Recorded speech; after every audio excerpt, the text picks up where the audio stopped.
Good evening. I will call this meeting to order. If you will kindly rise for the Pledge of Allegiance. I pledge allegiance to the flag of the United States of America and to the republic for which it stands, one nation, under God, indivisible, with liberty and justice for all. Thank you very much. Madam Clerk, will you kindly call the roll? Allenson. Here. Carmody. Here. Fishbein. Here. Laffin. Here. Regan. Here. Reynolds. Here. Tata. Here. Testa. Marone. Here. So all members accounted for in voting. On to item 3, discussion and possible action on amendments to the Town of Wallingford budget for fiscal year 25-26. Anyone have a motion on this item? Mr. Laffin. Thank you, Mr. Chairman. I wanted to start with a few comments. Mike. Yeah, it's on. I wanted to start with a few comments, and thank you all for being here. So this is without question the toughest budget review that I think any of us have faced in all of our cumulative years serving on the council, whether we're new, old, or in the middle. Anyone who might have said over the past several years, during whether it was COVID or during any of the economic downturns, it's raining out. If there was ever a day to use the rainy day fund, this is it. It turns out that we didn't quite understand what it really meant to have a rainy day. We have a perfect storm from a forced reevaluation to the state law changes, shifting from automobiles to personal property tax. And it's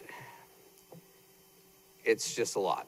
And so what a 6% increase has now become the average, 19% increase on a median house. I'd like to thank Mayor Cervoni and all of you and all the department heads that are here for presenting what I know had to be a difficult budget on your end as well.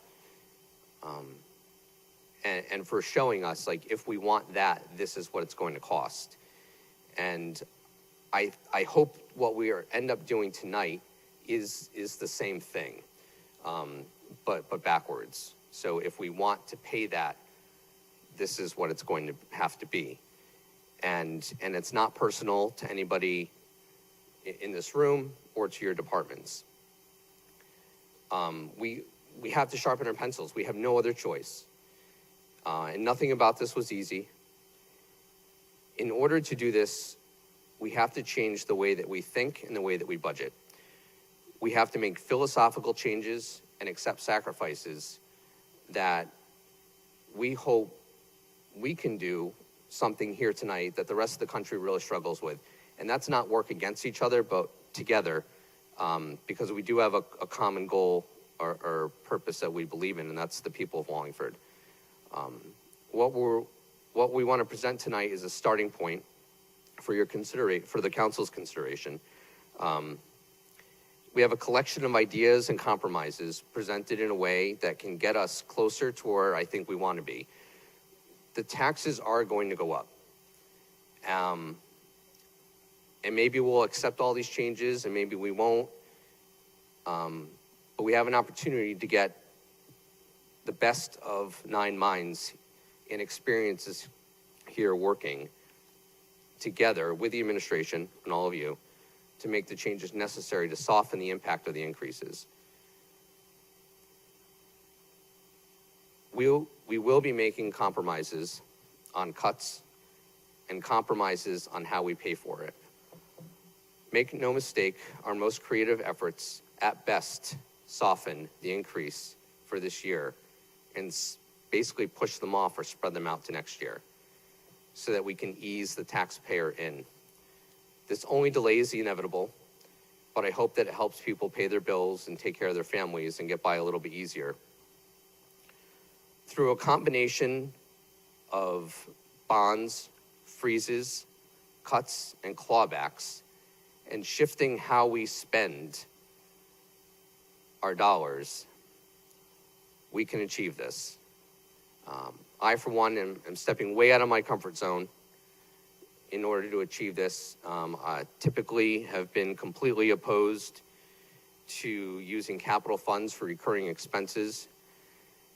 And this year, again, I can't promise that we'll do this again, but I think we need to do something to soften the blow.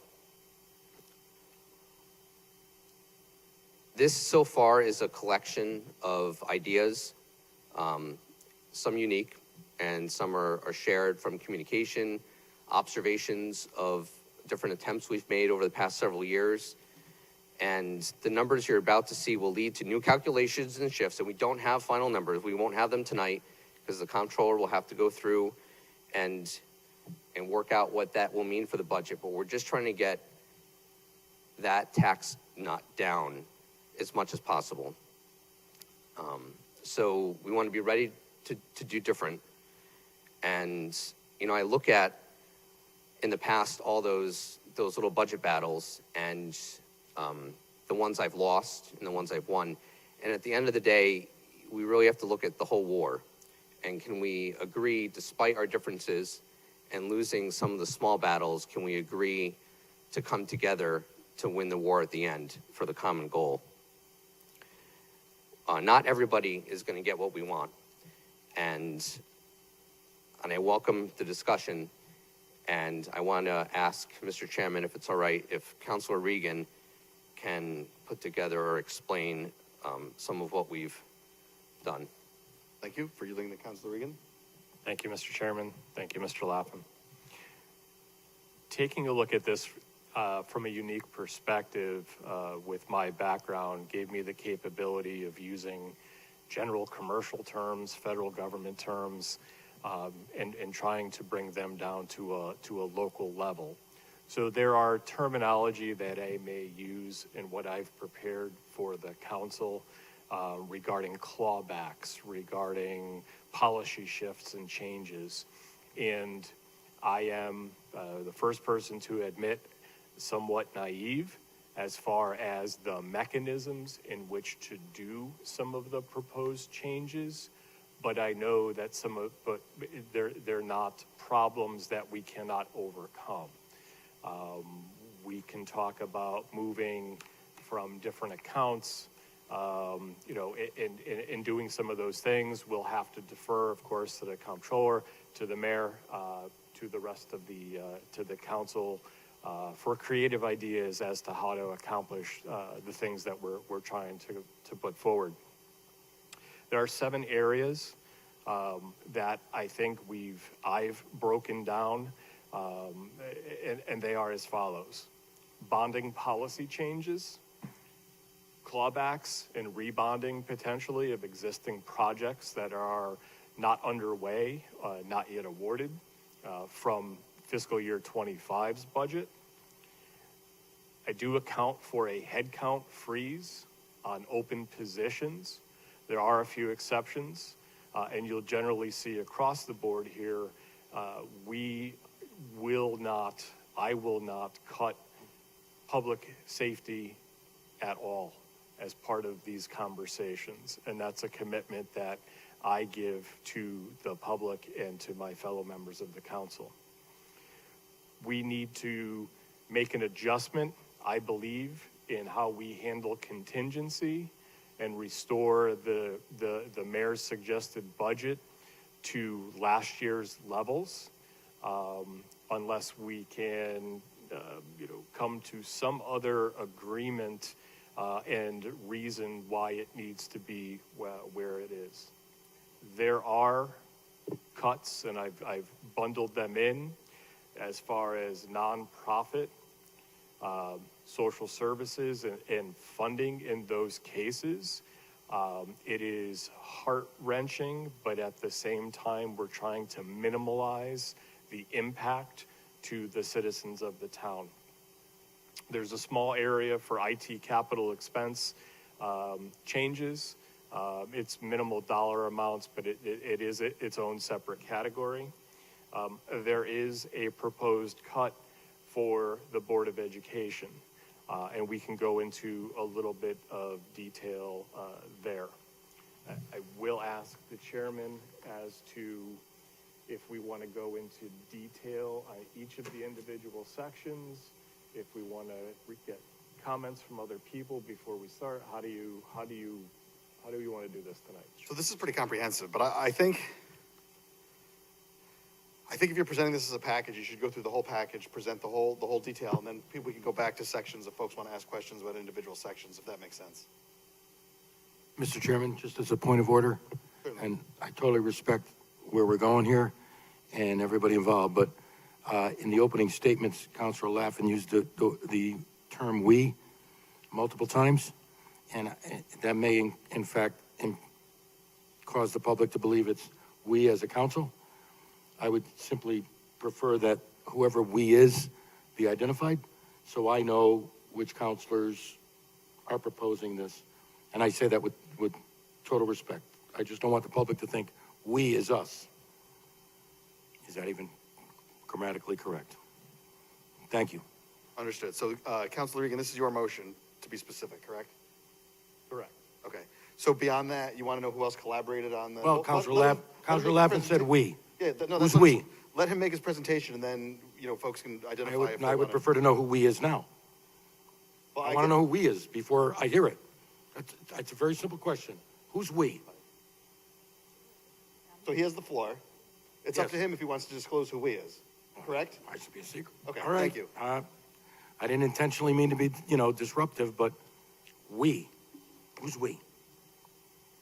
So for the last 4 or 5 weeks, Councilor Laffin and I have collaborated as part of, and you'll have to excuse the royal we versus No, that's the cool. we is us kind of thing. There is a proximity issue here, and it's a little bit difficult. We have, or Councilor Laffin and myself have discussed with other members of, we've caucused, we've had other conversations as part of the conversation going forward. I appreciate that. Thank you. All right. So bonding and policy changes. I think generally, and as Mr. Laffin, Councilor Laffin stated, this is not the process that the town, from a council standpoint, wishes to go with in the future, but it's a one-time or it's a point-in-time issue while we try to minimize the impact to the taxpayer. And that is that all capital projects with an expected lifespan of approximately 20 years can be bonded. All paving and sidewalk projects, Department of Public Works vehicles, fire apparatus, building improvements and equipment that have an extended lifespan can be bonded in this budget. The breakdown is as follows. Townwide paving, $1.2 million. Townwide sidewalk, $300,000. Curbing replacement, $10,000. Downtown parking lot, $80,000. Gregory Road sidewalk, $70,000. 325 North Main Street, $140,000. Also includes the library parking lot at $75,000 and the lighting upgrade at Doolittle for a total of $2,090,000. We then have the Fire Department Company 8, Squad 8 replacement vehicle at $350,000. The Department of Public Works vehicles snowplow for the loader, a rotary bush cutter for $15,000, an automotive lift for $35,000, the crew cab flatbed truck for $70,000, a Class 8 plow for $300,000, and then the asset management system for $40,000, and that is to keep track of the various assets that the town has in an electronic fashion. It does not just include software. Right. As far as the asset management system, and I know Mr. Beltramitis is in the audience, it consists of barcode scanners server equipment, asset tagging mechanisms, printers, et cetera, in order to not just keep track of large equipment, but of some of the smaller equipment as well. Move forward to the next. The next section, I've called clawbacks and rebonding. Again, we'll have to figure out the mechanism in which to do so, but I think in general, this is the conversation that I would like to have. The community pool project, as we all know, will come before the council in the upcoming months, now that we have received all the bids. If the project moves forward, we can bond the entire amount, thus allowing us to claw back the $660,000. And Mr. Senna, you'll have to, if that is truly the balance, we'll need to figure that out. The 600. Yeah, I don't know where that number came from. There was talk about $1 million, and then we had previously, there was a statement made regarding $650,000 being left in that. Yeah, so I guess we'll have to talk about it, but this is the first I'm seeing that number, and that's not what I have. Okay, so we'll claw back the amount that is currently in reserves. And not to interrupt, but I don't think talking about this tonight is proper, because you're talking about the 2025 budget items. So it has nothing to do with the budget. Anything you're talking about doing here would have no effect on the budget that we're discussing tonight. Okay, wait, so Mr. Senna, to clarify, do you know what the amount is in the pool fund? Well, I'm talking about this whole clawback discussion. This has nothing to do with the 25-26 budget. So but the money held in the pool fund could be spent on anything theoretically, correct? I'm just trying to understand where we're going from. So I don't know if all the invoices were paid in the pool fund, but I'm showing there's around $900,000 in the pool fund. Thank you. I'm sorry, Counselor, continue. So I guess that opens up the discussion as to a clawback mechanism, if it's even appropriate at this point in time. There is, with that 900,000 number, there are additional projects, including things like the vacuum truck, but I've just been made aware that that may have just gone. The bids have been received and it's just going to award now. But if there is any mechanism in which to take projects that this council had previously approved, put a halt on them, and move that funding to the revenue item for FY26, if such a mechanism does exist, could exist. Hang on. It wouldn't come back as a revenue. It would just lapse and go into it just goes into fund balances unspent.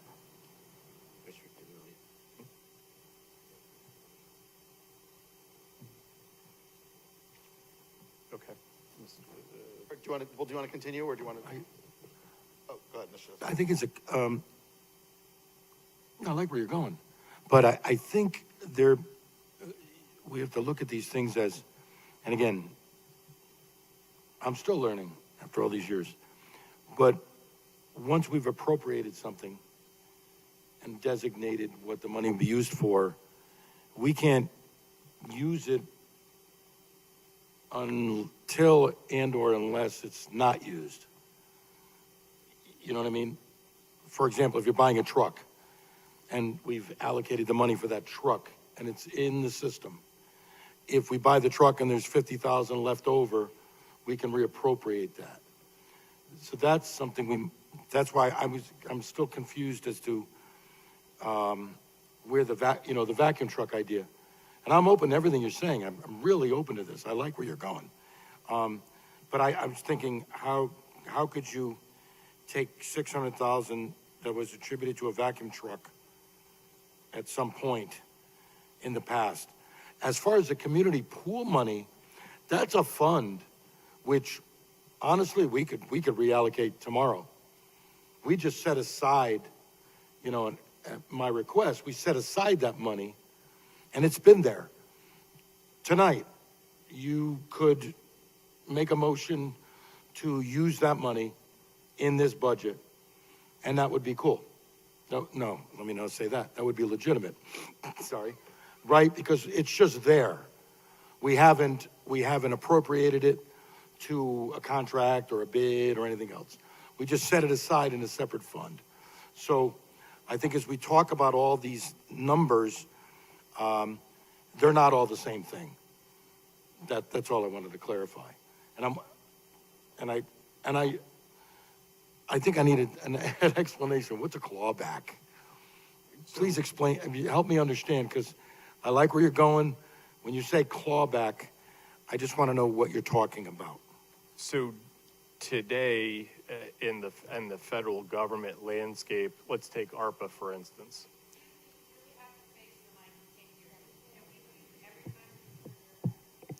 So when, at the federal government level, specifically when you're talking about ARPA dollars that have been allocated but not spent, the federal government has a mechanism in which to retrieve those dollars, either via force or via agreement, to recover, to bring those back into the pool as not being, pool is a poor word, but not being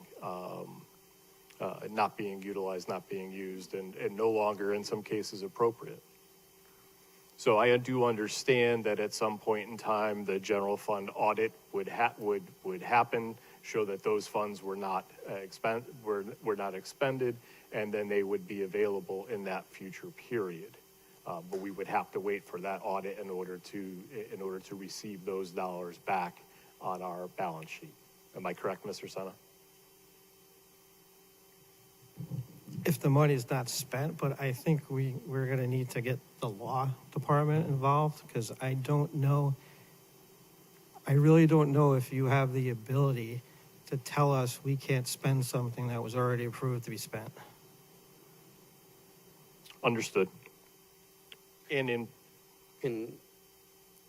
Is there a discussion or a mechanism, or could there be a mechanism to, where we still want these things, but we're recommending that they be bonded instead, and that the money originally allocated to just pay cash, basically, be then moved to try and offset So the increases? if you look at the items on this page besides the community pool, those are already, the taxes have already been raised for those in the prior year budget. So it wouldn't make sense to cancel it and then bond it and then pay interest on the future of it. I mean, it doesn't make sense to me. So I think we could, at another time, not during the budget process, trying to adopt this document that's due in 2 weeks, have a full-fledged bonding philosophy discussion and create a policy. But, I think there should be thresholds on what we're bonding. We typically do not bond rolling stock, but I guess they're getting pretty expensive up there. But I think we could try to create a policy for future budgets saying, these are projects that would like to bond. But I think that's a discussion outside the realm of this current budget. Mr. Fishbein? Thank you. Just want to deal with the issue that's been talked about. In the present budget on page 89, we have the appropriations in force portion. And my understanding, because I've been up here a while, is that those are appropriations that were approved by the government in the past, and that we are being asked to reauthorize, so to speak, in the present budget. Otherwise, there would be no need for that. And I believe, specifically one of these items, and not that I'm for or against what's before us, just dealing with the procedure, this line, cruisers, vehicles, 124, $33 expressly appears on this line. So I'm trying to figure out, you know, we're being asked, it's the mayor's proposal, if we shift that and say, no, we are not going to reappropriate it, we are going to take that money and spend it elsewhere, why we are precluded.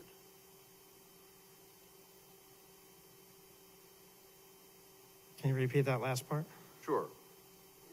We're being asked through the mayor's proposed budget, through this document on page 89, to reauthorize these expenditures. So I'm trying to figure out, since you're making that request and we have the ability to say, no, we would like to appropriate that money to something else, why that is not procedurally proper. So otherwise the request wouldn't be made of us.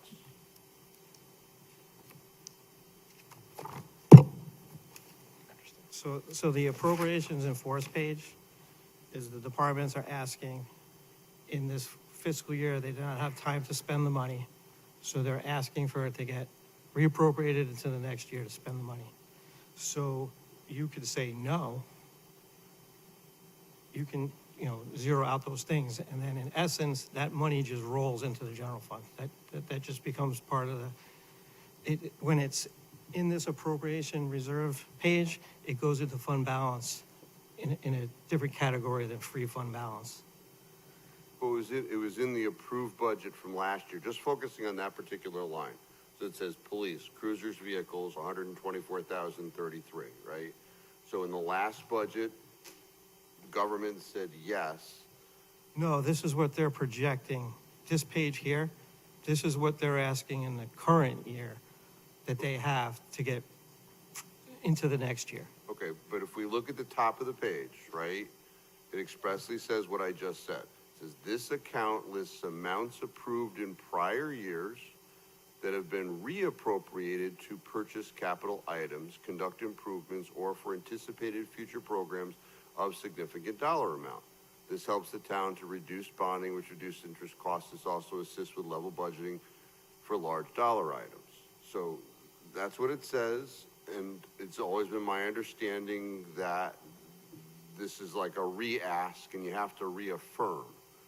So, That is because correct. Otherwise, cruisers and vehicles would appear in the police budget as a brand new expenditure, but this is totally separate. So if I may, Yeah. you're both right, but this page is not affecting the taxes being raised this year. And if you eliminate the page, it's not going to reduce taxes for next year. But let's just say that in the current budget, there is a plan to do something for $124,033, right? If we say we're not interested in reauthorizing what's on this page and take that money that's appropriated, ready to be spent, and we take it and we apply it to something in the budget that's before us, we are, in my mind, please tell me if I'm wrong, reducing the amount of revenue that would have to come to the town for that expenditure. We've already got the money, we haven't spent it, we're shifting it into we're filling that line of the expenditure with this item. That would reduce, in my mind, the tax obligation. Am I wrong on that?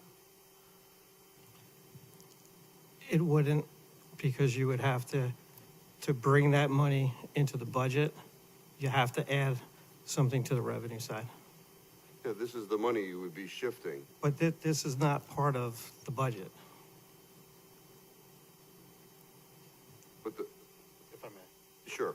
So, I'll defer. so to Councilor, thank you, Councilor Fishbein. So to Councilor Fishbein's point, though, so we take money out of the reserves every year to balance the budget, which is essentially the same mechanism that Councilor Fishbein's referring to. It's just taking this specific money and applying it towards the current budget. So So you would have to add this to that line item. you would add it to the revenue line, and then you would add the expense, and they would equal each other. Correct. Okay. Right. So so a mechanism does exist, is the question.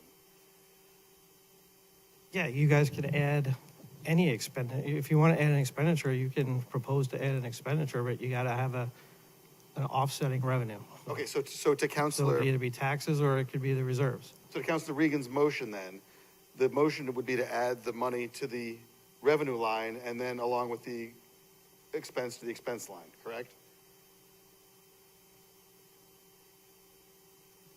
But the question is he's, from what I'm reading on the clawback page, I got you next. is you're saying do not spend that money. Oh, did all this stuff came off of that appropriation page? This isn't current year stuff? Correct. Everything that's on that page came It from all this came from list. page 89? Mr. Senator, 1 second, Mr. Testa. The one thing that I kept hearing, I believe the intent is to take this money and use it in the current budget. If you were to transfer this in as a revenue and as an expenditure, you wouldn't be able to do that. Someone is saying is, don't buy this stuff and use this money for the budget. Correct? Yes. Correct. So if we all agree that that's what we're trying to do, why don't we answer those questions? We can't add this money in as a revenue and move over the same thing as an expenditure, because that's a zero sum. You're just gonna buy it in this budget. You're saying, don't buy the vacuum truck. Use the 600 grand for the budget, Correct. I assume. And increase So the that's revenue the line intent. on general Why don't we fund. focus on that as the argument? But if you want to look at the vacuum truck, these numbers here were projections of, we haven't spent the money yet, we might have to carry it forward. It's not going to be the exact number. So that vacuum truck, that at the time was not, the bids weren't in. So on that 600,000 on that page is not going to be relevant because there's going to be a purchase order for that vacuum truck. So that's what I'm trying to say is it's not, these numbers are a moving target. Any of these departments could spend this money by June 30th and then you don't have it. But you can't really, this is all part of the general fund. So you can tell us you can't carry these amounts. You can tell us we can't carry it over. The net effect of that is it just goes from reserve fund balance to unreserved fund balance. But you can't transfer this money in because it's the same fund. It's all the general fund. You can't transfer general fund to general fund. Okay, but to my earlier question, and so I think I'm understanding. So to my earlier question though, so you could put this in the revenue line as money from the general fund, Yes. with the source of the money being the general fund, like we do every year to balance the budget.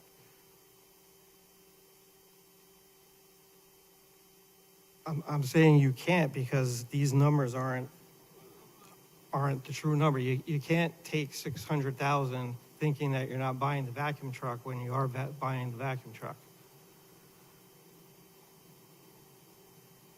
But the intent is to bond instead. But if you eliminate the mechanism of spending the money, it doesn't matter. Right now, we set aside 600. I understand what you're saying. Right, and then That vacuum truck could be 589, could be 647. So we can't put a dollar value on the truck. But if we stop the process right now of buying the truck, who cares what it costs? Right now, there's 600 in the reserves set aside for that truck, and we could take it and do it. That's a question for law. I don't know if you can take it. You've already approved it. Well, there you go. But this is the discussion we should be having. Right. Thank you. And then on the other, you can cut the capital items out of the budget. You can recommend that we bond it, but the administration would have to bring that forward. I don't, Yes. we can't. So, tonight you can cut it and you could ask us, but some of this stuff we normally don't bond and we might say, no, that's really, we shouldn't be bonding. Like the police cruisers, they last 5-6 years. We can't issue a 20-year bond on police cruisers.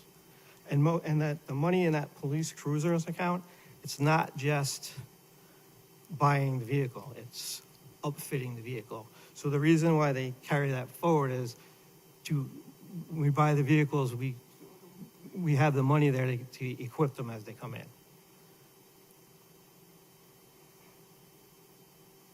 Understood. But if we passed the motion and law came in and said, you can't do this, then what next?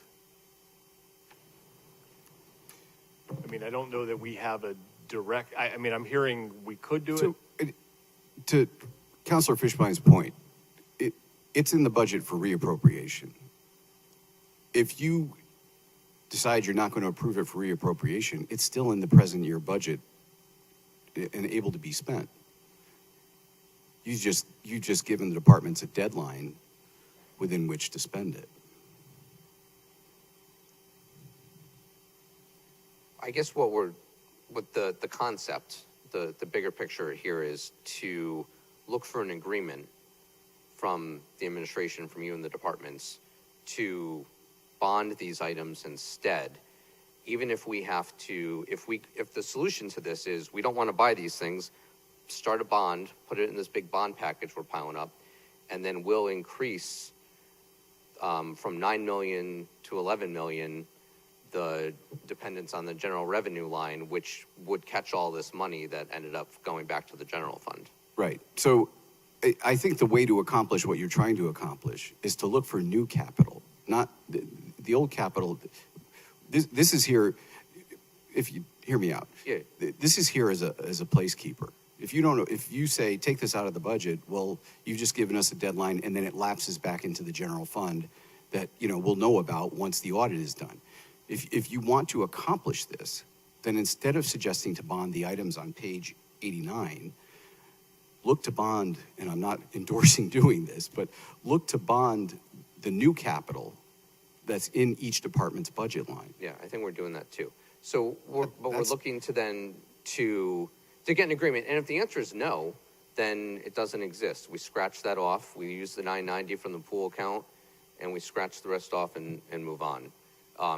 Because this is, in the partnership, if you're not comfortable bonding this instead, then it's not going to happen. Well, page 89 is pointless. All you're doing is looking to bond something that we've already collected taxes for, and that to me doesn't make sense. Well, we're going to use that money then for this year instead. But you're not going to have immediate access to it. There's no mechanism for you to take money budgeted in the current year before the audit and then reappropriate it into the next year, the very next year. Not by increasing the reliance on the general fund? Because that's where the money would lapse to. So you don't have to spend it that way, but So the money in the reserve that's being budgeted to offset the tax increase, that's audited. yeah. So this money wouldn't be audited yet, the page 89 money. And when would it be audited? What is the deadlines? What are the Well, approximate the audit dates? starts after the fiscal year closes June 30th. It'll be part of the audit that we get January 1st or December 31st. So technically, those funds would not be available until January 1st or shortly thereafter. Yeah, typically, we don't reach to appropriate that money once the audit's done. We typically look to use it in the following year. I'm not sure what the mechanism is to catch that money. And I'm not saying it's impossible. We've never done it before. I don't know that a mechanism exists. Okay, I'm more than willing to reduce those items and just keep the pool 900,000 and change in that conversation. Like I said previously, I haven't. This is my first full budget. I'm looking for creative solutions to what seems to be a very tall mountain to climb here, and we'll go with that. But I can easily remove that from consideration. I was going to say, Mr. Chairman, I'm not sure my second was recorded to his motion, but I would also agree with cutting that part out and moving on. Thank you. And can I just say, regarding the pool, mean, you can transfer the whole $1 million back. The original bond appropriation is what authorized that to be rebid. So, you know, if the pool's going forward, then those costs could get bonded with the pool. Or, you know, if the pool is not moving forward, then it would be silly to just bond the bid price and we would look to just pay cash with it. But you know, that you guys sent the $1 million to the pool fund, you can send it right back to the general fund. Okay, and given the larger project is potentially imminent as far as a discussion and potential vote, I think that, you know, that would be the appropriate way to do that. Moving on, so there was a second, Craig? Before we move on, Mr. Fishman? I'm just trying to figure out where we are. So there was a motion made as far as, with regard to this package. Correct. And based upon what I just heard with regard to the third page, is my understanding that other than the community pool clawback, that there is an overture, because I don't know that it was an amendment, to eliminate all of the other deductions from this page and that's being taken as friendly and we're going on? Is that where we are procedurally? I believe so. Yeah, that's how I take it, because they're telling us we can't do that right now, so. So there's two things though. There's that, there's eliminating these items on the bottom, if I understand correctly, and then on the top, changing the clawback to $1 million from the 660. Yep. Well, I heard 900,000. But Mr. Senna just represented that if the pool goes forward, then you could bond the full amount, and so the $1 million is potentially available. Okay, but the clawback, the only thing we can claw back The actual balance. is the actual balance of that account. If we don't have $1 million in that account, we can't claw back $1 million. We can only claw back 900,000. So I just want to figure out where we are right now. The balance of the account, Okay, which is something less than $1 million. correct. Okay, That's fine. and I think I heard 900,000. Okay, so now I understand where we are. Thank you, Mr. Chairman. Thank you. Councilor Regan. Thank you, Mr. Chairman. Thank you all for the feedback. The third item, headcount freeze. Switch to that page. Basically, to be fiscally prudent and to minimize the impact to the taxpayer, we can institute an immediate hiring freeze for all open positions with an exception for public safety. We can leave but not fund, again, through a mechanism that we need to discuss, one open rolling patrol officer position in perpetuity in order to always try to recruit new talent. Additional EMS positions can be funded by additional revenue projections on the EMS billing increase as the year progresses. The fire deputy chief position can be kept on hold, in my opinion, for fiscal year 2026 and create what has been discussed as a desirable captain position at the half year based on budget availability. The adjustments that I would make would be as follows. For the Department of Government TV, not fund the $83,347. For the open position in finance for the clerk typist 2 in the amount of $45,974. HR account clerk in a total of $12,350. I would remove the police department. There are 3 open patrol officer positions.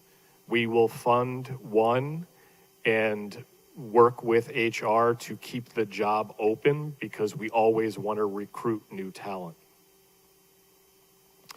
From a fire department standpoint, like I mentioned, not fund this year the deputy chief position. I would, from a health department standpoint, hold off on the $87,566 for the open position for the public health ed preparedness coordinator. For youth and social services and the clinician open position, in the amount of $70,944. In the Department of Recreation, eliminate, not fund currently, the part-time program specialist position. For Public Works, which is the remainder, we would hold off on funding the $76,170 for the leader open position and 3 maintainer 2s that are currently open, one at $56,327 and the other 2 at $51,730.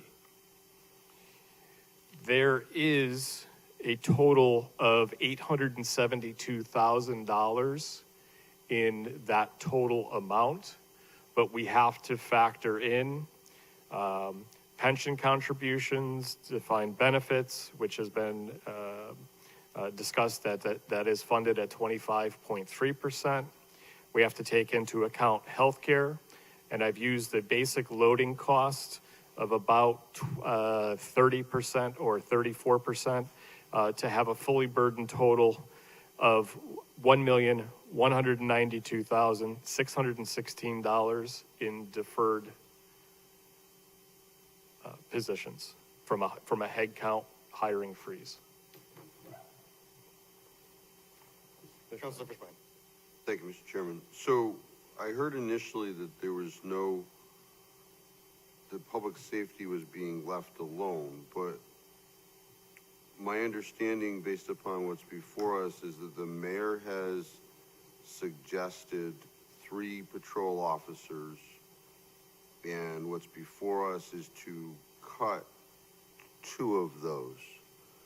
So isn't that a cut to public safety? So we're not cutting those, we're freezing the open positions. We're not filling them, with the exception of we fill one, we immediately open the, and it depends on when those are filled. We have somewhat of a recruitment problem, and trying to get talent into, we can't say that these all July 1, this is the full year balance for those positions. So we keep one funded.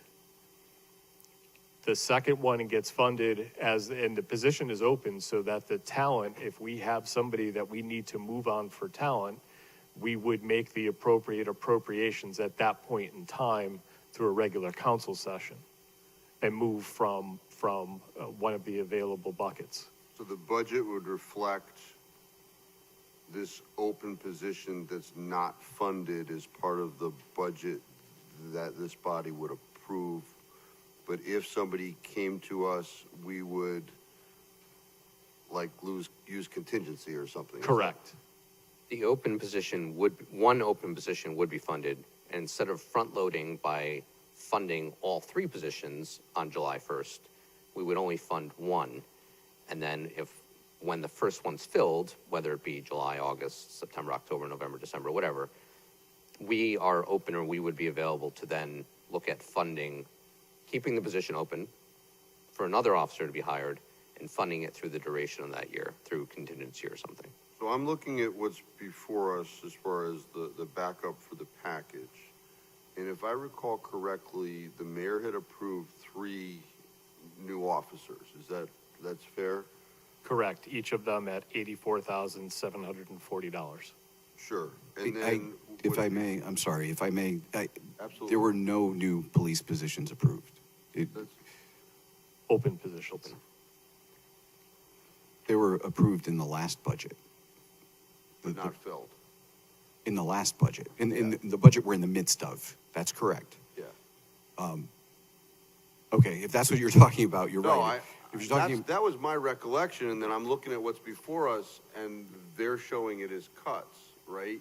So that was my recollection, but then I'm listening to what I'm hearing, and they're cutting, it looks like, as part of that $1 million is 2 of those patrol officers. So I'm trying to put this together with what's going on now.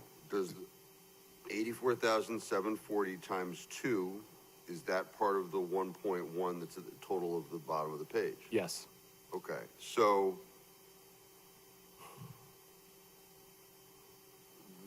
those are not deductions from next year's budget. If anything, it would possibly affect the current year's budget, right? No, I think what they're trying to do is they're trying to say, looking at the current roster, there are these openings. They're making a further reduction to next year's roster based on the present openings. Am I stating that correctly? Correct. Thank Yes. you. Yeah, leaving one open just in case, that's the flex. Okay. So then the deputy chief situation, so we don't have a deputy chief now, we have for years. And the proposal that's before us is just not to have a deputy chief. Is that, am I reading that Through the correct? next fiscal year, correct. Okay, I understand where we are. So thank you, Mr. Chairman. Thank you. Councilor Testa? Would you please clarify for me again the fact that in the budget for the police, there are three, wait a minute. You said there's a difference between new positions and open positions. What's that? So there are no new. Okay. Clarify. Yeah. Please, kindly. Good. I was looking at the wrong place. Okay, so we are allotted 78 sworn police officers. Right now, we have 74 police officers. I have 2 conditional offers out and 2 people on a certified list, which means that we would be full at 78. I asked for 4 positions in this current, the fiscal 25-26. The mayor cut those positions. We're not asking for them right now. So the proposal before us is to reduce funding for those positions that are currently in the budget but have not been filled. Correct? Yeah, should there be any? Thank you. And it sounds like if they're about to be filled, then they won't be open. So then, he just said they have conditional offers out. So that would come off here, because they'll be filled. They won't be open. Well, that money would come out. So those 84,000 would be removed from the dollar amount, correct? Right. We didn't want to, we were talking about not having floating money there for somebody that didn't exist. But if there is somebody, 100% in the spirit of what we want is to fill those spots. Councilor Allenson? I just, we've spent a lot of time talking about clawing back things that we approved in last year's budget. I think that we're doing people a disservice by doing so. I think that it gives the impression that we are going to try to do this again next year when we're trying to bail ourselves out. I think that it's not in good faith to the departments to do so. And frankly, I think it's kind of appalling because now we have contingent offers out and we're saying, maybe we should just cut those. It's not a good look. If you want to talk about what's in this budget, all you're doing is saying to the police chief, make sure you hire those 4 people before June 30th. And that's literally me saying, make sure you have accepted offers by June 30th, because otherwise we don't have anything, we can't take it out of this current fiscal year's budget if it gets funded. I get it that you're trying to say, well, if they're filled, they're filled. But why do we spend so much time rehashing things that we already approved? If you didn't like it last year, you shouldn't have approved it. Thank you. So I think the spirit of this, though, I agree with everything that Councilor Allenson just said. If you approved it for a reason. I think part of the problem is not every town funds every open position at 100%, right? And police is a good example of one where we have a difficult time keeping all the positions filled for a variety of reasons, right? And so when you fund them at 100%, there's always a lot of, if you look at the CAFR, police, fire, public works, there's always a fair amount of money left in the salary line at the end of the year, right? Because of the unfilled positions. So I'm not saying that this is perfect, but I think that there's an approach at analyzing this problem a little bit differently as opposed to just funding them 100%. Just sort of leave yourself with a contingency, to work out, the staff that you want, right? And so the goal is to get to the 78 officers, which is still probably not enough. But to fund it all and then not, spend the money at the end of the year is kind of like you're taxing to have money to hang on to, right? You know you're not going to spend the money if you can't get the 78 officers. So if we can get the 78, that's fantastic. Councilor Allenson. So just to be clear too, police is a very different hiring process. There's testing involved. They can only go to school for a certain period of time. It's not like you can just have somebody walk in, take a test, and 3 months later they're hired. There's a whole process, and it's mandated or it's managed by what they can actually do. The same thing goes for other professions. It's not the same as hiring like clerical, for example. So I get it that we're thinking, oh, well, if we could claw it back, why not? It's just in bad faith, though, because if you have any understanding or you've talked to people about the hiring process in these departments, you understand that this isn't something that just happens overnight. Yeah, no. Thank you, Councilor Allenson. I totally get where you're going. I think the problem is the reason you see so much extra salary in that line is because of the difficulty in finding qualified police officers, right? And so, kindly continue. Just one more point. We finally actually have good scheduling and salaries where people are actually being attracted to Wallingford. So let's not forget that too. Good contracts have made a difference. Good scheduling has made a difference. So this is why we're finally able to gain and retain talent. I mean, to that point, our department hasn't grown in a very long time, right? Neither is our fire department, which I think is a problem for us that we're going to have to tackle at some point. So I do see both sides of this, but at the end of the day, I hate to see, salary money out there that could be put to better use that's not getting spent. So if it gets spent, that's fantastic. I'm sorry. Councilor Regan, please continue. Thank you, Mr. Chairman. Just make the note that a hiring freeze, address what, thing. It's a disservice to blindside members of the community with such a large increase.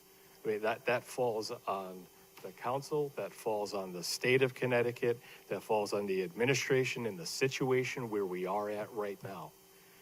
I am trying to find creative positions using common practices, a hiring freeze. I can't think of anybody in this room who has never heard of a concept called a hiring freeze.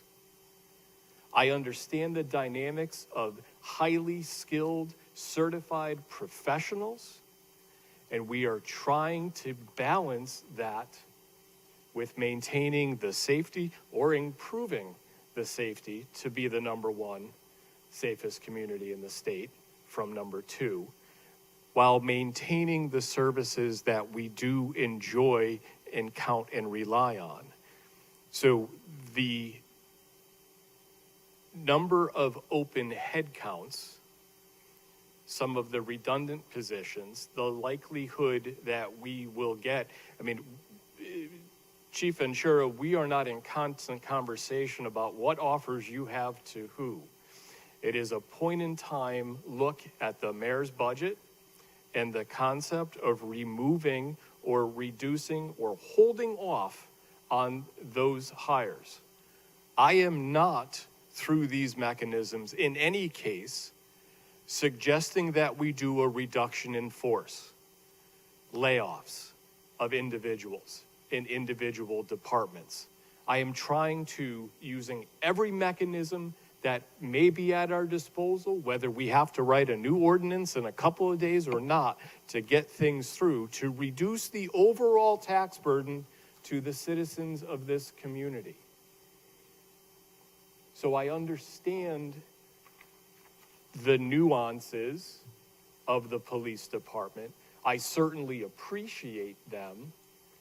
But as a whole, We are looking to try to get this budget to something a bit more manageable. Council Tata.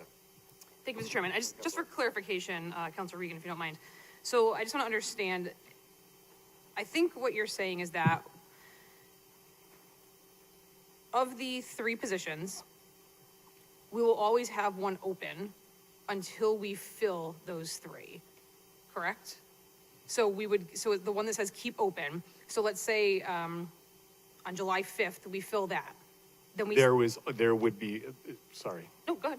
There will always be an open position that is available throughout Yes. the course of the year, no matter what we end up filling and Right. approving during that course of the Okay, year. that's why I understood it. So if, let's say, Chief Ventura gets 3 applicants on July 1st and he fills them July 30th, we will fund all of those with some mechanism. We're just not budgeting for them because historically, we have been under on the salary line, correct? Correct, but we would also leave one open as well to. In perpetuity. Correct. Okay. Yeah, and just to document what I believe is your rationale, I don't want to put words in your mouth. So I'm looking at the final audit from the year ending 6/30/24. So the police regular salaries and wages line 51,000. I'm sorry, I should say line 51000. That's not a dollar amount. The police leftover money, if we want to call it, was 538,716 on their salary line, which means they only spent 93.6%. So I think this recognizes that. So rather than budget, basically we tax people for $538,000 on just that line that we never needed because we never filled the position. So I think this is a good mechanism. It's just it's a different way that we've never done Wallingford before, because we collect tax based on the theory that we're 100% staffed, and we're never 100% staffed. So I, not to put words in your mouth, but I think that's what you're trying to achieve with this, correct? I appreciate the feedback and you're spot on. Thank you. Thank you, Mr. Chairman. Councilor Fishbein.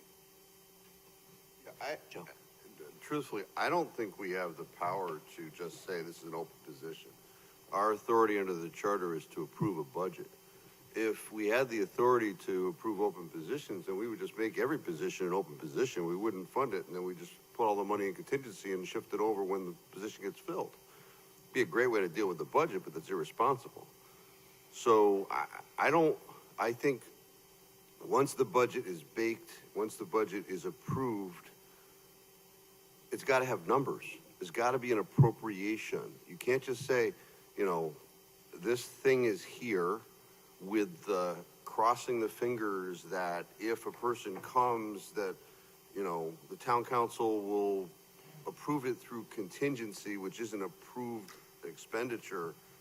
That isn't the budget process. So I respect what's attempted to happen here, and perhaps we can represent that, hey, chief, if you get somebody, we'll talk about it. But we can't bind the body to something in the future based upon open. You're creating something that just isn't permitted by the charter, and as I said, could apply to any department. So, I don't know, Mr. Senna, if you've ever run across that before. I'm not aware of any municipality treating a budget in that fashion. Thank you, Mr. Chairman. Thank you. So when we request to have a position hired, right on the form, it asks whether there's funding for the position. So we would, if the money's not there, they can't do anything until they come to you to ask the money to start the hiring process.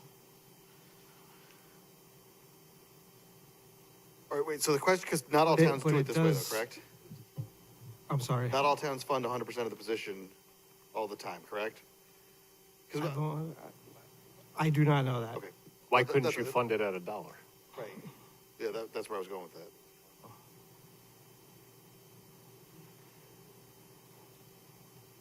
You all set? Greg? Okay, on to Mr. Testa.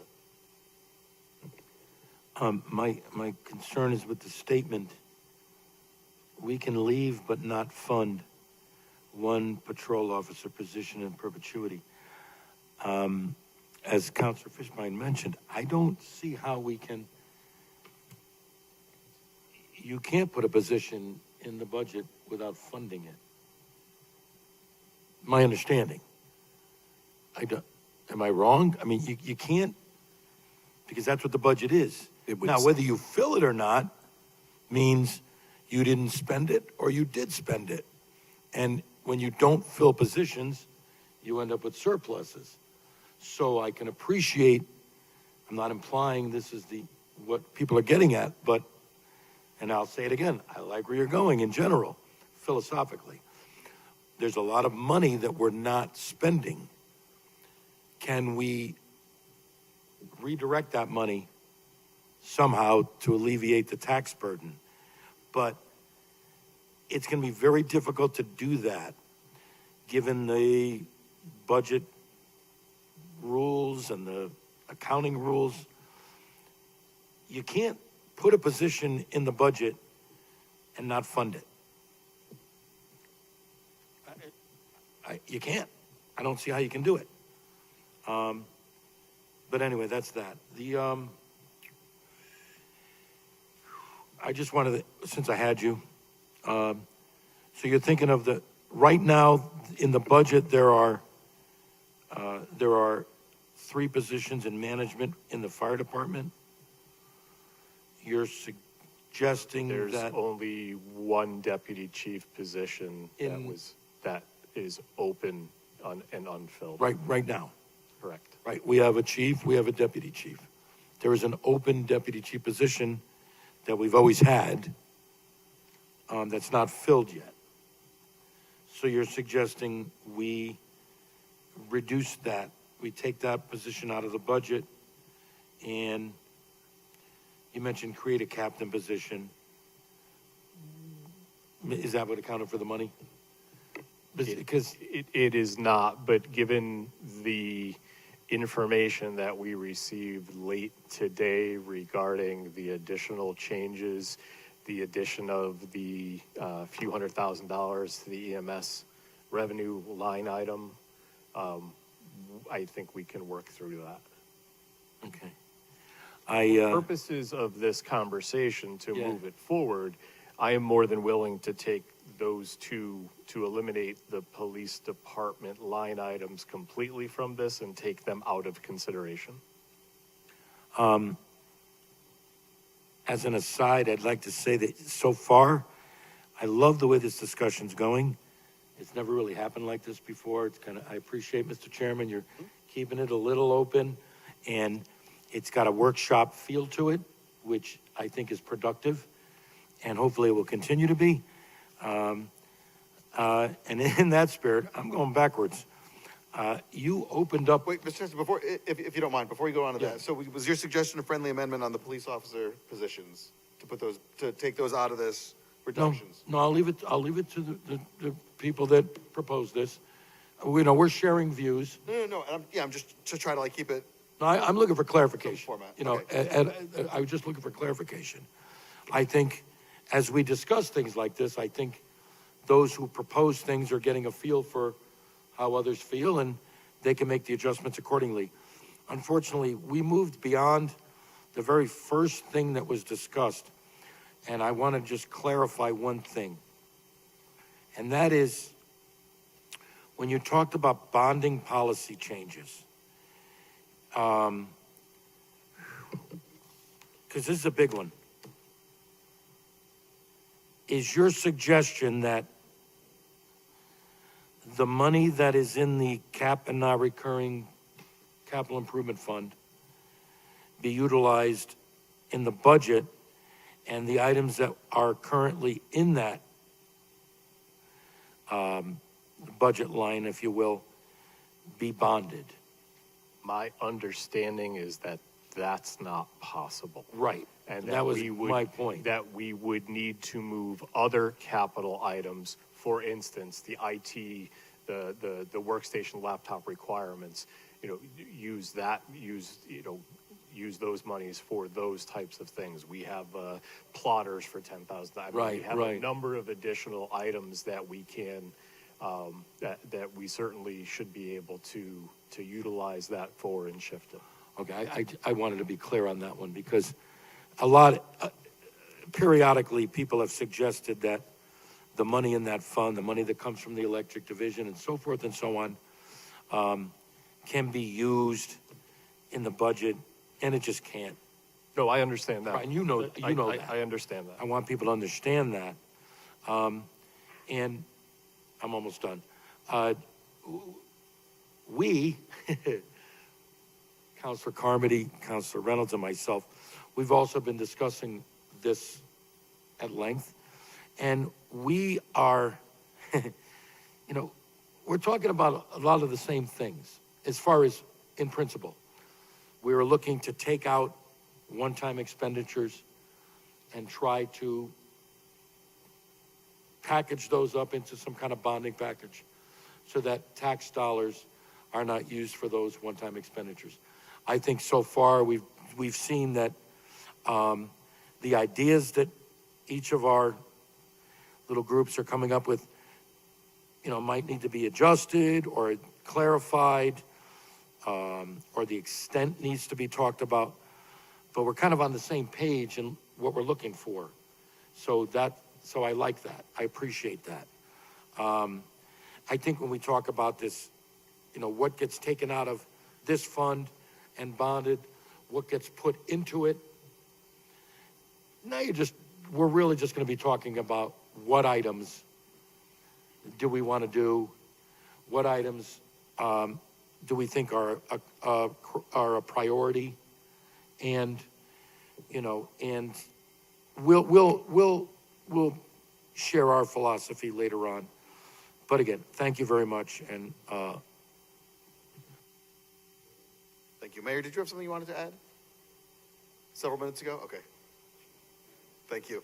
On to Councilor Laffin. Thanks. And Councilor Testa, I appreciate all your comments. We're just trying to get people talking about different ways to look at all this. And in that vein, when you look at a page in the budget book, there is a column that says fiscal year 24-25 through January 1st, 2025. And every year somebody's like, you've only spent 56,000. There's 150 in there. You don't need it. That's just what it was at the time of January 31st, right? So we have some sort of benchmark, a ballpark of where we are. The open positions, at some point, we said, what positions are open right now? And that's where this list basically was born from. There may not be 3 maintainer 2 positions open at this point, but at the time of the report, the concept, the theory behind it is, and again, charter, we can't freeze hiring. This is, again, an extension to a hand out to the administration looking in a partnership. That is a policy the administration would have to take part in, would have to agree to, unless we flat out just eliminated all those lines entirely. It sounds like the 3 police are off the table. They're in process. They're about to be done. That's great. I'm not upset by that at all. I'm very excited, actually. This list was for the purposes of just trying to get the conversation and get numbers. This headcount freeze is also, people are upset. The taxes going up. The biggest expenditure in our government is people. And unless we're going to lay off people, which nobody wants to do that, right? Nobody wants to lay anybody off. So the next tough thing to do is not fill vacant positions, or at least strongly look at that. And that's the conversation we're trying to have. And as Councilor Regan compiled, this is what it could look like savings-wise, if that makes sense to people. We're trying to trim down everything we can. We're not going to get, we're not going to start giving money back to people this year. That's not happening. So we're trying to get as close to zero as we can. That's not going to happen, but we're just we'll take whatever we can get, kind of thing. That's it for me on this page, Mr. Chairman. Thank you. Back to Councilor Regan. Thank you, Mr. Chairman. The next section, from a contingency adjustment standpoint, contingency for fiscal year 2025 was at 1.05 million. The proposed is 1.8 million, and I would propose that we revert to last fiscal year's level unless the administration can take that off the table for us.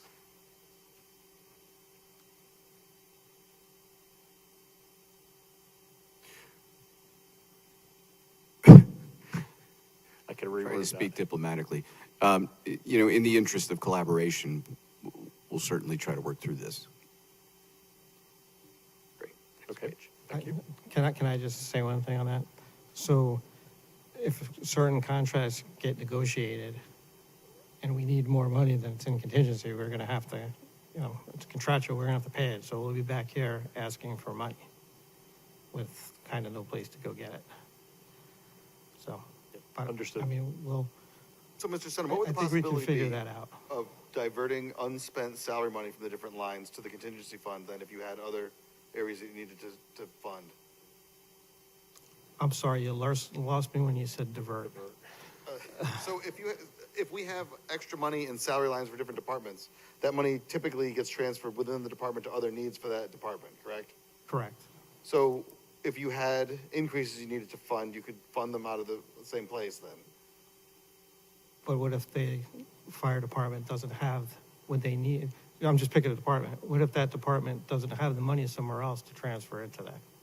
No, I understand. But you could transfer between departments if you so chose, correct? I mean, Not from the council- until, from the not until May council's pers- 1st. I'm sorry? Not until May 1st. So you couldn't transfer money from a department's budget to the general fund or somewhere else and then retrieve it some? You can't take money from fire to police until May 1st. It's part of, it's in the charter. Councilor Tatum? Thank you, but if that department had money in its own salary line, that could be used, correct? Correct. Okay, so if we have, I mean, when we get there, more than likely, it should be fine. I just want you to be aware that I don't know what these these contracts that are out there, it's 2 years, so it stacks. and it was approximately 800,000 that was to go towards contracts, correct? I'm just going off the top of my head. Which year are you looking at? The 750 was to go towards contracts, in this proposed budget. No, I thought it was 800, right? 1.05 to 1.8.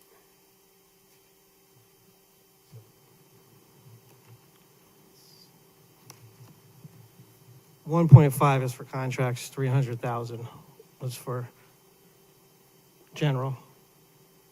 So I would, if you're gonna cut to 750, I would take that out of the 1.5. It should be fine. I just want you to be aware. So the total contingency line amount you're proposing, Council Regan, would be, so it's 1.8. So I'm taking a look at page 64 on the budget and looking at the 2024 to 25 appropriation original. Dollar amount is 1.05000 or 105,000 with a department request and mayor acceptance of moving it to 1.8 million for a $750,000 increase. I see. If that So- is, Right, the 800 I was thinking of was the current budget accrued expenses, okay. right, and it's a general purpose and accrued. Right, okay. So that line would go from 1.5 to 750. Okay. I'm looking at Mr. Senna was kind enough to get me the prior year contingency, what we've paid. Historically, so we went back 5 years. looks like in 2020, there was 100 and, okay, so it's broken out into two sections. So in 2020, there was 111,999 left over on the miscellaneous expenses line and 102,212 on the payroll line. In 2021, there was 8,800 left over on the miscellaneous expenses, so that year came pretty close to using all of that. But there was, let's see, the ending balance was 451 left over, 451,000. 2022, there was 152,000 left over. And the end, I'm sorry, let me just go, the ending balance was 1.4 million left over.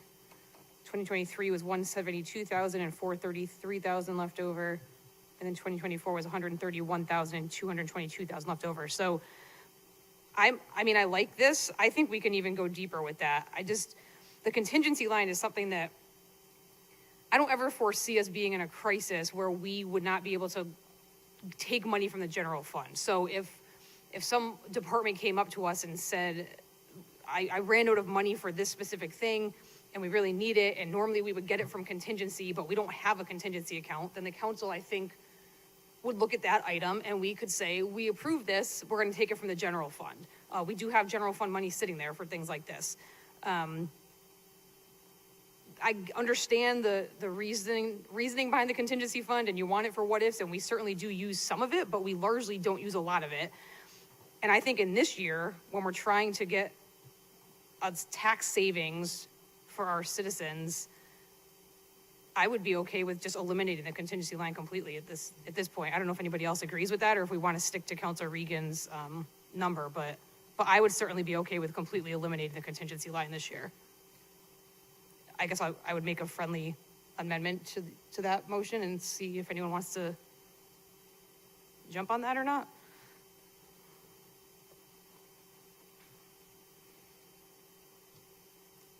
All right, I'm not hearing friendly amendment. Is there a second to the motion?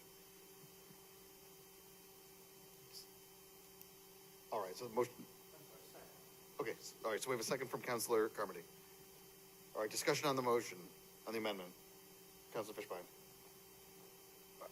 You know, conceptually, and we've argued this before. I mean, we've looked at the analysis, and, you know, I just can't think that you can just get rid of contingency, because, you know, that's sort of like the flex point for the administration.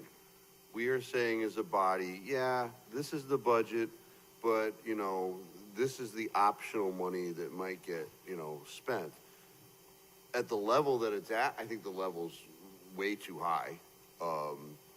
So bringing it in line more with what has been the history, I would be inclined to support that. But just to get rid of it altogether, I mean, we dip into contingency in a conservative manner. I think every year I've been up here, you know, once like March hits, you know, you're hitting contingency for something, you know, salaries, something that you didn't, you know, and to say, well, we've got millions of dollars in the reserves, and that's essentially our contingency account. I just don't think that's responsible. So I would be against just getting rid of it altogether. So thank you, Mr. Chairman. Thank you. Anyone else? So, go ahead. Okay, thank you.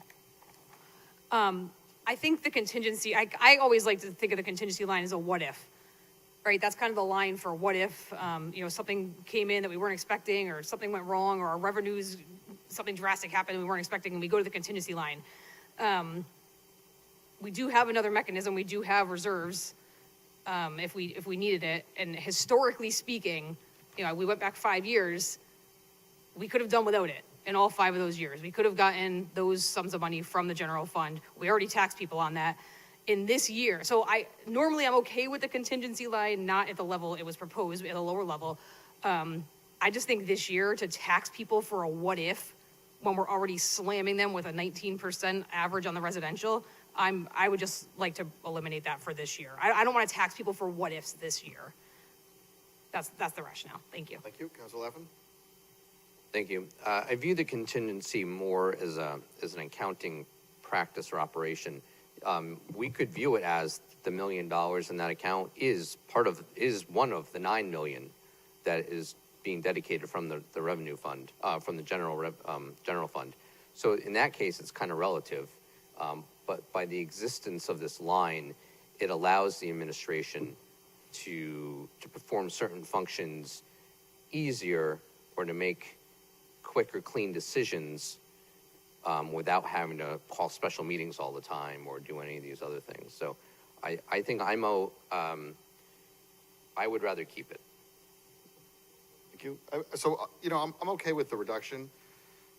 I think it's a pretty standard practice to build a contingency. You know, I've looked at some other, this issue has come up a few times, and I've looked at a bunch of other towns. I haven't found a town that doesn't have a contingency, so I think it is sort of like standard accounting practice as far as what I can see in other towns. I think our amount, even at the 750, is a little on the you know, it's higher than any town I've seen, but I know we also use it for, you know, salary increases and whatnot. I don't think eliminating it would be terrible, but I think I think what we have to be prepared for is if the grand list continues to grow at 1.5%, like the pain that we're feeling now is going to be magnified next year and the year after and the year after. So the contingency is not the hill I want to die on, but I think that, you know, every decision we make, we kind of have to look at how does this affect the grand list and how does that grow the town? Because if we don't grow, then, you know, like it's sort of a gimmicky, I'm not saying it's a gimmick, but I mean, at the end of the day, you can eliminate it and it eliminates the taxes and there's no particular expense to go with it, so you don't have to eliminate positions, which is great. But at some point, you're going to eliminate positions because you can only do it once, right? And the next year, you're not going to have that extra cushion. So I think I'm okay with the reduction, but not with the elimination. Councilor Fishbein. Thank you, Mr. Chairman. You know, the largest expenditure from contingency that I can think of, that flex point, is one of your favorite areas, road salt. You know, I mean, we usually under budget road salt, and then when we get hit with that big storm, we're able to order road salt through contingency. So I agree. I think it should be at some level, but historically in line with what's been spent. So thank you, Mr. Chairman. Thank you for bringing up the salt, by the way. Mr. Chester. I know how much you like salt. I do. I think it's just important to remember that however we refer to this in terms of maybe it's just another version, another portion of the reserves, another portion of the amount of reserves we're putting into the budget. This is funded with tax dollars. And the reason we're here tonight is to try to find a way to limit how much tax revenue we have to generate. So if we find a mechanism this year that allows us to reduce the line item that is tax revenue from the taxpayers, knowing full well that if we get in a bind, we have the money. I don't think that is in any way irresponsible, nor do I think it's setting a bad precedent. If it turns out that we had a really bad year and we're like, whoa, our we had to dip into reserves for contingency, you just budget better next year. It's one of those year by year. I think we've all acknowledged this is a bad year. We're all sitting here thinking, what can I possibly do to try to make a difference? And every little thing we're hitting here will make a difference on the person who has to pay that tax bill. I too, and I don't necessarily think eliminating it totally is the answer, but my colleague, Mr. Reynolds here, was going to propose something a little later with probably a larger reduction in this line item, and I'll leave it to him down the road. But again, it looks like overall, almost everybody up here has just decided that, yeah, this line item needs to be cut. So if we come up with $1 million or $1.3 million or $1.4 million, we work that out together, and that's a good thing. We've gotten somewhere. Thank you. Thank you. Anyone else on this item? All right, Madam Clerk, will you kindly call the roll on the amendment of eliminating the contingency? Allenson, No. Harmony, Yes. Fishbein, Laffin, No. Regan, No. Reynolds, No. Tata, Yes. Testa, No. Morone. All right, I vote no and the motion fails. All right, back to Counselor Regan. Thank you, Mr. Chairman. Continuing for the next section is the nonprofit and social services funding. Having my own not-for-profit organization, I do understand, I share in the problem that we have currently, in that we need to reduce spending, and that spending does include a reduction of services somewhere for a number of organizations from 10% to 25%. This is solely my own, so I'm taking responsibility for the items on here. Please email me. My information's on the town website to discuss further. But when looking through objectively, the services provided to the residents of the town, I'll start with, just by order and just by alphabetized, when we take a look at the senior center, aging, there's two areas in that budget, one for transportation at approximately $219,000, and then another $800,000 for operations for the senior center. I would, at this point, reduce the senior center by $80,000 in this coming budget. We have a line item in the budget for the America 250 celebration, something that seems to be mandated by those in the federal government who want to see everybody throw a party. We had our own with our 350 celebration, but I'm not diminishing at all the country's 250th birthday. I do think the $78,000 that is currently allocated to that could be best raised by community outreach, by reaching out to, I dare to say, the usual suspects.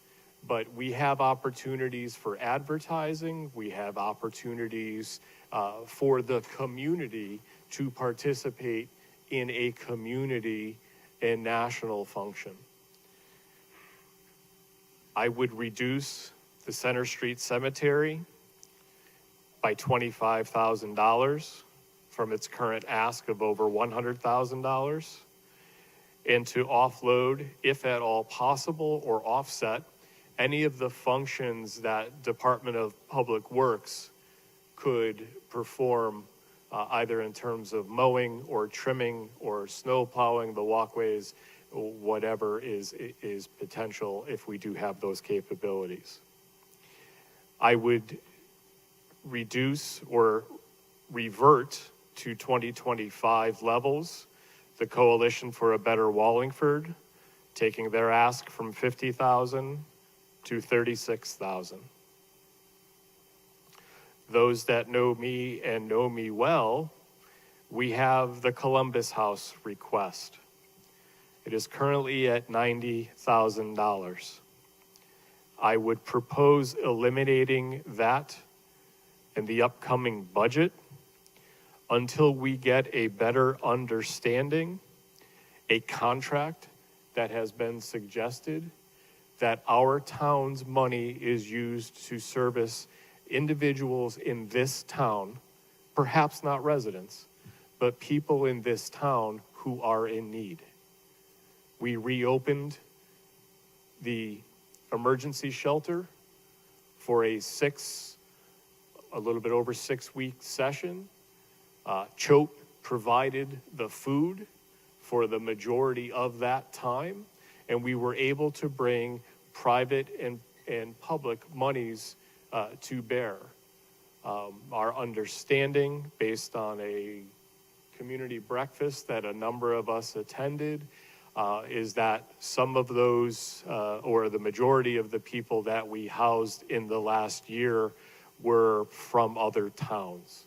So I want some type of contract and commitment before allocating any more money to the organization, and to understand the Wallingford needs, Wallingford taxpayer money going to a Wallingford feature, and that's it. There was a request for GLOW, the food pantry, I believe, from this year was $15,000. I would revert to their previous year's ask of $10,000. I would ask the library for a 10% reduction in their budget ask. There is a shift to digital services and a need that is ever changing within the constituents of the town as far as how they consume information and what types, et cetera. I think we need to take a look at other services that are available to people, potentially also at other and no charge costs. If you have an Amazon Prime subscription, and not to shill for Amazon in any respect, you do have audiobooks, you do have accessibility to other books through online services. So that I would ask for a 10% reduction for the library. As has been memoed to us, Literacy Volunteers has withdrawn their request of $5,000, and I would remove that from the budget as well. Masters Mana has asked for an additional $10,000 based on last year's requirement and request, and I think that needs to be funded at previous year's level, so I would remove $10,000 from that spend. We have 3 line items for Wallingford Center, Inc. for streetscape improvements, facade improvements in both the front and back of buildings that are privately owned. And I think I philosophically have a problem at this point in time funding additional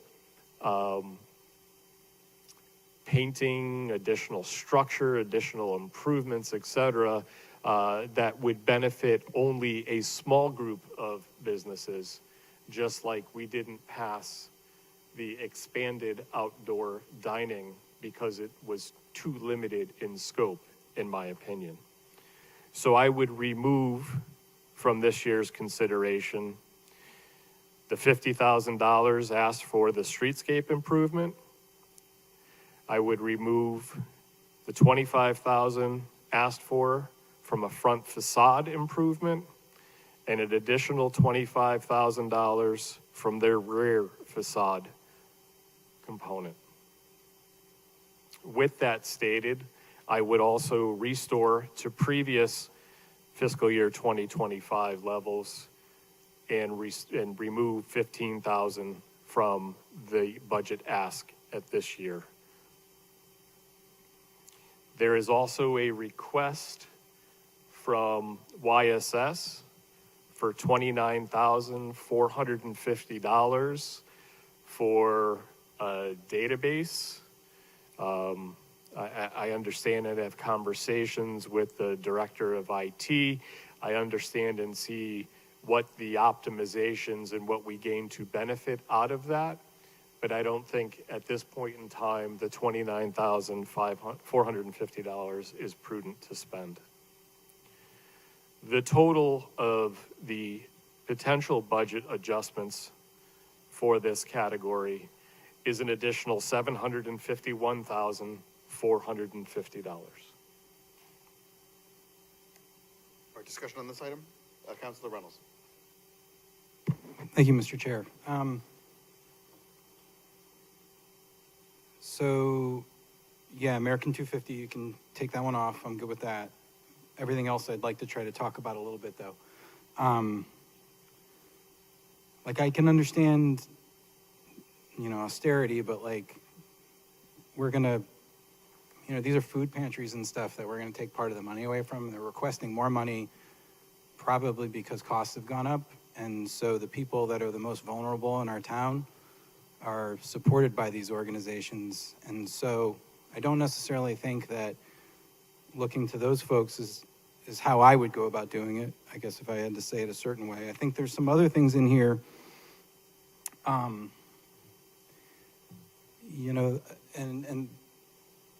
this is the first time I've spoken tonight, so thank you for putting all of this information together. It took a lot of time, and I appreciate it. And I too, have been going over stuff and looking at it from a different lens. But in terms of the library, the suggested cut is actually lower than their last year's budget. So you're not asking them to just not take an increase. You're actually asking them to cut the existing budget. And again, if we're talking about like services that are, sort of experienced and enjoyed by all members of the community, including people, who may or may not have access to things like Amazon Prime and other things. Again, I understand what you meant. I'm not trying to be snarky, but I think that in these instances, I think that the spirit of trying to find savings is completely and totally, appreciated. But I don't feel comfortable with a lot of these. I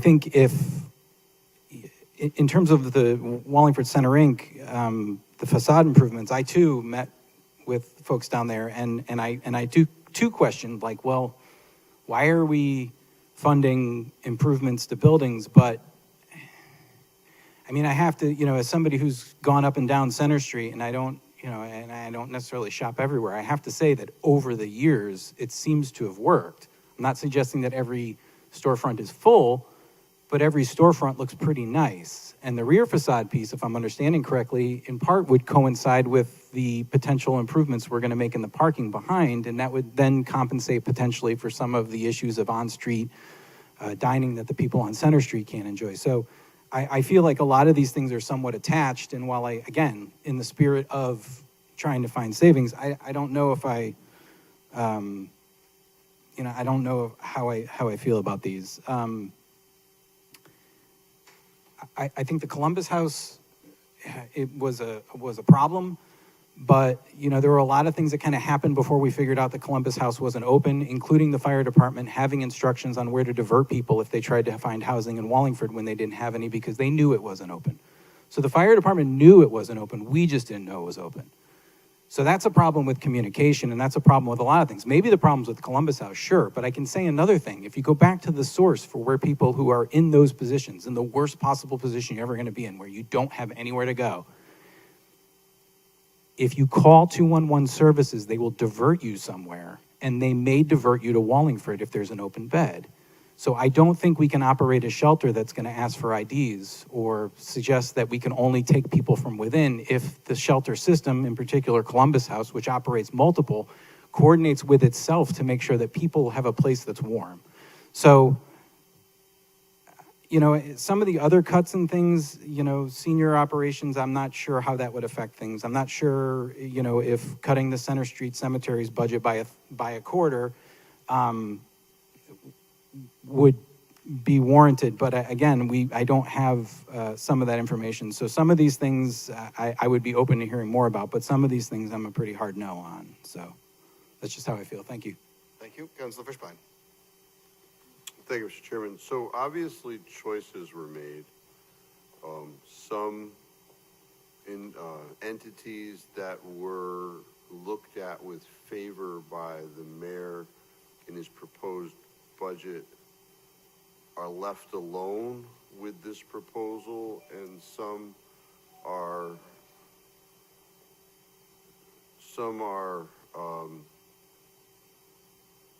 totally eliminated.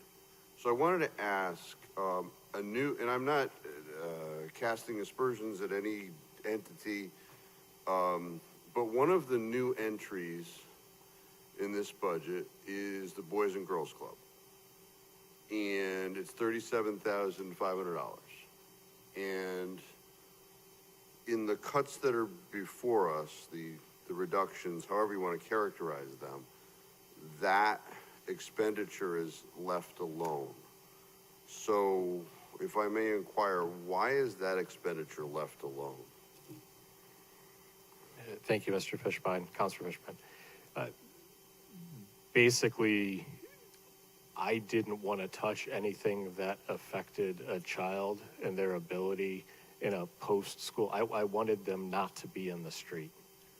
I wanted them not to be home without a place to go to work. I mean, I'll put SCOW in the same place with this. The after-school programs, the capability for, I mean, we had the ability to view and to tour that. I remember you playing one of the games that day with the kids, and going through. That's kind of a non-starter for me, is to affect and reduce anything that directly affects students, especially in an after-school program. Okay, so I respect that, and you know, would the backup support that? I would perhaps be swayed, but I'm looking at the backup. The one page that we got from this new entity that, well, new in that they've never gotten appropriation since I've been up here, okay? And what the letter says, the email says, dated March 24, it says, this will allow us to offer Boys and Girls Clubs of America evidence-based programs in the evenings and weekends, ensuring that more teens have access to engaging, impactful experiences. Based on the current participation and the number of teens served at our New Haven location, we anticipate serving approximately 100 to 150 teens with support of the town of Wallingford. So I'm trying, and I know concern was about the Columbus House, that services are being rendered to individuals that were outside of the town. Nowhere in this one page of backup does it say that they're expanding programs here. So, If I may. Yeah, sure. Mayor? So the request was not for the whole Boys and Girls Club program. It was for a specific program designed to empower young teens and young adolescents, to give them experiences that encourage their development, and give them volunteer opportunities, build self-esteem. So the approach to the administration from the Boys and Girls Club was for $75,000. And my suggestion was, and it was represented that it was for the Wallingford program. My suggestion was that the town would consider funding half of that, and that they participate in private fundraising for the balance of it. So it's program specific, and it's specific to Wallingford. But see, that's part of the problem with the process. So nowhere in this email does it say anything like that. So that had to have been an oral representation, or there's a document that's out there that just wasn't included with the backup. And we had 2 meetings where this body talked about going to the entities and asking them, what is it going to go for? How many people in Wallingford will affect? What is the impact upon the entity if they don't get the money? But unfortunately, the powers that be decided not to do that.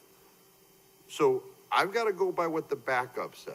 And I understand, Mayor, what you're saying and, you know, the representation, but we sort of get to that contract issue with the Columbus House. And I don't want to be, you know, the heavy here, but if we appropriate that money, this is the only backup that we have. And it's the one page it doesn't even say how much they're looking for in this one page. But yet, what's before us is to totally defund certain other entities, or certain anticipated expenditures that we know are gonna happen in our town. So that's the balance that I'm looking at, the backup, the representations, and, you know, actually helping people in our town. Because certainly, like, the 250th, I would expect the kids are gonna be at that, right? There's a parade, there's all this stuff for kids that's anticipated. We got the whole list of stuff that they're gonna do. But what's before us is to totally gut that with the hopes that private entities will come up with $78,000. You know, I was at the beginning, you know, when Jason and I, with the fireworks, you know, standing on a street corner shaking a can to get $30,000 is very difficult. We're talking about 78,000. That's the balance. So thank you, Mr. Chairman. Thank you, Councilor Allenson. So first of all, speaking specifically to the Boys and Girls Club of Greater New Haven, I have to recuse myself. I can't comment on any of that because I am on the board, full disclosure. But speaking to the rest of the organizations that were proposing cutting, so we talk about not having backups and not getting answers from these organizations, but yet we had 2 weeks to ask questions of these organizations to find out specifically what their backups were. We had these things called workshops where we spoke essentially, and we didn't respond to any questions from the public. We listened to what the public said, but we couldn't respond to anything that they said. We had the opportunity to literally question people and organizations that we might want more information from, and we opted out. So before we start telling ourselves that we didn't have enough information, we had a mechanism to ask those questions. And if that was unsatisfactory and you wanted emailed responses or you wanted some formal documentation, there is no reason why, via the chairman or via the websites of each of these completely publicly known entities, somebody couldn't just ask. If you want information, you have to ask for it. And if you don't want to ask for it via email and you don't want to be the one that is asking as on part of a collective, then I don't know what to tell you. Like, we had workshops. We largely didn't do any workshopping. We called departments to come here so that we would just dismiss them immediately. So if you had questions, there was a time to ask those. And I've said it every year I've been up here.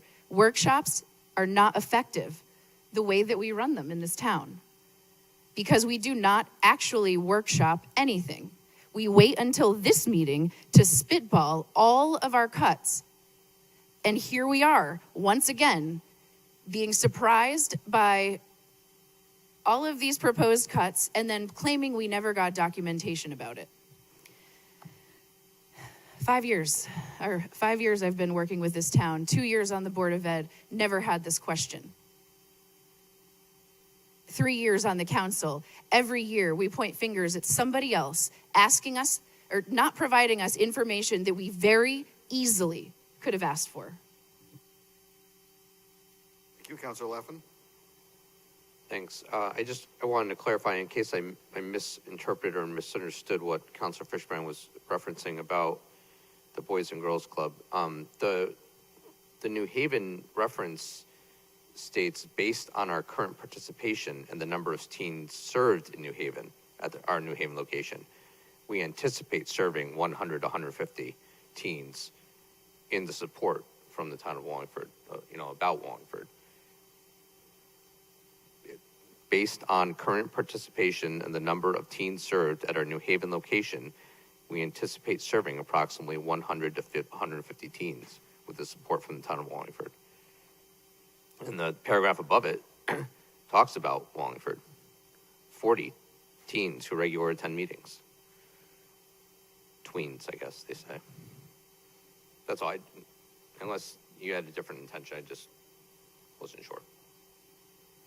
Thank you, Councilor Fishburne. Yeah, I mean, the disconnect, if you read what it actually says, it says, we anticipate serving approximately 100 to 150 teens with support from the town of Wallingford, which I take it is your money.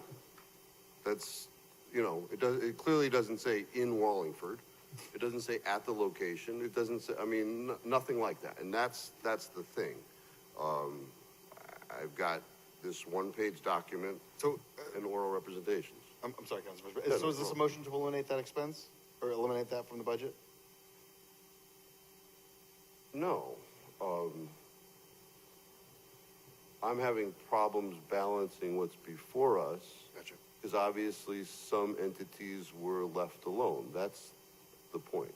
So, thank you. To your point, I don't think you're entirely wrong. I think a lot of the groups that get on this list have been traditionally on this group for years. And I think that we had kind of talked to the administration at a prior meeting about what's the possibility for moving forward to handle this differently and have more of a process where, grants and contracts and those kinds, like what you see sort of everywhere else with regard to not-for-profits, right? Because we're in sort of a unique situation where it was kind of like the people, once you got on the list, you sort of stay on the list in perpetuity. So I think that moving forward, I would like to have more discussions about this, but for the purposes of this budget, we're sort of pigeonholed into the way we've been doing it, if that makes sense. Anyone else on this topic? Mr. Carmody? Thank you, Mr. Chairman. And thank you to Councilors Regan and Laffin for the work they've put in this document. We are cutting substantial amounts from this budget, so I commend you and support much of this. But I have a lot of concerns with the nonprofit and social services funding cuts. There are significant cuts to some of our community assets, our library, our center, and without knowing how that will impact these organizations, I don't think I can support such cuts to these organizations. And frankly, the same could be said about Wallingford Center Incorporated. This is an organization that's goal is to beautify our town's center and help the buildings and the businesses downtown thrive and succeed. And I think the cuts to them are too large. And, in reference to the Columbus House, I guess that's a grander conversation. Are we looking to just do away with our homeless shelter downtown? I can't support any of these cuts, frankly. And again, I commend both Councilors Laffin and Regan for the work they've put into this, and I support much of what has been said tonight, but I can't support the nonprofit and social services funding cuts. Thank you. Thank you. I think the thing that strikes me about this whole list, though, is with just this list of cuts, which is not, we're at $750,000, right? We have let the sort of not-for-profit thing get out of hand in a lot of ways, and that we've continually added things with, I think if you're going to budget for your home and you're going to give to charity, which I think we all should be doing, right? But you kind of have to look at, what can I afford to give away, and then you decide where it's going to go. Where we've sort of taken the opposite track, where we've decided who we want to give money to, and now we're in a situation where, we're trying to take back charitable donations because we're overextended. So this is sort of a problem of our own making. Councilor Tata. Thank you, Mr. Chairman. This may be a discussion for after this budget, because I don't think we have the ability to do much this time. But I know we've discussed this before, and I agree with Chairman Marone's comments. First of all, the word cuts has been used a lot tonight across the board, and I think I want to be careful about that word, because the majority of what is proposed are not cuts, they're reductions to requested increases. So when we talk about cuts, I just want to be very clear about the vast majority of items that were discussed do not bring anything below where they currently are. There are a few exceptions. So I just hate to use the word cuts every year, because they're reductions to requested increases most of the time. As far as and that applies to some of these also. But as for the nonprofits, I think this is something we really need to look at going ahead.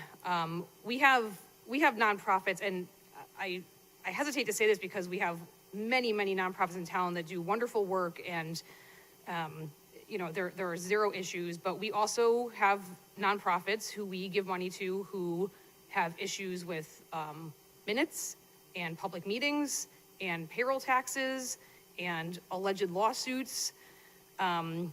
We have elected officials who are submitting letters requesting money. I think so much of this is just historical, and it's just, this is what we've always done. There's also a lot of nonprofits in town that don't get any money from us and don't get any money from the government because I don't think they know how to ask. I don't think they know that money's available. So I would love to look at this going forward. Again, I know that doesn't really apply to tonight, but the subject came up, and I think it's something that we really need to look at and maybe think of how we want to do this going forward. Maybe we want to do, I know Chairman Marone has discussed maybe block grants, or maybe we decide this is the amount of money we're comfortable, the amount of taxpayer money that the government is comfortable putting towards a philanthropic venture. Because at the end of the day, it's really not the government's problem to keep a nonprofit afloat. Now, if they're doing things that the government would have to do and they're doing it more efficiently and for far less money, which many of these are, I'm all for it. But I do think we need to take a much better look at these going forward. Thank you, Mr. Chairman. Thank you. Anyone else on this topic? Oh, Councilor Reynolds, I'm sorry. Sure, thank you, Mr. Chair.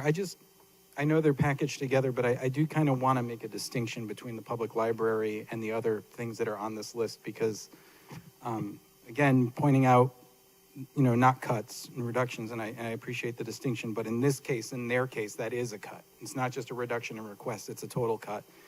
And if you look at the details of their budgets, they are changing with the times. A percentage of their increase has to do with the use of electronic services, and they're reducing the number of physical prints or items in there.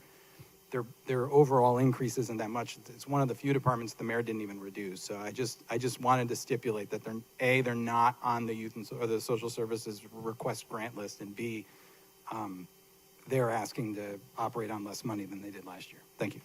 Thank you. Councilor Allenson. There are two things actually on this list that I'm in favor of cutting. One of them is the America 250. I don't think we should be mandated to create an $80,000 celebration. The other thing is the rear facades for WCI. I don't want to not fund it ever. I just think that we need to do the project of the parking lot before I don't want to put the cart in front of the horse, if you will. So I would rather push that out until the parking lot or whatever we're doing there is complete, and then move on to the rear facades. But as far as those two things, I am very, very on the fence and could be convinced pretty much either way on Columbus House, just because of the management of the facility this year. I think that it was in bad taste, for lack of a better word that I am using all day today, that we were not literally informed that they were not opening, and that we really didn't get very much data about the families that they're serving and stuff like that. I don't honestly care if they're families from within or without Wallingford, but if you're operating a housing or an emergency shelter of that sort, I would just think that there would be a little bit more meat to the line item than asking us to just support general winter warming and the general funding of the homeless shelter in general. Again, I could go either way on it, and I am totally open to any arguments, pro or con, but I do hope that in the future, if we do fund Columbus House, that we are putting them on notice that we need more robust backup and presentation when they come to us for funding next time. Thank you. Thank you. Councilor Regan? As far as Columbus House is concerned, this may be an unpopular opinion, but I would be totally okay with taking that function back into general government versus the management that the problem that we seem to have with it. I'm sorry, I'm having trouble hearing you, Councilor Regan. Sorry, Mr. Mayor. I would be in favor of working out some mechanism in which to take the control of that back into the town. That might be quite a task. Understood, but we've got a problem. I know we've jointly tried to fix this problem, in a temporary stopgap measure, but I'm sit here scratching my head as to what to do with this organization, if anything. And I'm by no means opposed. That shelter was created by a grassroots local group who tried to manage it on a volunteer basis for, I think, a decade and a half, and then realized that the issues that you deal with when you host such a shelter are beyond what volunteers can handle, certainly without a significant amount of social services training. And that's what led to our local agency essentially giving the operation to Columbus House. So they own the real estate, which presents a challenge for us, and we'd have to create a program, which creating a program could be much more expensive than $90,000. Totally understood. I've heard the counter arguments about why don't we just provide hotel rooms? Why don't we just provide food vouchers of some point in time? And I understand the problem and am very much aware that these services are needed in this town. Through this mechanism, perhaps not. So, thank you, Mr. Chairman. Thank you. Councilor Fishbein. So, Mayor, you probably know, I thought that I thought it was the Homewood Suites is used as like an overflow for the emergency shelter. Am I'm not aware of that. There are situations where we are obligated to house people either because of fires or because of an issue with the compliance of a rental unit. Yeah. That's funded differently. We have had money in the EMS budget to fund those displaced by fires. What we've experienced recently that saved us some money is the American Red Cross has taken on sheltering people who have suffered as a result of a fire. When we have a rental unit that doesn't comply with housing code, we advance the funds to put people in places like Homewood Suites, and then we get that money back from the property owner eventually. Okay, yeah, because I ran across some sort of agreement that said something like that, but, I think it's fodder for a larger discussion, so, but, thank you, Mr. Chairman. Thank you. I think it's easy to, I don't think anyone liked that the homeless shelter closed, right? But I think when you heard the explanation of it's easier for them to serve these people in other communities where they have resources and things, there's sort of a business reason behind closing the shelter, which is kind of humane from a certain perspective, right? And so you sort of begs the question, like, well, how many homeless people do we have? And like, what is the scope of this problem, right? Which is a question that no one seems willing to answer. So does that mean that the scope is not huge and maybe people are better served in another community? So I think that we have a certain attachment to the shelter, but is that shelter based on like the actual need or my perception, of wanting to serve the community? So I think it is a good part of a larger discussion, and I think how we approach this, I think we could approach this very thoughtfully to like do the best, the most for people that are in that position. Anyone else on this topic? Mr. Regan? Thank you, Mr. Chairman. Moving on, under information technology CapEx projects, there is a line item for deployment of new workstations, laptops, desktops, docks, assorted accessories to bring town hall to modern standards. That includes not just PCs that have the capability of running the security protocols that we have now put in place, but the ability for department heads to work from home, for the ability to do any number of different government services. The total request was $165,000 over the course of the year, and I think it would, looking at the opportunities for cost optimizations, I think we could reduce that in half, given the deployment schedules that I have seen thus far. That should last us a good part of the year. I do want to note that one of the mayor's office people have a workstation that's over 11 years old. That is pretty much You know, and unfortunately, that's not a record in this town. The average lifespan in cycle is somewhere between 3 and 5 years from a refresh cycle. And once we establish a baseline, we will be able to refresh those on a semi-annual basis, on a department by department or need by need basis. So I think at this time, to cut that number in half from a deployment standpoint for the next year is my recommendation. Councilor Allenson?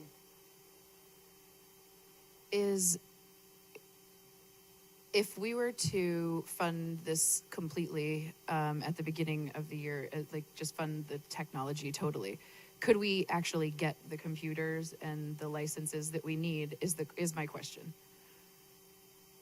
So, Mayor, I can. I honestly don't know the answer to that question. So we are in an interesting position. Licensing is instant. We have no delays, no processing. We have funded. We have the mechanisms in place in which to do that, to add, subtract, and to right-size the licenses as necessary. We do have in the industry, technology industry, somewhat of a tariff problem right now, and that the additional costs associated with product that is traditionally made in Taiwan, perhaps some in Israel, perhaps Mexico, Canada, et cetera, all have staggered extended delivery times right now, and there are currently waivers being run through the federal government in which to get them, but they're being allocated to the largest customers first. We're not this is not like going to Best Buy and grabbing a dozen machines and running out and suddenly they're out of it. This is, larger numbers, although not huge. But it's still, I think, larger than what the organization can handle on a rollout for a year basis. And the outlook is better after that. Yeah, I get that. And that's kind of why I was asking the question because, I would be in favor. I mean, 82.5, it's like, it's basically change compared to what the rest of this is talking about. But if we can't actually get them, you kind of run into that whole like unfunded salaries issue, right? Like, is this going to be unfunded equipment in this year that we then are talking about next year, or rolling forward? So I would say, what about? So the other thing is there savings on licenses associated with not activating computers? So I'm guessing. So if we get every computer, I'm just going to throw like 100 out there, right? If we got every computer that we were asking for as part of this 165, is there a bulk cost to the licensing that is different from if we were to only get half of them? No, it's only upon activation of that license. Okay. What's up? Councilor Reynolds? I actually would prefer that we do it all now. And I would advocate that this, although people will disagree with me, but this overall expenditure is something that we could actually bond. And the reason being is because we're basically building workstations for people that never existed. Like, you could argue that if everybody got regular computers and they were on every desk for the last 20 years, then this would be a silly thing to bond. However, it's $165,000 that was never there, and it's being requested on top of $375,000 that's included in software under the IT department as well. Those two expenditures alone are $500,000. Those are the things that we should be looking to bond. Cutting them in half is exactly what we've been doing for years, and look at what it's got us. Marginally good, right? We need to get out of the habit of saying, well, we need this now, but we're going to do half of it now, we'll do half of it later, and then maybe it'll be cheaper. And I got two words: community pool. We should not be in the business of saying, if the IT department goes to the mayor says, this is what I'm willing to give you, IT department says I need this stuff, it goes into our budget. No, we're going to cut it in half. I get supply chain stuff, I get all that, but what that also tells me is that if that stuff doesn't get better, this stuff's going to get more expensive, and we have to get out of the habit of delaying the inevitable when this is inevitable. We need all this stuff. If we want to see departments become more efficient, if we want to see workflow improve, if we want to see an overall reduction in workforce eventually through attrition and through the lack of jobs that we don't need to have anymore, like elevator operators and gas pumpers, then by all means, we should be going all in on what's requested right now and doing it right now. Delaying these things doesn't help anybody. If you bond them, then they don't come out of the taxpayers' pockets right now either. So that's just my opinion on this section. Thank you. So, Councilor Reynolds, is that a motion for an amendment? Well, I mean, this is saying cut it in half. Am I saying, is my amendment that we bond the full 165 and get rid of this? Right. Sure. Second. Okay, motion made and seconded, to Councilor Laffin. Thank you. So I manage the IT where I work as well, and I know we do have to get all these computers out, without question. I think it would also be difficult to get that many computers out within a year based on our staff. And that is separate from, I don't think we should bond software or a machine that we should be planning to cycle out. We should be turning over a third of our computers every year once we get established. So they're gonna be here 3 to 5 years. This first wave of computers might be here a little longer, but then the plan would be every 3 to 5 years. Then they go to surplus, or I don't know. We will move them off someplace, cycle them down. I don't think the hardware is strong enough to bond over the 20 years. Software is always changing, and operationally, I cannot see deploying that many devices in the first year. Now, with all the other bonding that we've done, freeing up capital for less expensive items like this, that the funding may be there to dedicate the funds to pay for all of them, but I don't think they're going to actually end up being able to deploy that many in the first year. Councilor Reynolds? So for example, if we were to go to the 2,090,000 list and pull out 500K from that and say we're going to bond that, then everybody would be acceptable with sticking the software and those computers in the cap and non-recurring and paying for it with the electric division money? That's the money that's left over from the electric department money that's this kind of stuff that I imagine we'd end up paying for. The smaller stuff that is only going to last 5 years if we're lucky. Right, but and I understand that. And again, I'm not suggesting that we bond every 3 to 5 years this expense. Yeah. But I'm saying if it costs this much now, it's likely because we've never had it before. So therefore, it's kind of like a capital investment. The maintenance of that, which is, again, something we haven't always been good at, I hope we do. But the initial investment has to be there. Now, if people want to say, all right, well, this isn't something we bond, then bond something that costs that much and put this in cap and non-recurring. And I think that's what I intended. Okay. It may turn out that there's so much more money we have to allocate from that cap and non from the electric department that we would, of course, buy the computers, or it would become appropriations in force for following year, whatever it is. But as far as trying to whittle things down, again, I just don't know if they could deploy that many all at once. So, Mr. Senator, though, philosophically, because the computer has a 4-year usable life, right? So this is not something we would traditionally bond. Could we pay for You computers? can't bond computers. I'm sorry? You cannot bond computers. Okay. The useful life is 3 to 5 years. What's the useful life of the barcode reader that Public Works is going to get that's on your list? 10 to 15 at least. Okay.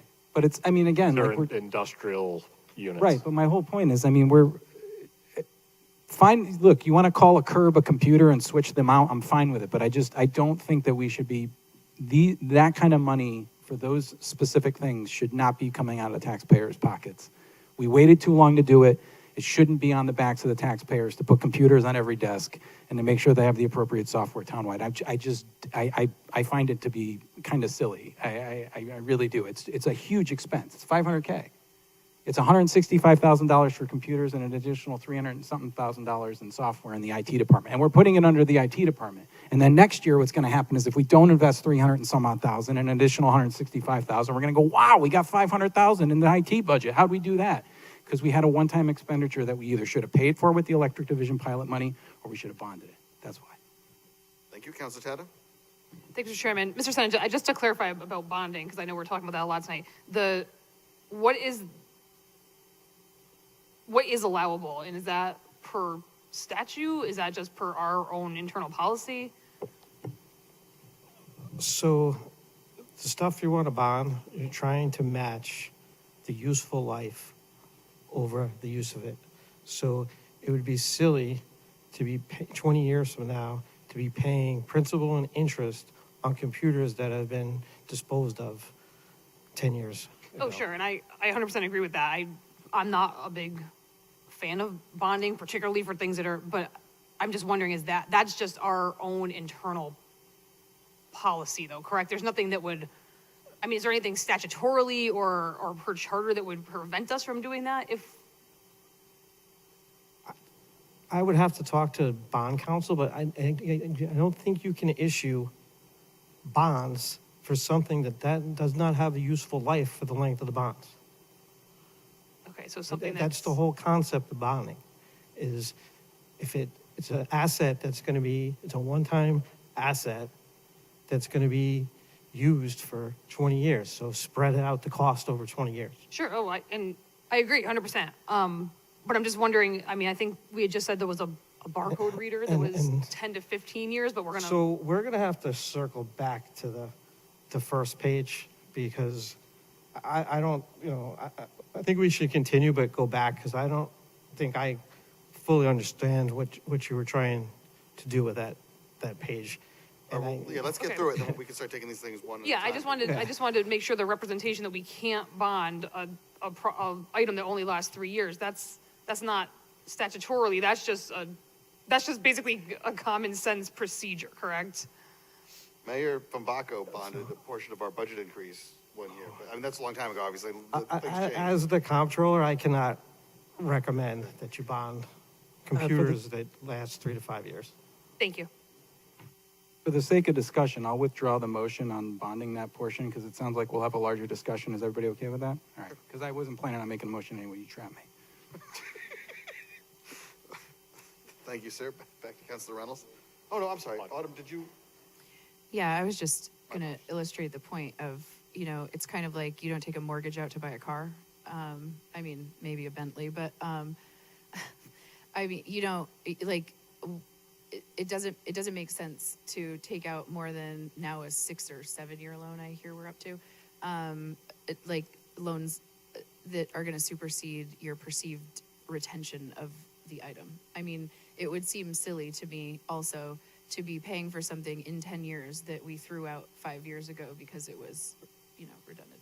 But that goes kind of to my whole point, which will be later. So. Thank you, Councilor Frischbein. Thank you, Mr. Chairman. I know the motion's off the table. I just, getting educated on this. Are all municipal bonds for a term of 20 years? No, you can do 10. I thought you could do 5 too. I would have to look. I don't think I've seen that. And then you got to look at the market of who's going to want to buy that. Understood. That's a totally different. So when I hear cannot, and this is philosophically why you cannot, because of the life of the obligation and the term of utilization of the product. Not that I'm in favor of this, but if we found a product or something that had a useful life of 5 years, if we can issue a bond for 5 years, that would meet at least that concern. But discussion for a different time. So thank you, Mr. Chairman. Thank you. It's an appropriate question between. Can I make another point too? Because I've heard this 2 or 3 times tonight. Is we're going to bond because we don't want to pay for it with taxpayer dollars. You're still paying for it with taxpayer dollars. You're just not paying for it in this year's budget. You're paying for it in future years' debt service budgets. But it's still taxpayer dollars. And you're actually, depending on where interest rates are, you could be paying more or less. So bonding one, certain expenses, you're kicking it into another budget, but again, it's a philosophical debate, but.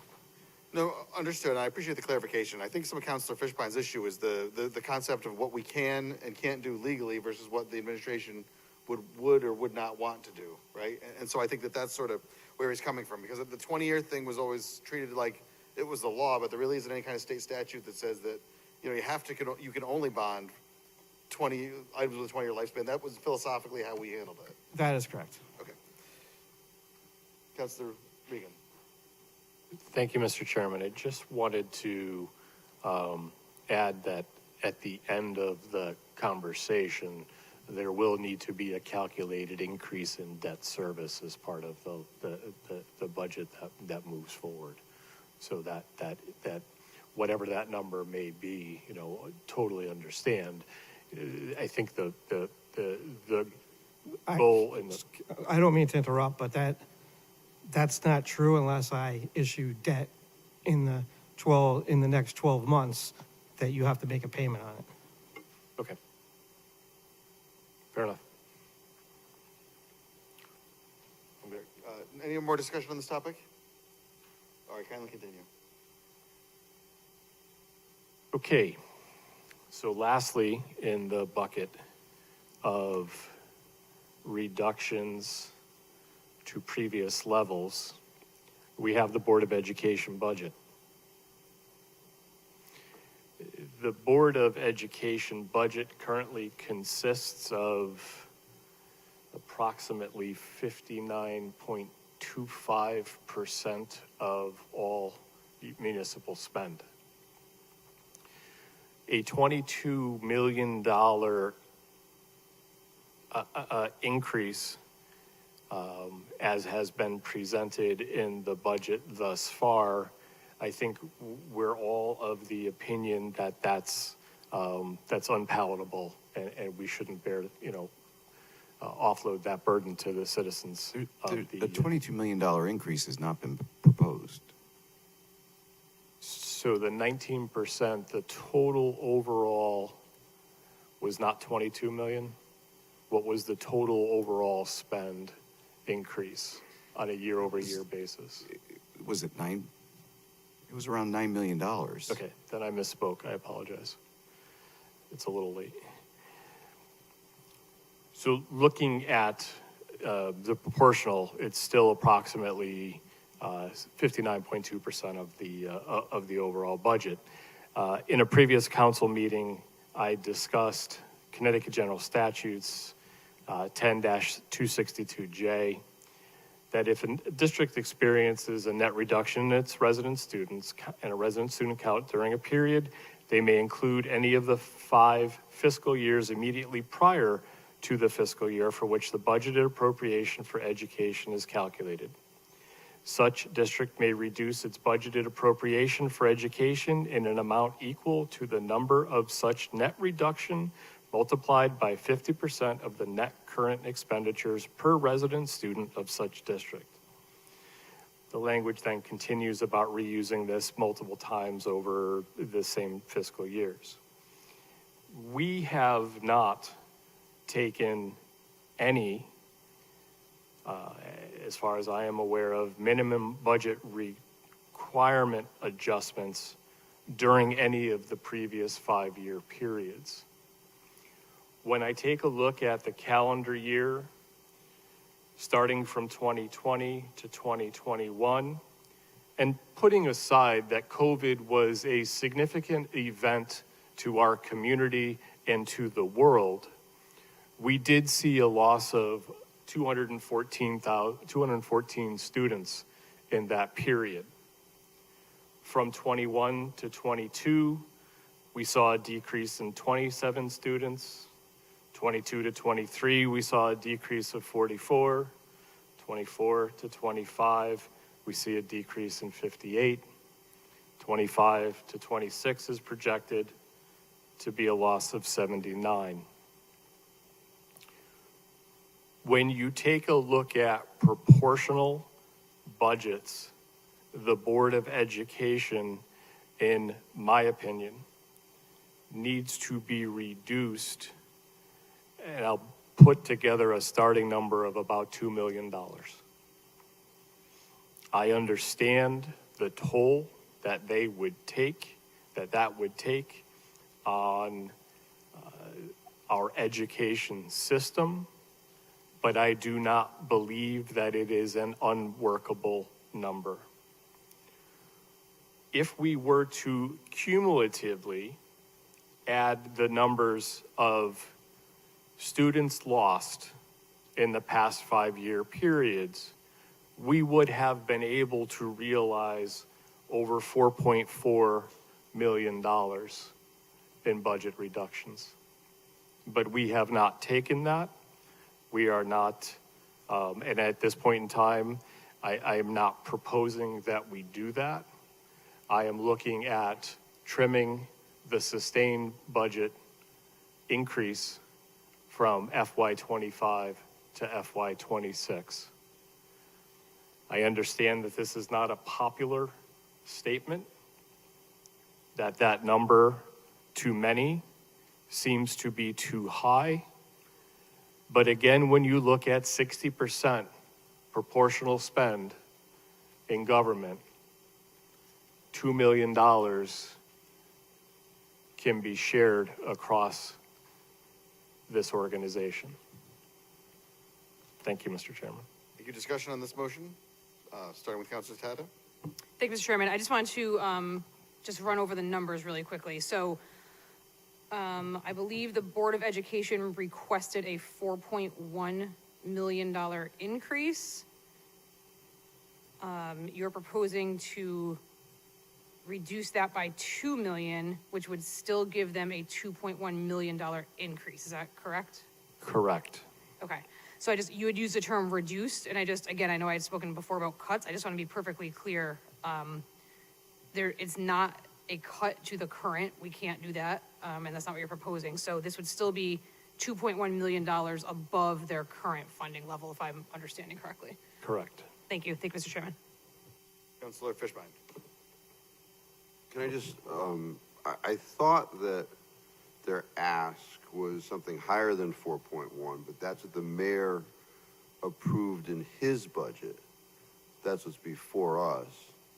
And now their proposal is to cut the mayor's reduced recommendation by another $2 million, bringing it to the 2.1 increase. Is that where we are? Yes. Because I heard that their ask was 4.1, but I think their ask was higher than 4.1. There was also an adjustment based on, I believe, an 10% to 8% from a funding standpoint. But you are correct that the proposal is to fund them for an additional 2.1 million from the year, reducing the mayor's approved by 2 million. So just for the record, the 2.1 that's before us now, how does that compare to what the Board of Education's final ask was? I'm going off of memory here. I believe, I'm trying to find the page. If maybe the mayor can help. My recollection was that the 4.1 million was the ask of the mayor, and then there was I want to say approximately $380,000 adjustment, and that was because their initial request, they thought that the health insurance increase was going to go up by 10%, I believe, and it ended up going up 8%. And so what the mayor ended up approving in his was not a reduction in what they were asking. It was an agreement because they got in numbers for health insurance that they hadn't had when they submitted it initially. That's my recollection. I don't know if the mayor can correct me if I'm wrong. Well, just the part where they agreed to it. Well, did they not say, oh, we thought it was going to be 10% and then came back to you and said, oh, we got the numbers actually? That was based upon updated information that we had. And so we reduced it, we reduced their request by what we anticipated would be the 2% savings, not savings, the 2% non-increase in the health insurance program. But you didn't reduce their request any further than that, correct? That was the only reduction? I did not reduce it further than that, no. Okay, so yeah, so the Board of Ed, the only reduction that the mayor had from their initial request was that, what I would refer to as a housekeeping, item where we were projecting a number and we got a number that was a little bit lower. Thank you.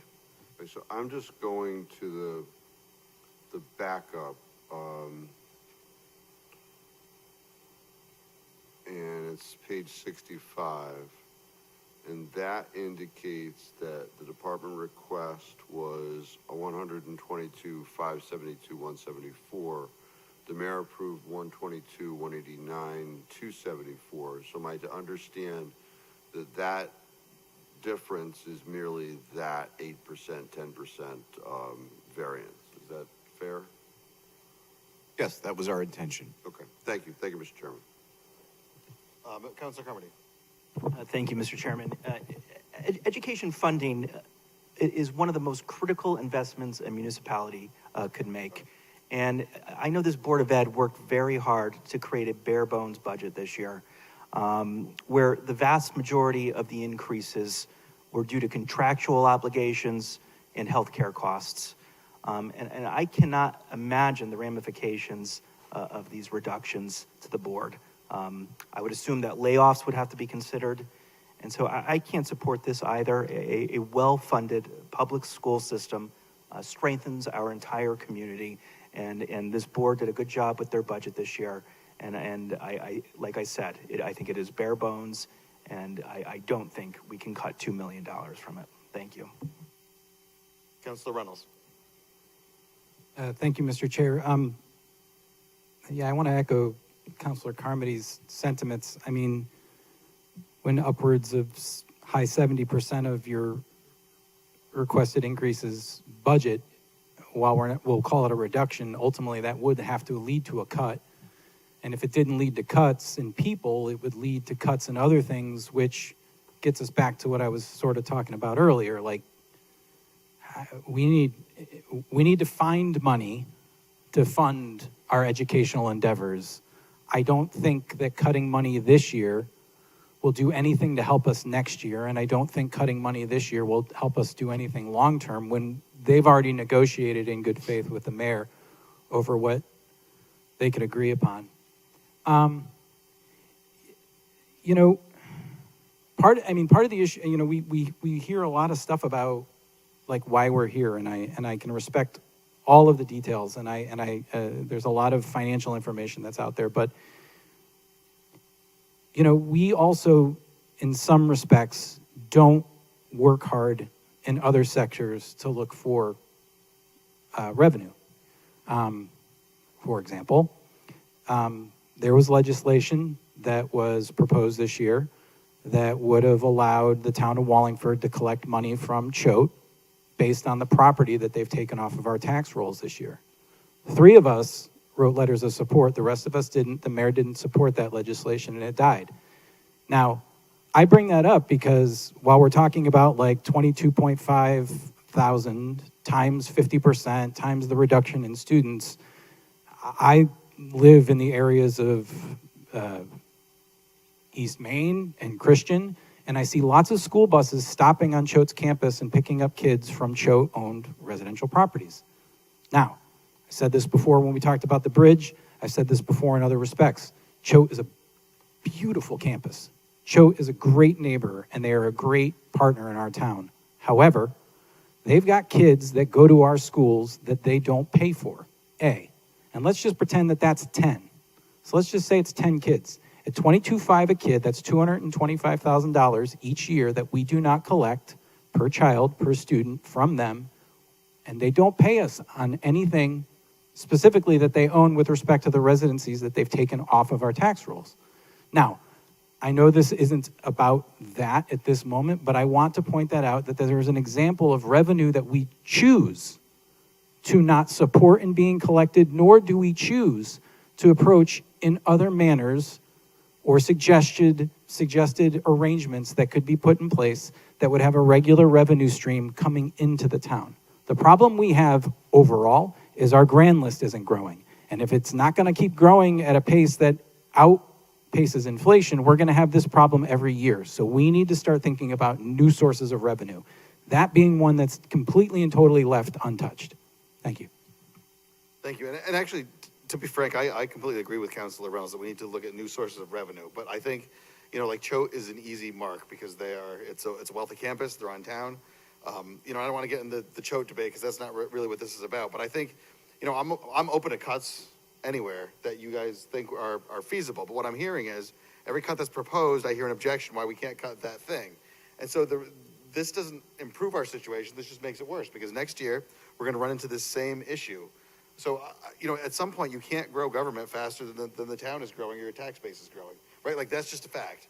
Or you can perpetually raise taxes. So at some point, you know, Wallingford becomes an unaffordable town. I mean, a lot of the services that you're suggesting we don't adjust serve people that are most affected by the increase in taxes. So I think people on the higher end of the economic spectrum can handle the increase, but 20% increase for people at the lower end is pretty substantial. So, you know, I think it kind of cuts both ways. It's like, what kind of a town do we want to be, right? And I think we need to do a better job of managing our expenses. So I'm open to any cuts that you guys are looking to do, but I think we need to look seriously. You know, I'm not saying that all has to fall on the Board of Ed, but I think all I hear is objections, right? And I'm looking for, you know, ideas, I suppose. Councilor Laffin. Thank you. And again, so this goes back to the very beginning. The budget that we were presented by the administration was, if you want that, this is what it will cost. And what we're trying to put on the table is, if you don't want to pay that, this is what you get. And that's what we have to now kind of flush out. Is the Board of Education, I say this, I think I say it almost every year, as it's been stated, it's 60% of our budget. It's hard to make a significant cut all from 40% of our budget, especially when we're talking about anywhere from $7 to $9 million in this case. Is there a number from those that are uncomfortable with the $2 million that you would be comfortable with taking from the Board of Ed? Or are you would completely vote against any Board of Ed change, and we're going to take all of it from the general government side? That's now the question that's on the table. Like, is there a number in a balance that we can find that you're comfortable with?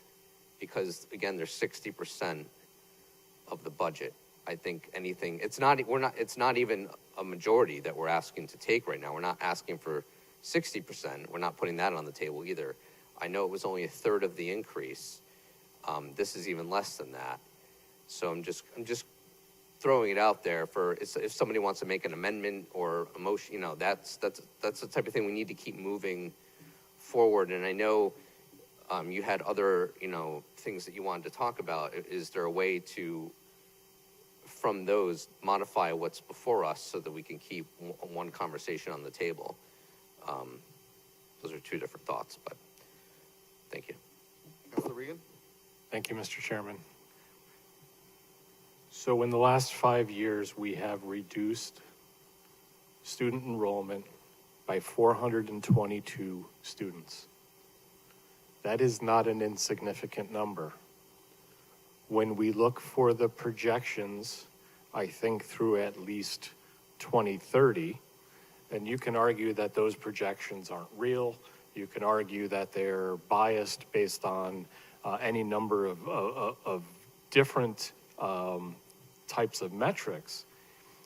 But there is no policy to account for the reduction in students.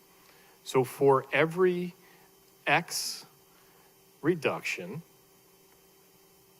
logic, at least in my mind, would dictate you would pay less because you are servicing less students.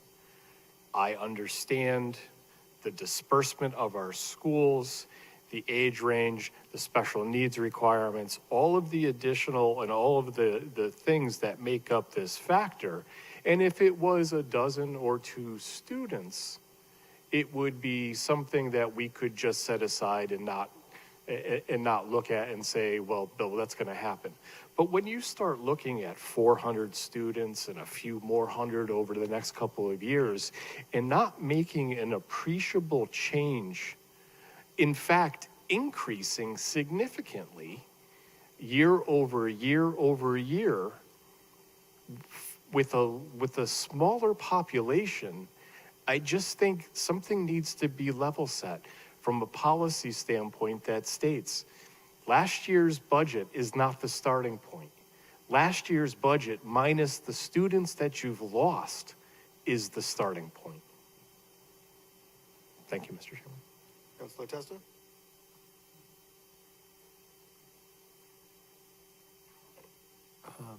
Well, there's a few things on my mind.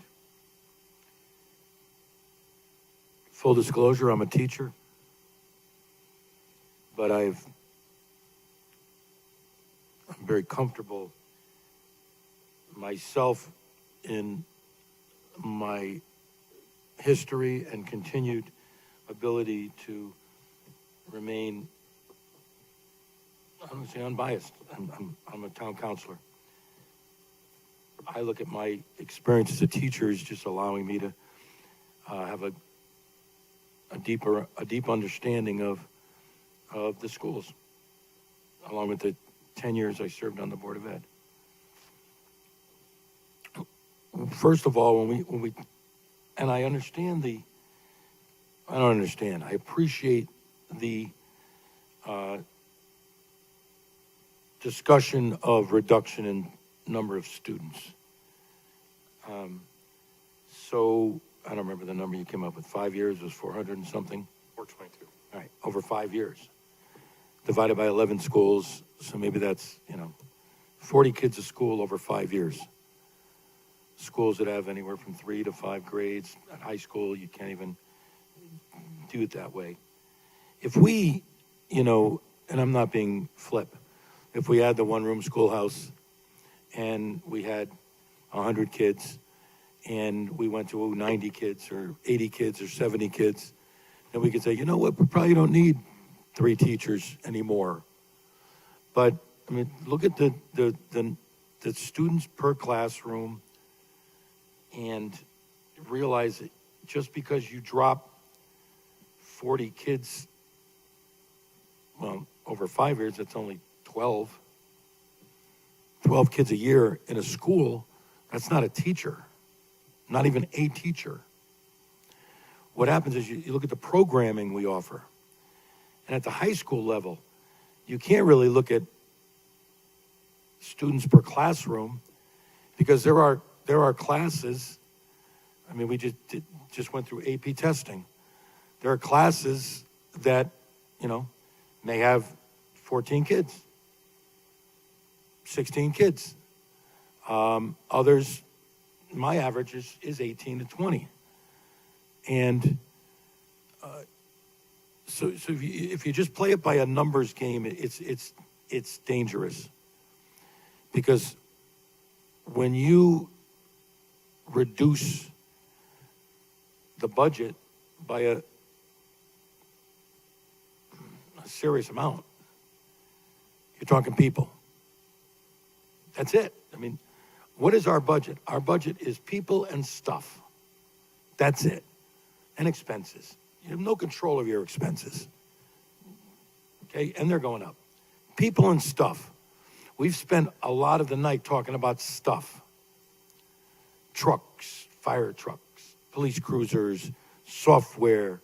This is all stuff we need, yes.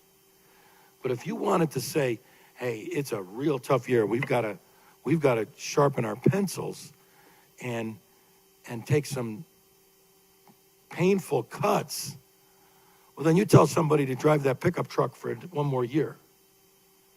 And you put off that plow one more year because when it's raining, it's raining. We buy them all the time. We have a lot of them. But if you really want to cut, then you say, sorry, no more stuff this year. So let's talk about people. Where do we cut people? Figure it out.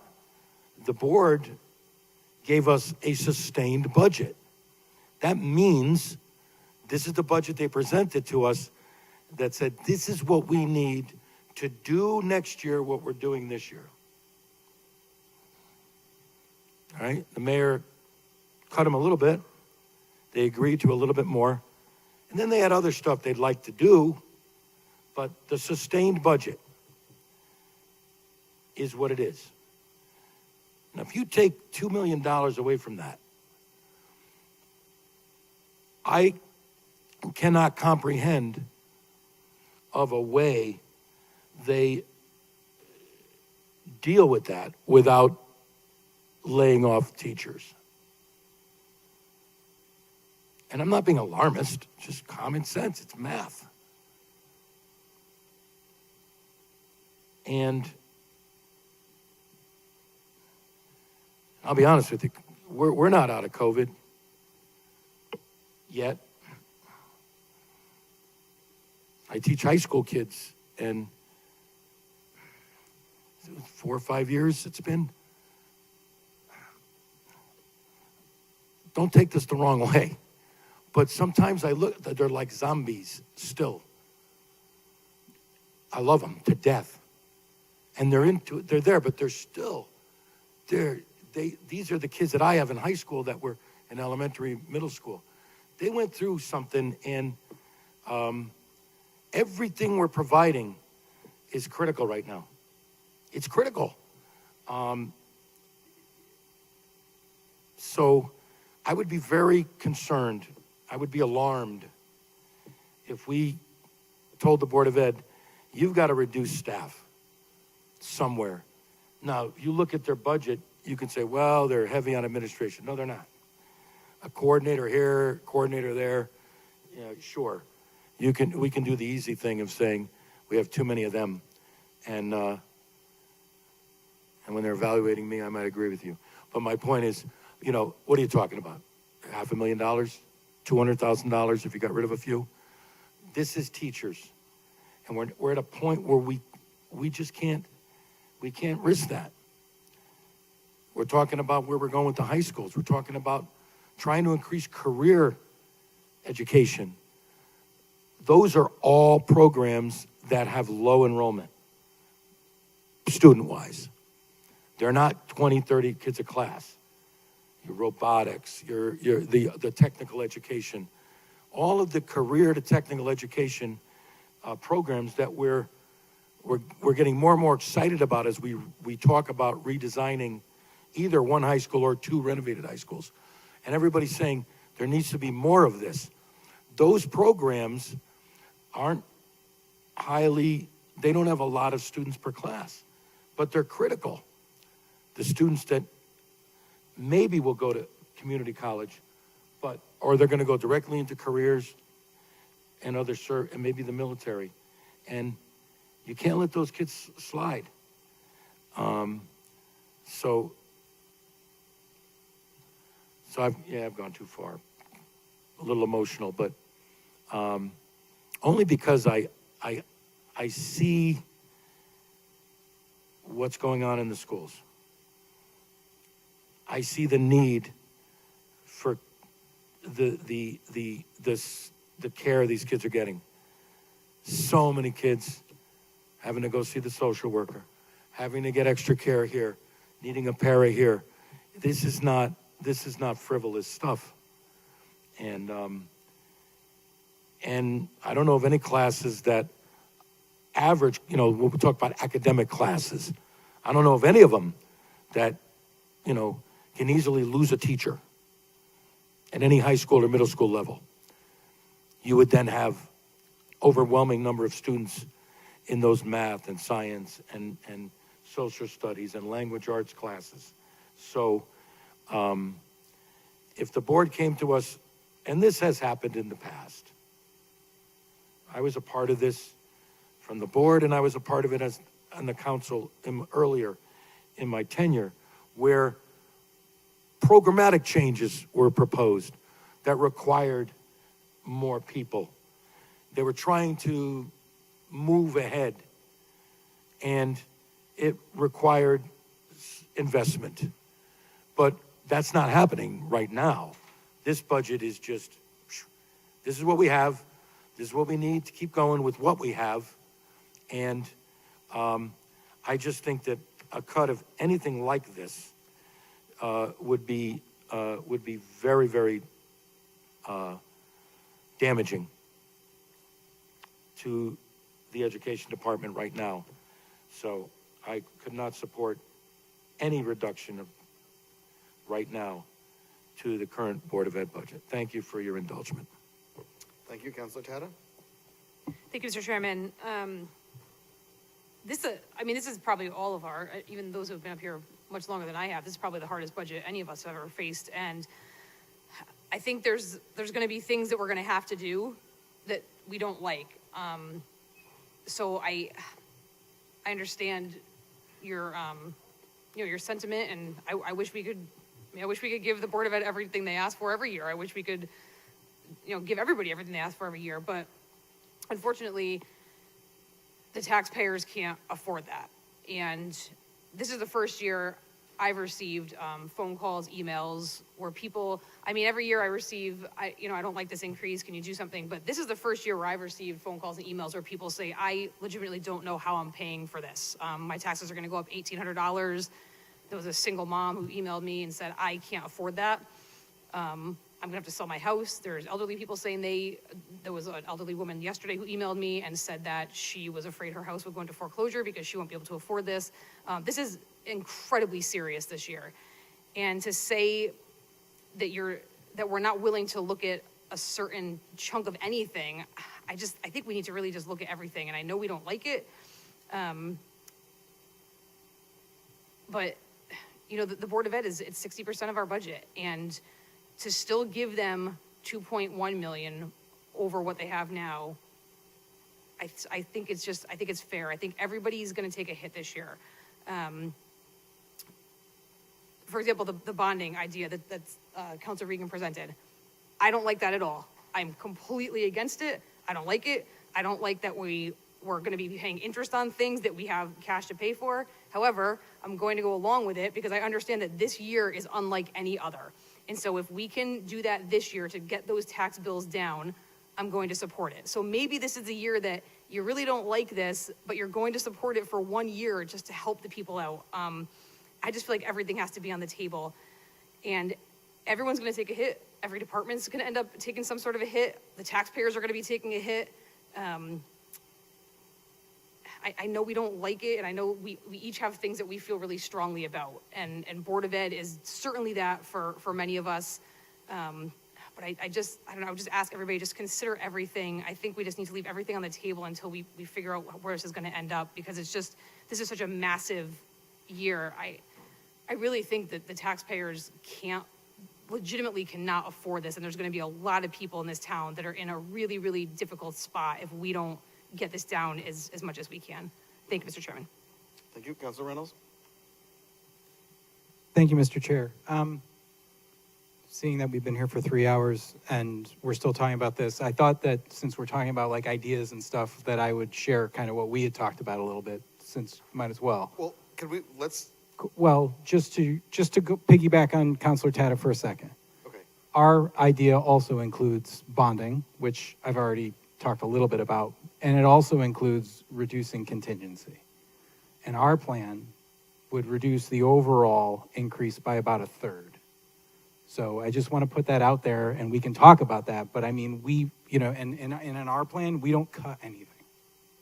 We do this entirely without cutting anything. We go from a 5.9% increase down to under 4%.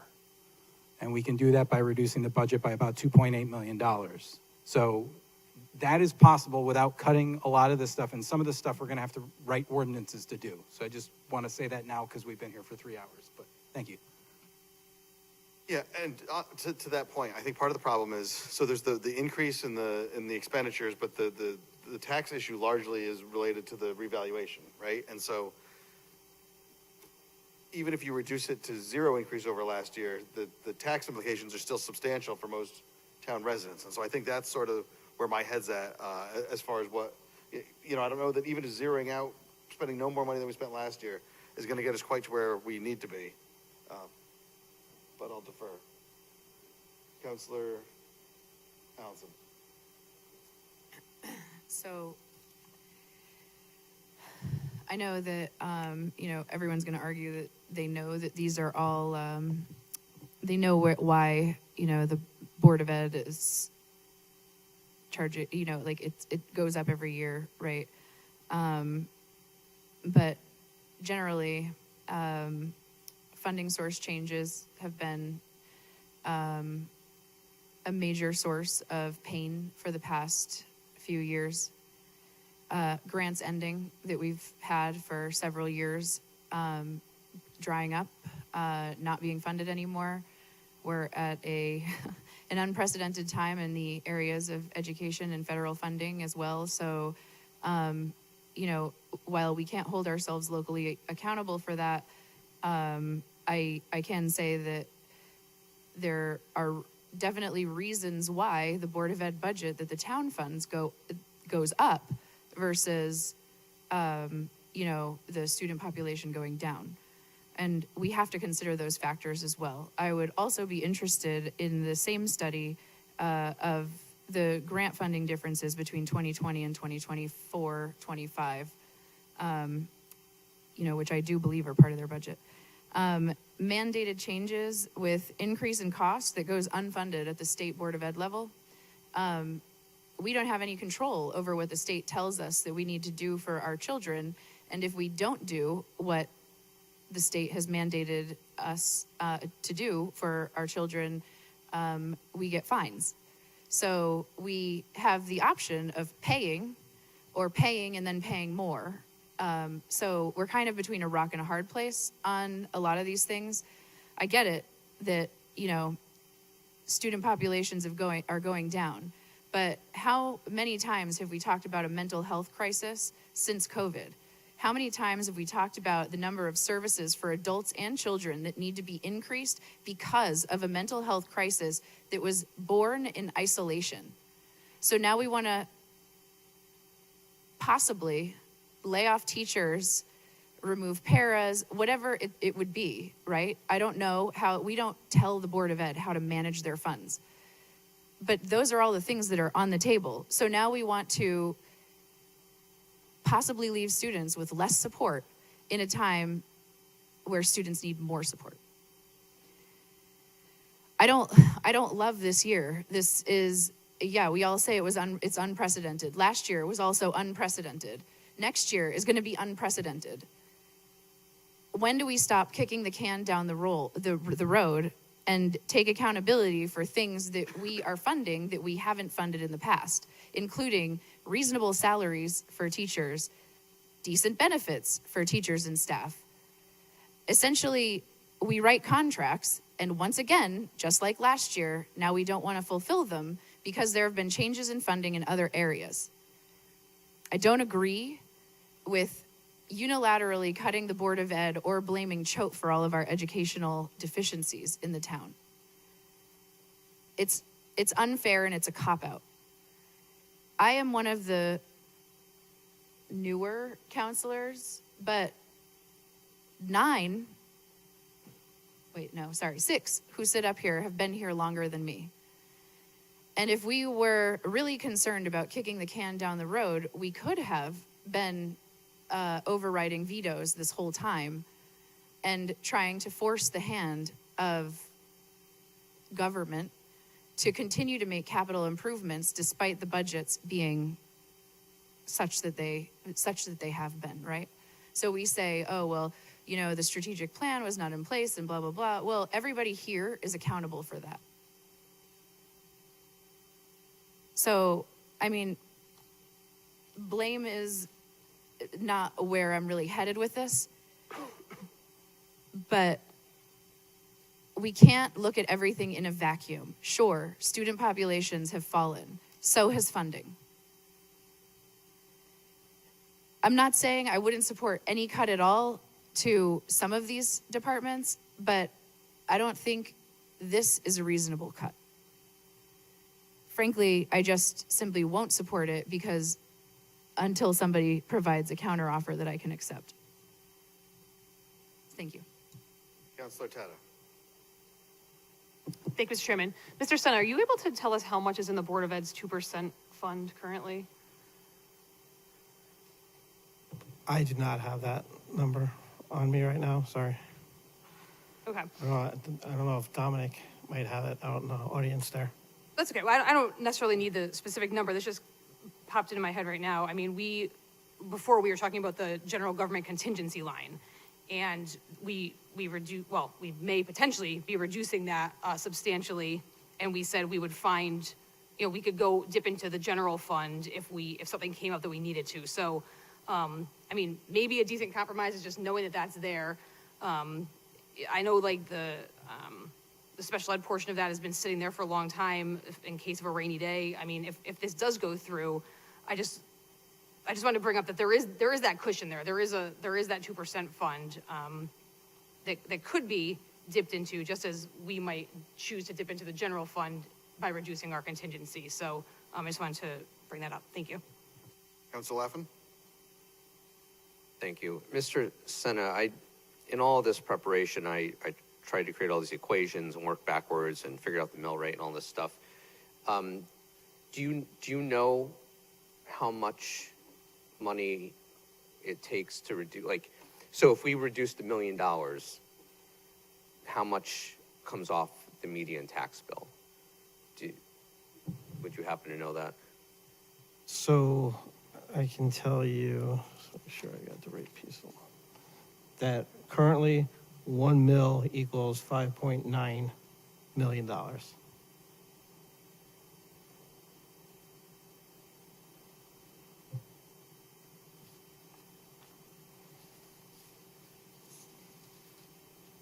Okay.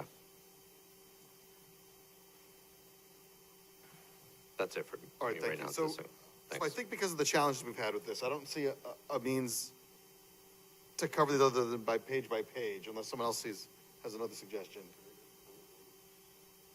You want to comment? Oh, I'm sorry, go ahead. So I just want to come back to the beginning and the backup. So on this MVR situation, is the presentation saying that we had the ability over the last 5 years to reduce based upon the state statute, but what's before us here, net reduction of resident students for purposes of reducing its budget appropriation for education pursuant to the subdivision for any subsequent fiscal year.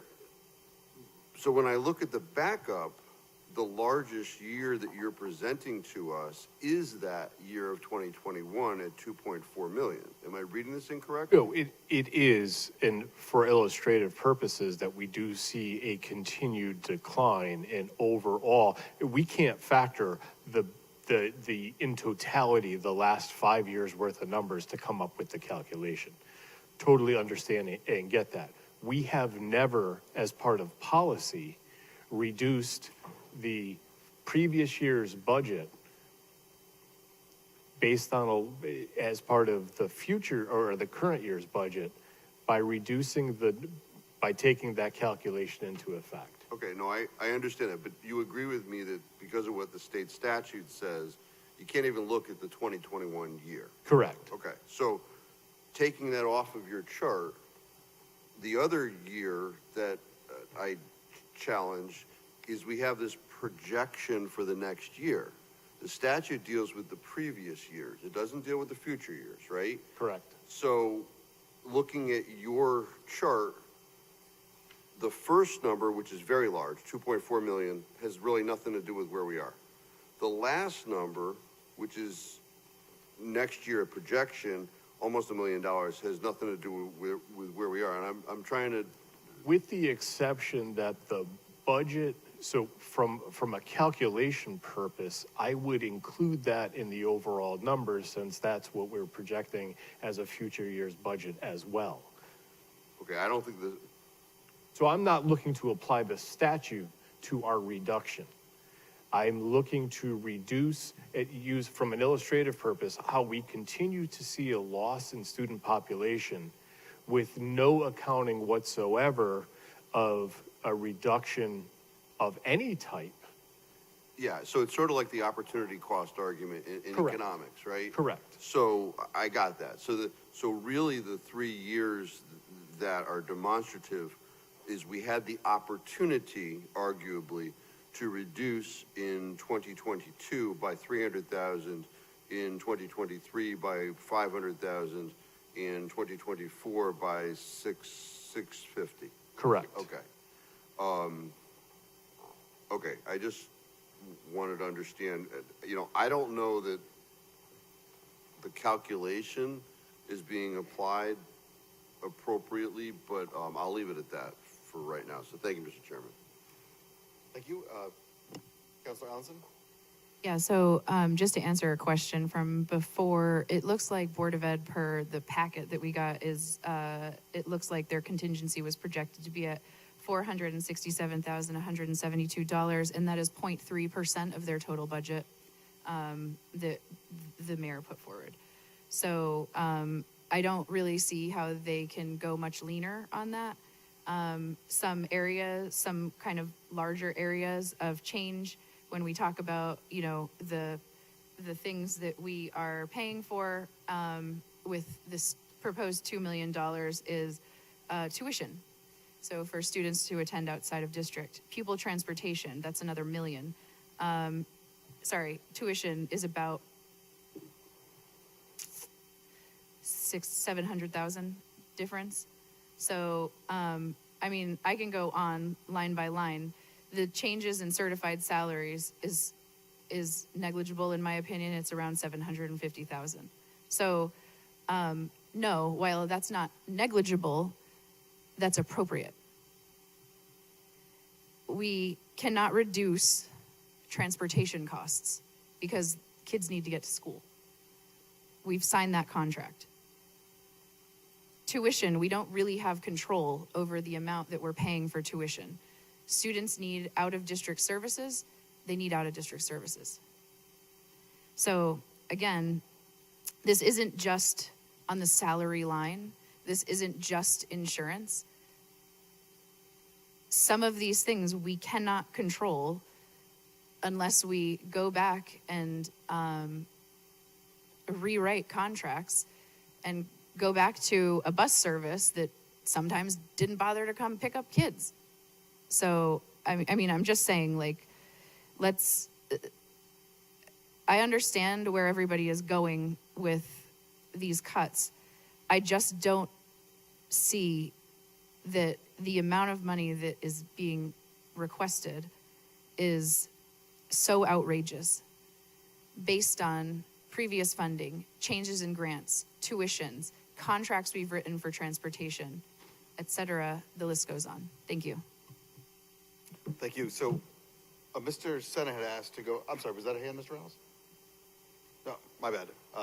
Mr. Senna had asked to go back to the bonding page.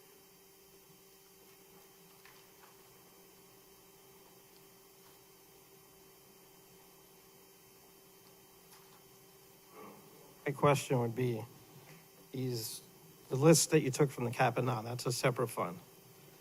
So the ordinance that we get the money from the electric division, it comes in a general fund, and then that money gets sent to the cap and non to fund those projects. So I don't understand how if you're proposing to bond these projects, what's going to replace them in the cap and non fund? Because the way it's set right now, this really does not have an effect on the taxes except for the additional amount above what the electric division gave us in revenue.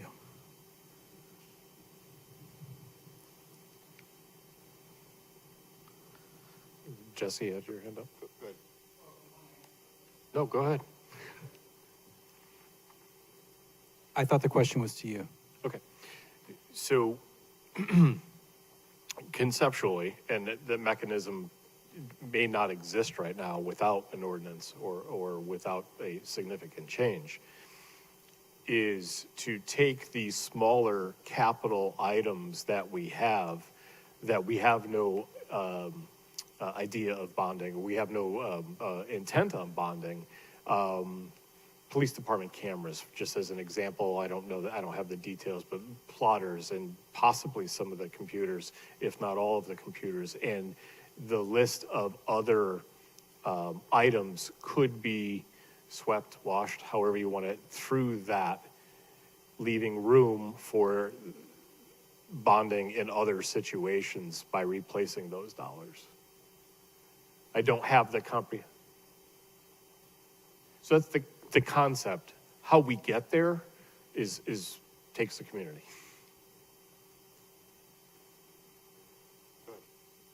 So, Mr. Senate, and we've done this in the past, essentially, the money that from the electric division doesn't get to cap and non.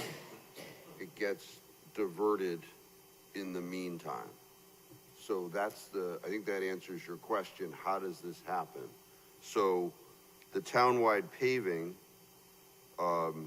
because you're bonding it, the money would not go from cap and non, from the electric division into cap and non. It would get diverted to be used for something in the regular budget. That's the vehicle by which, I mean, it's your package, but I believe that was the intent here. Yes, it was. Thank you. Correct. So I'm going to defer back, but If I may? that answers the question.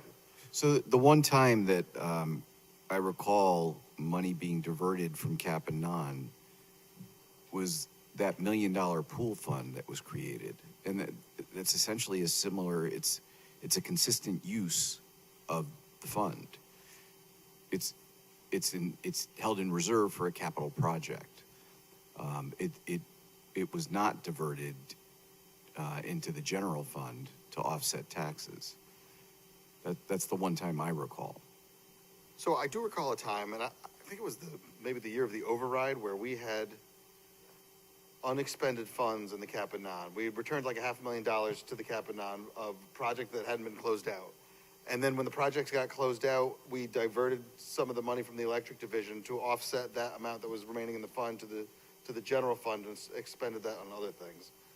I don't remember what year the veto override was, but that was, I don't know, 5 or 6 years ago. That was like the Shortell amendment. Is what made that work. 2020, okay.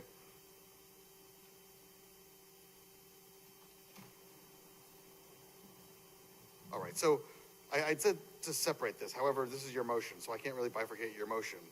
So I think we call the roll on the whole thing, and then if it doesn't pass, then you can take whatever action you see fit from there, or we could get other motions or whatever. So as presented, understanding that page 3, we eliminated the clawback provisions except for the community pool, which was amended to the 900,000.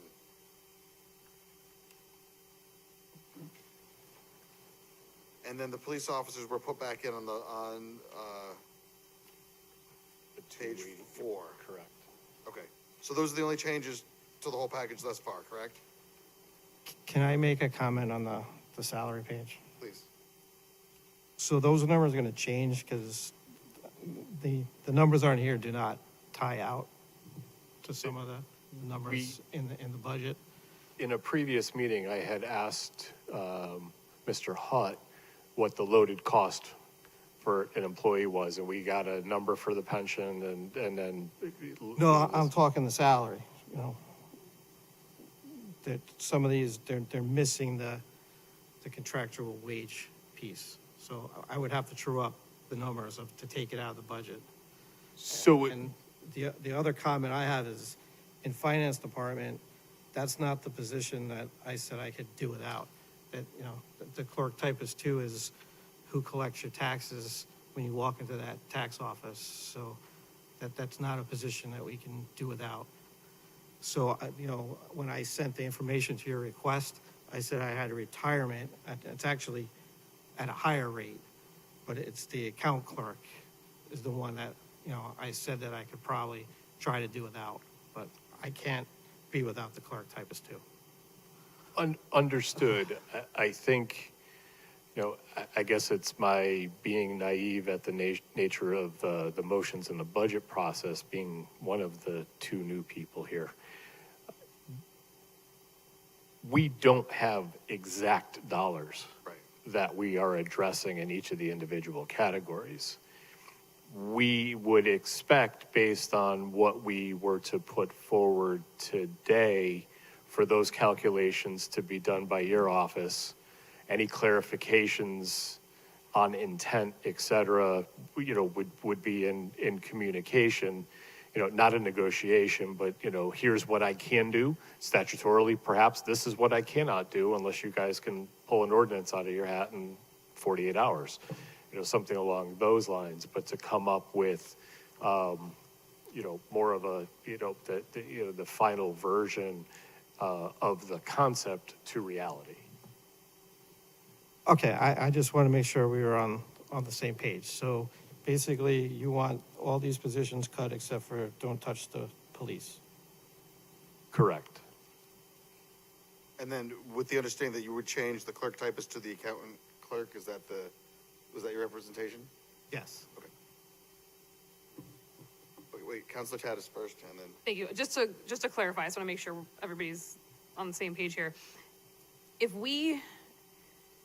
Do we have the ability to say this is the position that we're not funding, or do we simply reduce the salary line by that amount? And then, so Mr. Senate, in your example, let's say that Councilor Regan didn't just agree to that. Could we simply reduce your department's salary line by $45,974? We're assuming it's for that clerk typist, but then you say, no, that I really need that one, but I'm gonna take out this other one. Is that the mechanism, similar to like the Board of Ed? We can't tell them how to spend their money. So are we just reducing a salary line, or are we specifically able to say, this is the position we are not funding? I guess that would be a question for HR, but the way we've always done these budgets is the reason why that personnel detail is there is we're telling you how we got to the salary and wage line. So if you were to just say, I'm taking $50,000 out of my budget, now that creates a problem because, let's just say you guys reduced my budget and I didn't have an open position. Well, now I got an employee I got to pay and I don't have enough money to pay them for the rest of the year. Mr. Mayor, can you speak to that? Are we simply reducing the salary line, or are we, as the council, able to specify which employee that is? I would take the position that, unlike the Board of Ed, when it comes to the general government budget, the council can reduce positions. The benefit to the administration in adjusting is knowing what your dollar intent is. But you're not saying a position doesn't exist. You're saying you're not going to fund a position. Yeah. And I understand practically it's the same thing. So basically, once that money, once your office, for example, gets their dollar amount, if in the salary line, you could really use that for whatever position you want, right? Once it's in as long as it remains in that salary line, correct? That's true. Yeah. Okay. That- I'm not saying that we shouldn't specify what we're doing, but I just want to make sure we all know, because like Councilor Regan said, these aren't going to be the exact numbers, but if we do reduce a department's salary line and we say this is what we're thinking it would be for, then that would make sense. All right, thank you. Thank you. Anyone, Councilor Fishbein? So, Mr. Senate, when you say that on the backup, we're looking at page 4, I guess, although the pages aren't numbered, it's the 4th one in the packet, that some of these salary line items are incorrect. Is that what you said? They're off maybe 1,000 or 2,000. It's just the wrong number was picked up. Okay, so my understanding is that all of these came from your budget. So that your budget is incorrect. So this is the first time I'm seeing this document. No one asked me for any of these numbers. Okay, but these numbers came directly from the budget that, I'm saying they don't tie to the budget. I didn't hear that. What I'm saying is the number on here does not tie to what the backup would be. So I don't know where the number came from, so I want to use the correct number. Not all of them, but some of them. Okay, I'll take your representation at that. So thank you, Mr. Chairman. Councilor Reynolds? So are we now talking about the headcount freeze specifically and what we think about the headcount freeze, or are we just, okay, so if we're okay, yes, go ahead. No, and I'll let you go in a second. So I think though, so they made the motion, they presented the whole motion and a second as a package, right? So I think ultimately we have to vote on that unless they want to separate it, bifurcate it now. So we can vote on it and then continue to have discussions, but just to clarify, but I'll let you continue. No, if this is, okay, so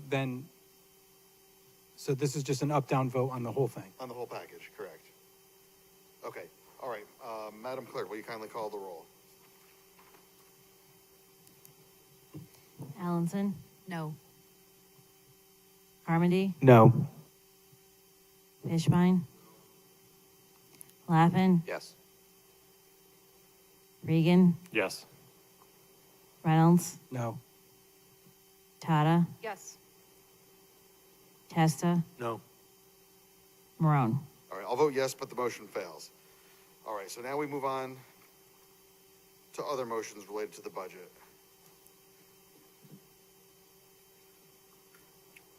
Councilor Regan, sorry, I'm having Thank you, Mr. Chairman. a moment. Do we want to take a break first, or do we want to keep powering on? Okay. I'm okay. Okay. So, Mr. Sena, I know that it hasn't been done in the past. Is there a potential of creating, and I know another member of the council has had brought this as a potential possibility, that we can do a line item percentile budget, not a line item, but a percentile budget decrease of the overall spend? I believe that was addressed, and the answer is no. You have to do this, you have to tell us the specific lines that you are reducing. So, and to clarify that though, by what authority are we required? Because ultimately we pass, like how the money gets dispersed is an administrative function, right? So the council sets the budget. So why couldn't the council set an amount for if we set the salary line item at X, why couldn't the council do that and then require the administration to work within those confines? There was a legal opinion issued, I want to say it was 4 or 5 years ago, just on that very issue. So it said, the council should pass a budget, in summary. Okay. All right, Councilor Tata. Thank you. To that, I know there was a legal opinion, and then I had heard, because I believe I was the one who proposed that, and then there was a legal opinion that wasn't allowed. And then I heard in conversation a few years later that maybe that wasn't actually the case. So I think we're just wondering, is that a possibility? Because we're trying to put everything on the table this year, and if that's something we can do, then I think, Councilor Regan brought it up, but I think we'd be willing to do that. So I don't know where we go from there, whether it's legal or not legal, or if we pass a motion, then if it's not, we get told by next week that it's not. But I don't know. I'm not sure. So you're suggesting that you make a reduction to revenue and to expenditure just on a dollar figure basis and leave the administration to determine how it's distributed? So what if the council were to say every department needs to take a 1% cut from the mayor's proposed budget, and each department head can look at that and say, hey, I can save 1% on furniture, or I can save 1% on my salary line, and then they come back to us and that's what it is. And then we reduce the entire budget by 1% and everybody took a little bit of a hit. Well, that's different. That's different than just saying, reduce revenue and expenditure by $3 million. That's asking for the department heads to define where the specific 1% comes from. So if you'd like to attempt that. So just to clarify, the intent was to place a percentage as part of an overall across the board budget cut on the expense side.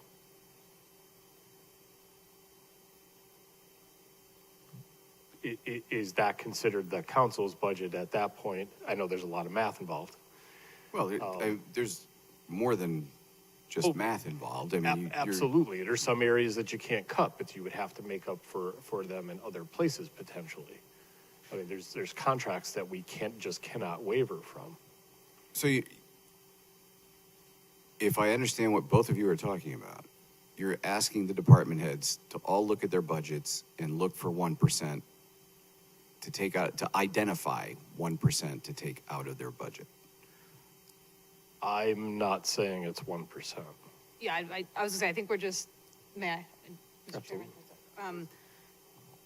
Yeah, I think the 1% just came out. I don't know that we're holding to that number. That's just an example for now, but, so I was looking at the final audit with the year ended 24, because I wanted to see if this was even feasible, you know, because we hear we can't save anywhere and, you know, we're tapped out. I need everything. I just want to I can run through a few departments, but, this is the percentage used of the budget that was allocated with the last audit. So the town council used 93%, IT used 94.5%, the mayor's office used 95.4%, program planning 97%, government access TV 70.9%, Department of Law 97.3%, Board of Assessment Appeals 76.8%. I mean, I don't want to go through every single department, but the only ones that I see that were at 100% or close to being, you know, within a percent, 99 or 100%, are the ones that we actually write a check and give money to. So any of the operating departments, I mean, I would say the average is, I'm just eyeballing it, 3 to 5% underspent for most departments. There's one here, 87% spent, 97%. So if we were to do it that way, I think it's very possible that if we told each department head, we need you to save X percent, and it's not some outrageous percent, it's maybe a couple percent, you know, whatever we decide on, I think that's feasible. And I think if you were to tell any of us, you know, if you were to tell like me and my husband, oh, you know, next year you have to save 1% or 2%, I think we could fairly easily do that. We would say, all right, we're not going to go out to dinner a few times, or we're not. So I think going, again, we're trying to go by data this year, well, like we do every year. But if you look at the actual audit, nobody's at 100% spent, nobody. So I think it's a feasible thing to just ask the department heads, where do you think you could save the 1%? And it's going to be different for each department, but historically, they're not spending 100%. So that's just where the idea came from, if it is possible, or if anybody has any interest. Thank you. I didn't mean to steal that, Councilor Regan. Thank you. Councilor Laffin? Thank you. I've been against this in the past, in maybe in an explanation of what the legal reasoning is or whatever. But so we're given a budget from the mayor. It's the mayor's budget, and then if we make changes and that gets approved, it's no longer the mayor's budget, it's our budget, right? So in order to provide the budget and the direction, we have to provide the changes to the lines. If we want to go into the information technology section and you want to find 4%, I think we have to open that page and find 4%. Unless you're going to just knock 1% off every line, and then, but that would be our budget. I think it's our responsibility to supply our budget. I mean, anybody then, we could just be 5%. Like, what are we elected for then? Like, we could just go out on the street and stop somebody and be like, you want to pay these taxes? No. What kind of cut do you think we should make? 5%. How do you want to do that? I don't know. Just tell the mayor to do it. Like, I feel like we need to supply an educated number and make a decision with that. Like I said, if we want to go through, I mean, that's essentially what we did, is we tried to go through and take out things, and you tell the Board of Ed, take off, I mean, that's less than 5%, like 4%, whatever it is. And that's the hang up, is the number. So I'm just trying to figure out, it takes away all of our responsibility. I guess I don't understand. I get the idea of saying, like, hey, can you take off 2%? Can you take off 4%? But it becomes our budget. And I think it's our responsibility to provide direction for that. Councilor Tata. Thank you. I don't disagree. However, there was a plan presented that did everything you're asking for, and it didn't pass. So now we're at the point where if we do nothing, the taxpayers are hit with a 19% increase on the residential side. So I don't disagree with you. I don't see it as a cop-out. I think it's maybe easy for us, but we just spoke for 3.5 hours about a plan that did exactly what you asked for, that had very detailed, and it went based on data, and then, Right. hit a lot of different departments, and it didn't pass. So, where do we go from here? Well, I think that's the will of the council then. And I know they have another proposal that, or some numbers they probably want to go through at the other end of the table that sound like it ends up being similar to the bonding number. I think there's others who might have ideas also. Yes. But I think as Chairman Marone pointed out, we could get down to, we can cut the 6%. If we cut the entire 6%, everybody's still getting a pretty decent tax increase because of the way that the numbers shifted. Mm-hmm. So you can cut $3 million or bond $3 million and take it out of the other expenses. It's small. And I think maybe this was too big for people, but that's the closest we could come to making what felt like a dent. So I mean, ready to go. We've been here till 1 a.m. sometimes for these meetings, so giddy up. All right, Councilor Allenson. So, with no motion on the table, would it be appropriate to make a motion? It would. All right, so, I'm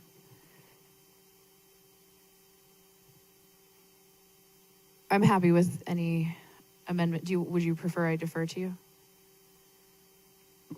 We just never got to talk about what we wanted to do, which is sort of what we waited for all that to happen. Now, but I'm not sure what you want to make a motion to do, so.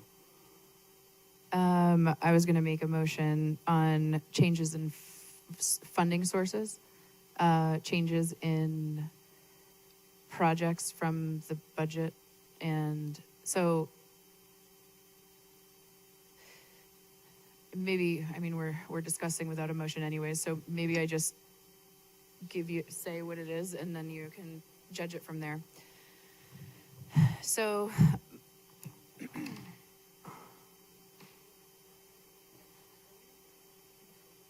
my changes are definitely on the paltry side of what we've just been discussing.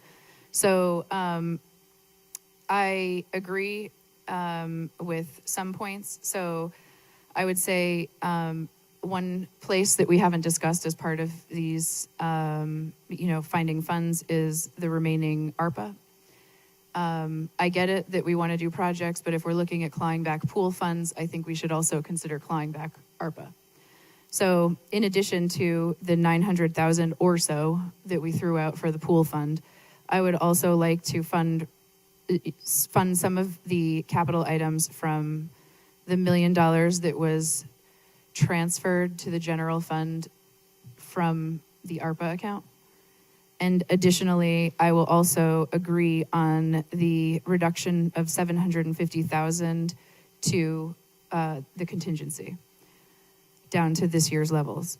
That creates $2,650,000. I have several purchases, I'd say, that I would like to fund out of there. One of them is actually not in the budget, but kind of is an immediate need. So I would ask that we fund that as well. So in the lines of, what I would like to fund out of this request is $376,000 for information technology, which would be software. Computer replacements, $165,000. Reducing government access TV at least this year, given that somebody spoke and said that the grants don't reopen until end of 26. I'd like to fund police cruisers in the amount of 320,000. Equipment, so Squad 8 replacement. The other fire equipment, which essentially adds up to 145,200. Another reduction for Columbus House, reduction of America 250, 78,000. Wallingford Center Inc., actually, some of their budget has changed. They experienced a reduction due to signing a new lease. So their budget actually was reduced by 20,400. So I've accounted for that. Social service contribution, 25,000 on the rear facades for WCI. Funding a snowplow loader and an automotive lift, 35,000 out of the funds I just mentioned. Class 8 plow truck, 300,000, and a street sweeper,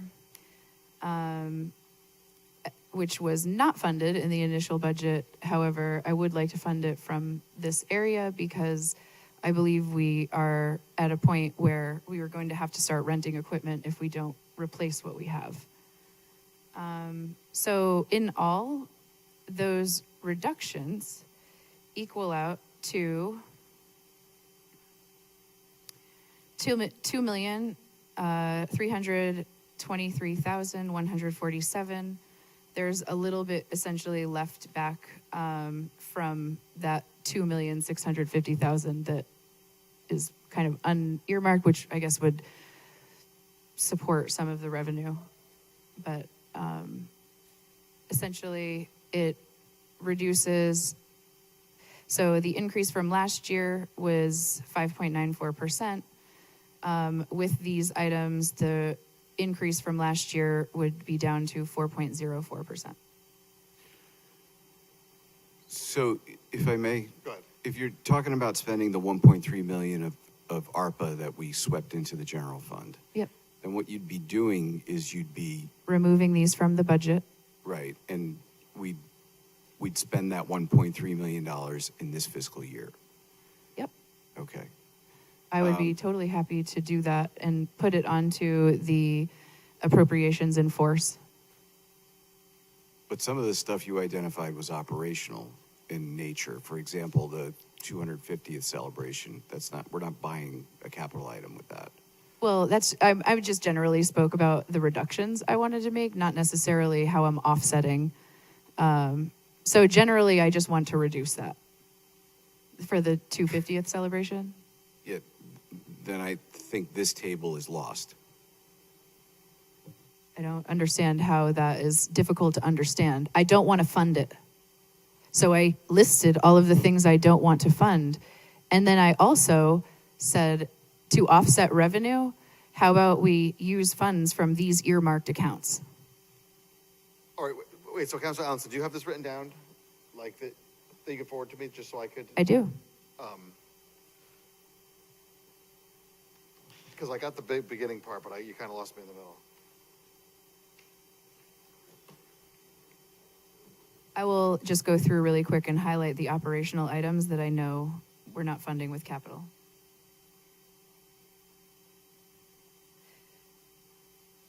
Can I just make a quick comment on the IT?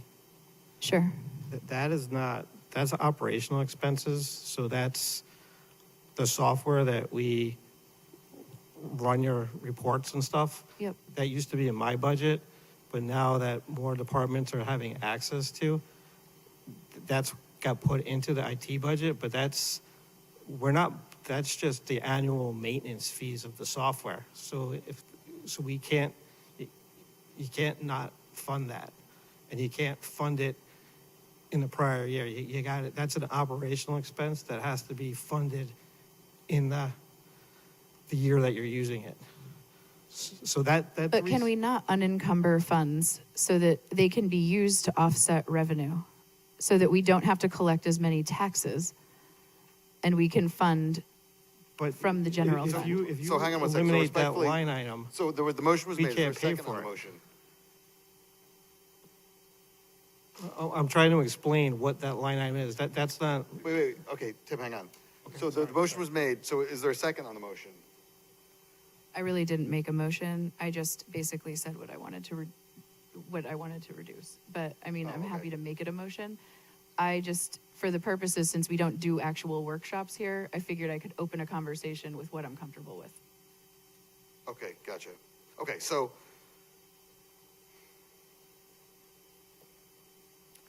Okay, so I believe Councilor Reynolds has a motion he wanted to make then. Thank you, Mr. Chair. So, first of all, I want to just, before I talk about this, I kind of talk about what our process was. I had asked the questions of the departments, if anyone's wondering where it originated, about the positions that you wanted to fill, the open positions, all those things. Not because I wanted to cut them or freeze them or anything like that. I was just trying to figure out why we always have so much money left over at the end of the year. And the answer I was always given was unfunded positions, unfilled positions, and so forth. So that's why I asked for those questions. So if that information was used in any way to start to highlight those things, then that wasn't my intent in asking for it in the first place. I'm not saying there was anything wrong with using that information as such, but that was why I asked for it, because I was trying to figure out exactly how the budget worked. And so when I added up all those costs, it didn't amount to the amount of money that was left over every year. And so I kind of abandoned the idea of saying, well, you know, these positions are more or less are what's driving this unspent amount of money. Some of it is, though, a couple million maybe. We too wanted to reduce the contingency. What we wanted to do is reduce the contingency. Oh, I'll make a motion. I make a motion that we reduce the contingency by $1.3 million down to $500,000 that's left in the actual contingency account. In addition to that, we would move certain capital items into either a bonding position or into the cap and non, whichever meets suit. That would include the $300,000 plow from Public Works. That would include the $165,000 in computers from IT. It would include the $375,000 in IT software. We looked it up. It says software can be bonded, even though it's an operational cost. And it did come out of your department, Mr. Senna, but this cost of $375,000 is way more than it was last year, even from your department. So that's an additional expense that we identified. We also would include the $250,000 for the Squad 8 fire truck.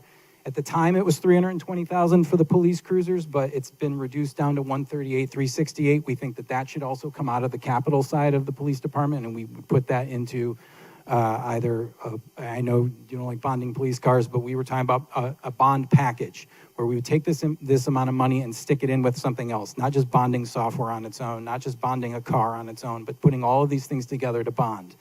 The amount of money that we were looking to bond was about or shift to the cap and non, if you take some things out and put them in, was about 1.5 million.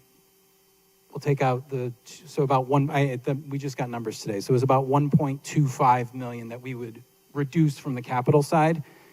And when you add the 1.3, actually it's much higher. When you add the 1.3 that we reduce contingency by, it would be an overall reduction of $2.7 million from the requested amount of 8,600. But again, the numbers have changed a bit. Our proposal would probably reduce the overall tax burden on people by about 33%. And this would it cuts the overall increase by about a third.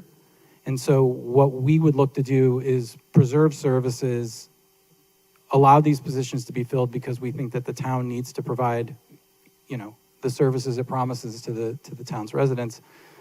But in doing this, we're also respecting the mayor and his relationship with the departments, and this is how we've tried to find a way to reduce it. We didn't think that we could get it to zero. And I respect everybody's effort to try to get it down to zero, but the way that my sort of compass lies is I don't see this as an issue that we can cut our way out of. This is a situation that we've put ourselves in over years and years and years of time. And, we're looking down into a chasm, and I feel like we're just trying to scrape the crust off the edges of the giant hole. Like, we have to address this in a lot of ways, but deferring all of these things to next year won't do that. Because next year, when all of the budgeted increases take place, we're then going to be putting most of this money back into the budget in some way, at least the clawback of 1 point, whatever. So anyway, that's our proposal. Reduce the contingency by 1.3 million and then take an additional 1.4 million out of capital expenses and either bond it or put it into cap and non if you're going to take stuff out of cap and non to bond. Then it could be the sidewalks. The one thing that we didn't want to do was remove the paving from cap and non. We think that the 1.2 million for paving should be a line item that goes in every year because it's regular maintenance. Okay, so motion's made and seconded. So wait, and just to be clear, so when you say you're reducing the increase by a third, so the tax increase that people will feel is not reduced by a third. It It's could reduced be. by the proportional share of, right, but most of the tax increase is due to the change in the mill rate, not the increase in government spending, right? So It I'm isn't. just so we're all clear. Right. Okay. It won't be a true. So, for example, if due to revaluation, under the current 5.9 increase, your taxes were going to go up 19%. We think that they would probably come in closer around 13%. So it wouldn't make your tax increase of 19% go down to 5.9%, but it will reduce your tax increase by about a third. Right, okay, but, and to be clear though, even the 19% is an average, right? So individuals, like if you have depending on how much your house appreciated in value would determine, okay, yeah. We feel that in general it would be, if we're reducing the overall ask by about a third and the overall increase by about a third, then the tax increase should probably in line go down by about a third. Councilor Tata. Thank you, Mr. Chairman. I don't want to vote no on this because I think I might vote for it or support it, but I thought that after the one motion failed for the entire package that we were going to split out Councilor Regan's ideas. So I think there's a lot of overlap with these two, and so I don't know which should come first. Well, Maybe I get that there was a motion, the motion failed, and then we moved on. But so I understand the flow of the meeting, how that happened. But I don't want to vote for this, and then he has overlap in what we talked about for 3.5 hours, and then his numbers get messed up because we did something over here without thinking about that one first. So I don't want to vote no to it, or maybe I don't know. Okay, Do we table this motion or? Well, the motion's made and seconded, right? So we could table it. So there's two components though. There's the contingency component, which I think is fairly straightforward. Then there's the spending component, which I think is a little more complicated. Would you consider bifurcating it into two separate motions with the contingency being one and the other end being the other? Sure. Just anticipating the issue we had before. All right, thank you. And on the second, we're all set, Mr. Testa? Okay, perfect. All right, so the discussion just on the reduction of the contingency by this total of 1.3 million, correct? Okay. All right, so okay. Any other discussion on just the reduction in contingency? Mr. Laffin. Yeah, to me, that you might as well just eliminate the line, which I was not in support of before. So I think I'm not in support of that portion because I think the million is where my comfort lied. So I'm just against that part. Okay. Anyone else? Okay, Madam Clerk, will you call the roll on just reducing the contingency by 1.3 million? Allenson, No. Carmody, Yes. Fishbein, Yes. Laffin, No. Regan, No. Reynolds, Yes. Tata, Yes. Testa, Marone. Okay, I vote yes, and the motion passes. Okay, so now, Councilor Reynolds, on to the second part of your motion. Sure. So basically what this entails is just removing capital expenses from departments and placing them either into the capital non-recurring or into a bonding package. This is what we're proposing. So what we would be doing is, for example, there's $2,090,000 in the cap and non. 1.2 million is paving. We leave that there. So that leaves $800,090. If you take the cameras from the police department, the software upgrade, and the computers, and add that to the 1.2, it gets to be about $2,090,000-ish. Then you would pull out the other remaining information, the remaining amount, and put that into a, like if you would take that and bond it. So the curbs, the guardrails, the sidewalks, all of that, the same stuff that was listed in Councilor Regan's package. So that's what we would do. We would shift some of the information, some of those expenses out of the departments as capital expenditures, put them into the cap and non, which is largely covered by the 1.7 million that we get from the pilot from the electric division. And then on top of that, and there's actually 300 and some odd of our own money in there too. So if we offset that and then move that other stuff into bonding, overall, it will reduce the overall the overall increase in revenue that we need to get by about 2.7 million, with the 1.3 from cap and 1.3 from contingency, and then this amount. Okay, do you have this written down by any chance, so I could? Yeah, it's it's our. Yeah, if you want to forward to me or whatever, just so we can have like provided to the clerk, and just so I'm clear on the motion.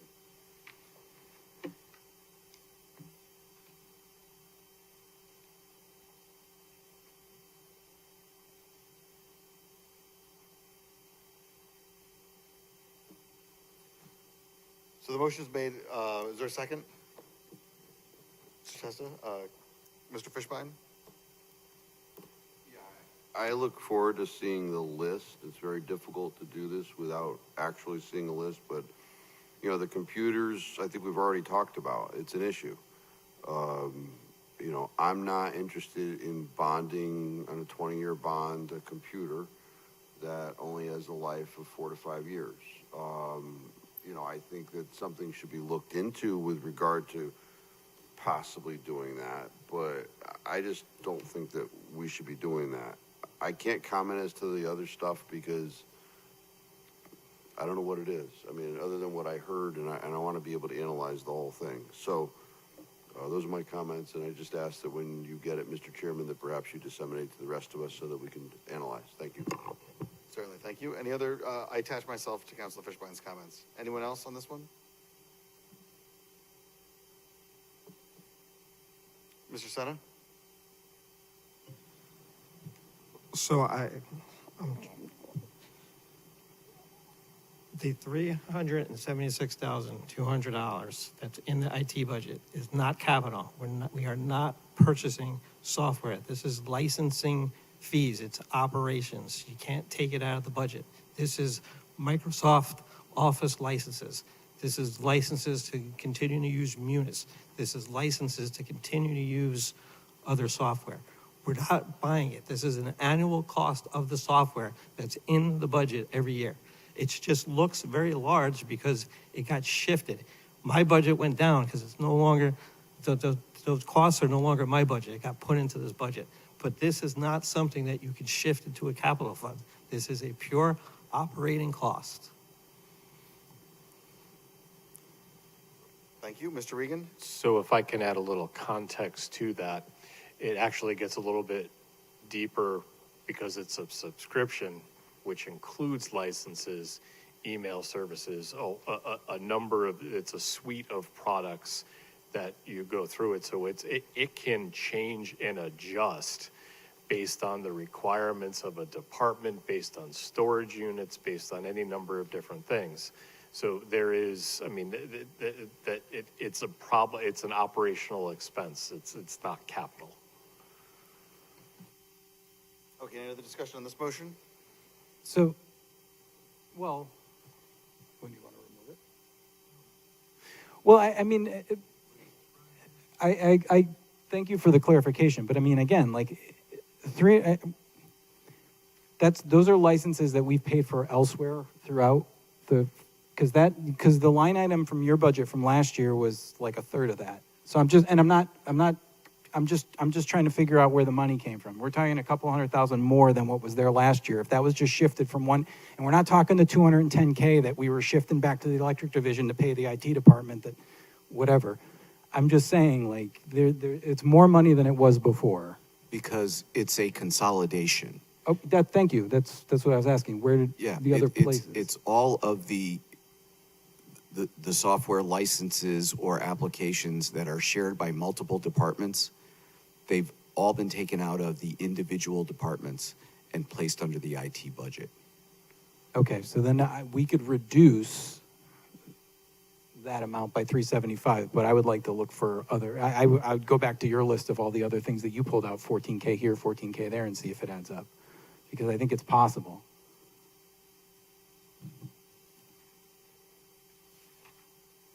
Okay, when you say the other list with the 14K, you're talking about the original package.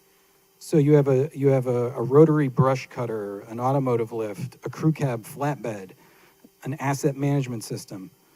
None of those things were in. So I mean, like that's, so there's additional monies that could be had here that I'd be more than willing to trade out or swap out for the software stuff. It's just, I understand that it's being consolidated, but if it appears on a line and it's never been there before, it just looks like a lot of money. So if that can't be considered capital, then I'd be more than willing to go and dig through more stuff that we could move to the cap and non-recurring side if we're going to free up stuff from bonding.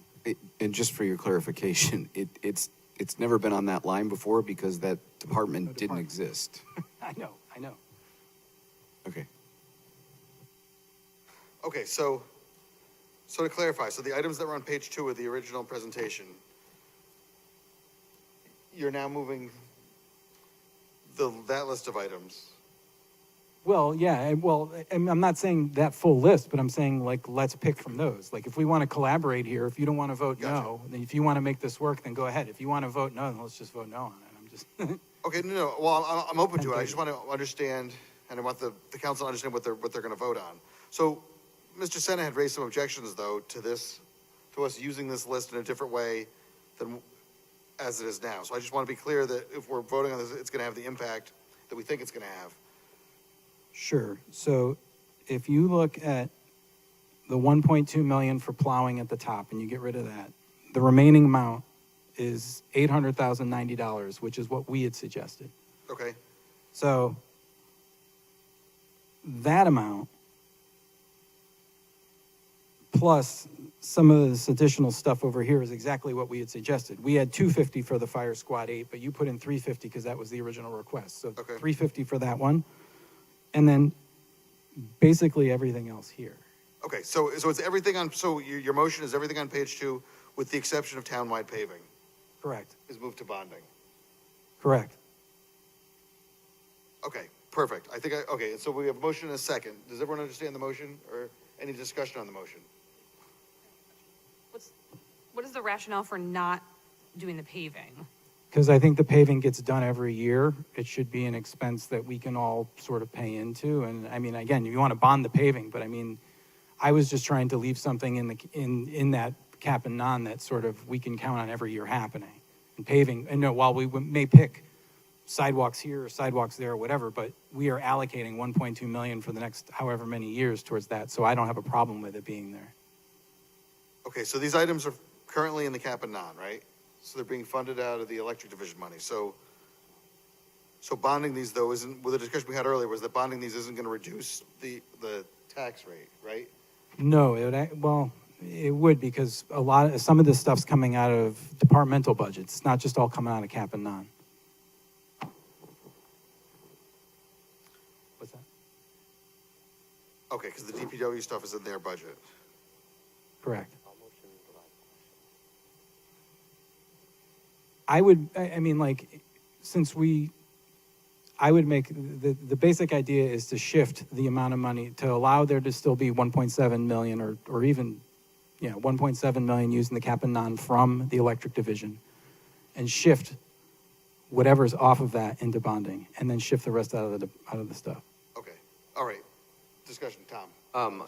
Yes, thank you. On the paving, I think it's something that we can bond, right? That's the concept. So in my mind, in my world, it would appear on the budget next year, back the way it always is. By moving it this year, it was to create, what I was kind of trying to talk about in the beginning was to create the exceptions, like, so it frees up some money this year to try and reduce spending in other places. So the 1.2 for the townwide paving, for me at least this year, is for this year. I'm not committing to that next year. I would think that Mayor Cervoni or whoever the mayor is would put that back. They don't have to bond it every year just because we take it off. No.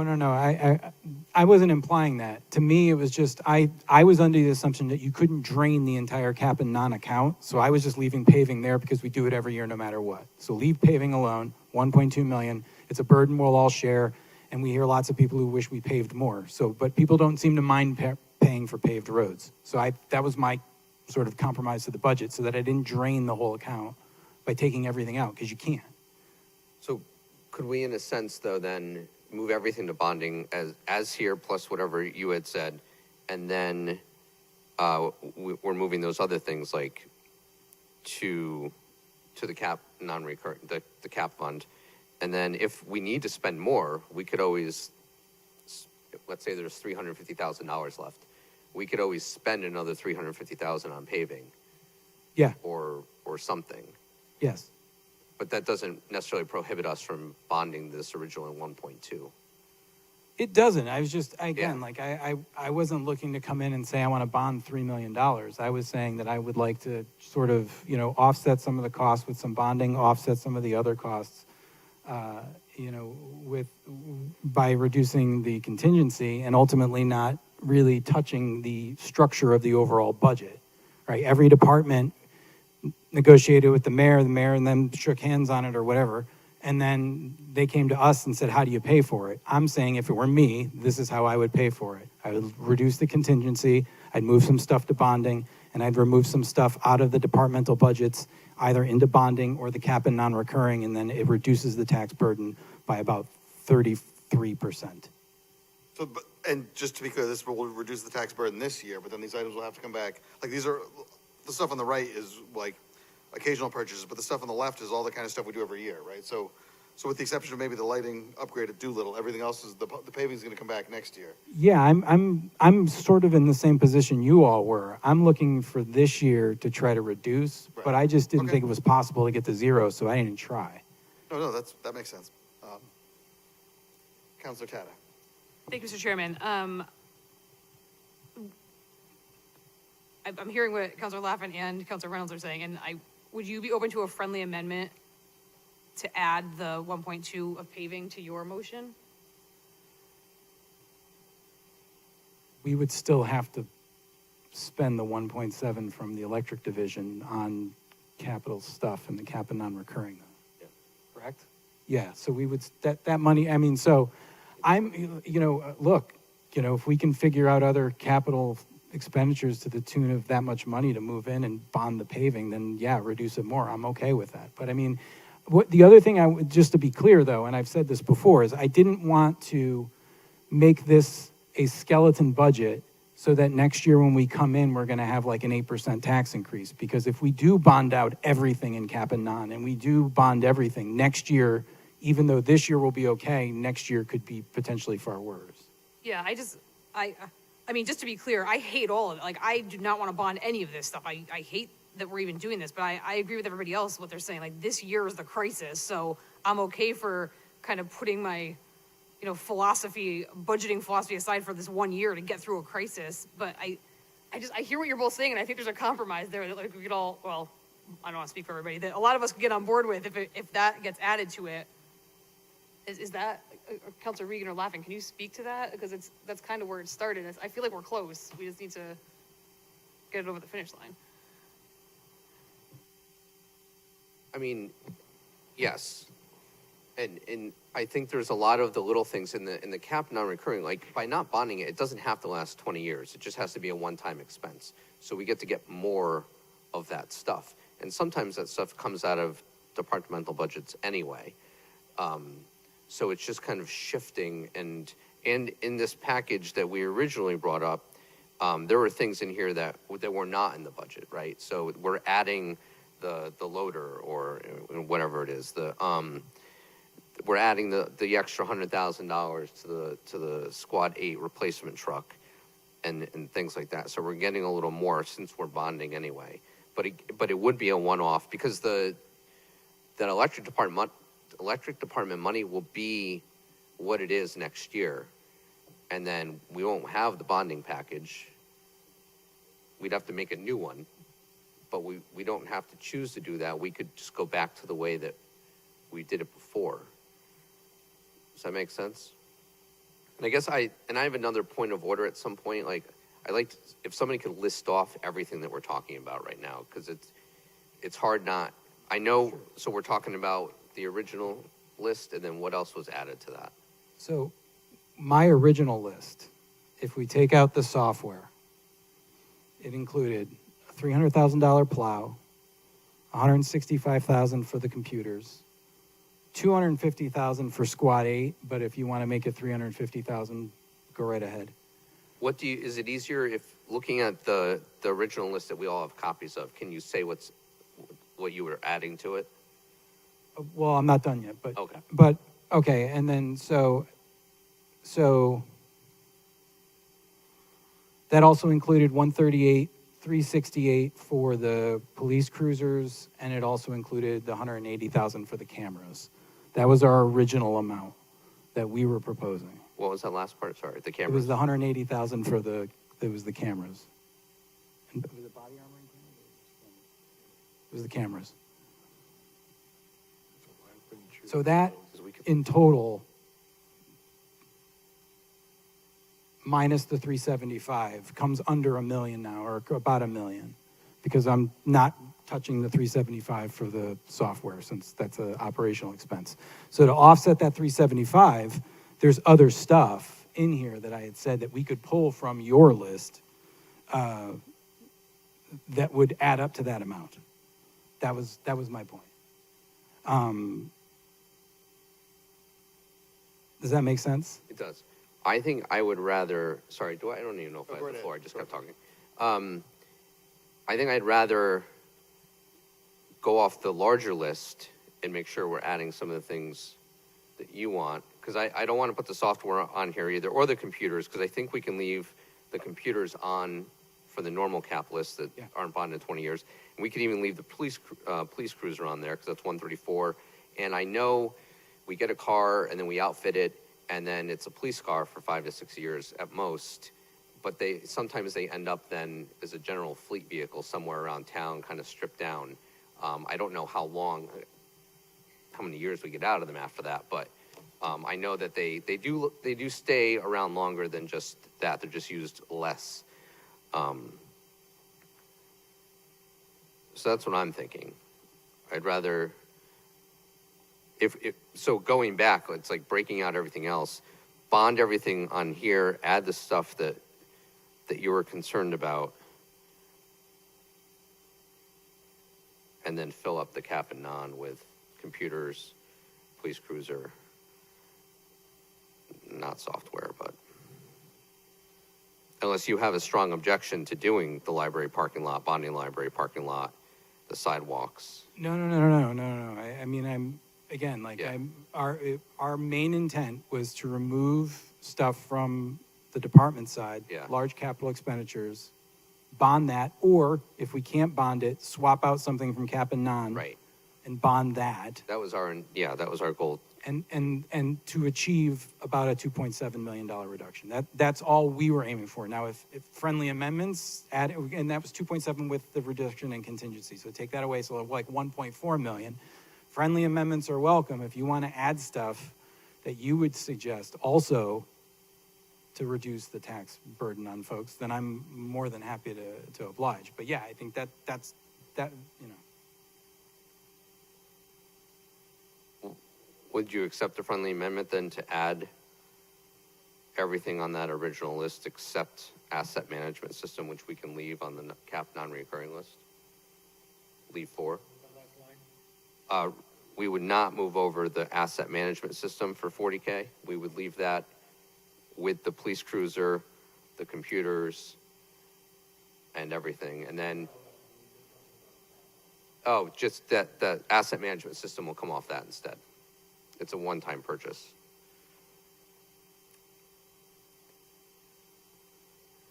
You want to reduce the 350 to 250? No. Leave it at 350. That's what he asked for. Oh, and then I would, if we could leave the truck at 350. I mean, maybe they don't spend it all, but like, Yeah, no, I was going off the budgeted amounts, but if we're talking in this regard, then yeah, that's fine. okay. Okay, so I'm not clear on the entire motion, though. If I may? This, Go ahead, Mayor. So we were going to present to the council at the next meeting an opportunity to purchase those police cruisers with this year money. So that could alleviate some of what's going on here. Take them off. Sure. We're buying them. Okay, so the cruisers will come off completely then? So the 181,632 is going to be on which was sent to you today. Right. That is to purchase 4 cruisers, just the actual cruisers. We're going to do that out of the current money. Their request is for 320. The rest of that money will stay in their request. Right. And that's going to be the upfitting and the other stuff In the next budget year. in this budget Got that it. we're working on. Yep. So we're proposing to reduce the 320 by the 181,632. So we can leave that in the cap. I would leave that in the police's Yeah. budget. You would leave it in the police budget. Yeah. But can we move it to the cap to reduce operating? So, I mean, I don't understand, you guys keep talking about the bonding package, but that's not part of the budget, and we would have to, so you're cutting that stuff, but the administration would have to bring you a bonding package, Yes. and we don't have to We don't have do to. that. So, I mean, when you're working on this budget, you can cut it and say, we hope to be in the thing, but, you know, there's no guarantee. Yeah. I guess that's what we're saying. Right? Yes. So, Mr. Senna, what you're saying is you would have an objection to bringing a bonding package on this, or you're not sure yet? Some of the stuff, yes. Okay. Okay. The police radios do not have a 10 to 20-year life, those cameras. No, I would leave those on cap. Out of the department budget.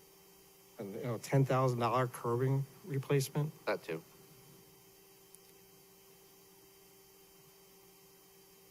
I would only want to move things that are going to last up to 20 years.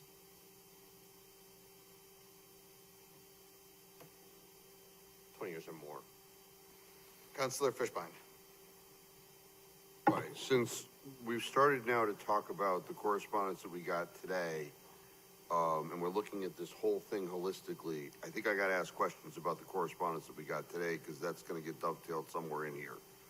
So, Mr. Senna, because the letter didn't say anything about why, I just got columns and numbers.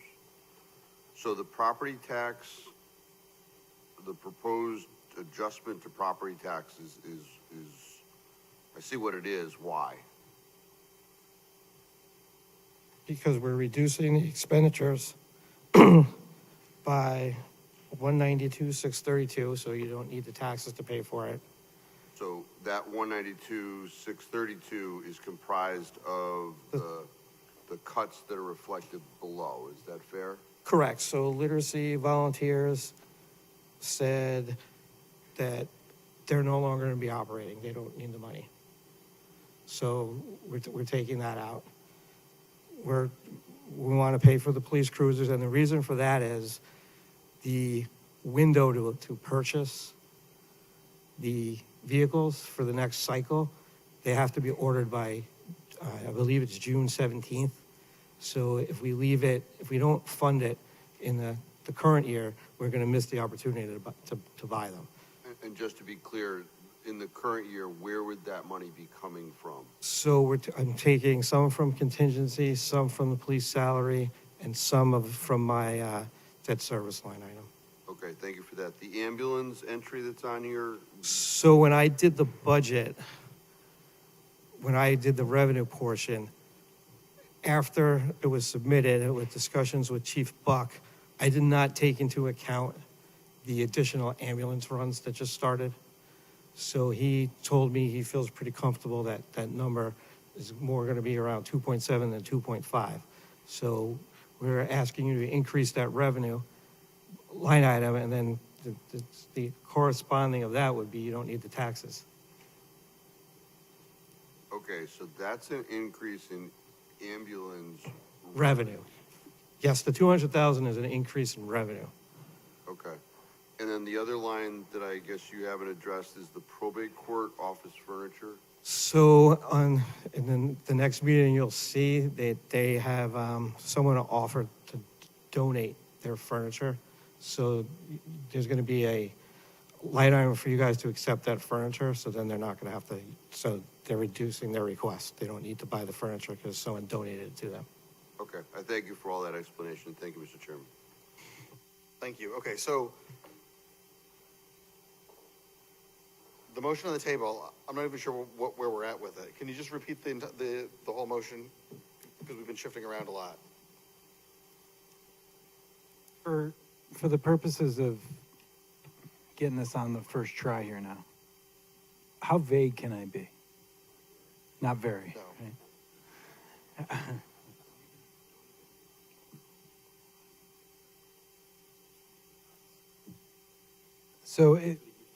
So basically it should be, we want to cut a certain amount from the budget that we would like to bond potentially if the mayor agrees.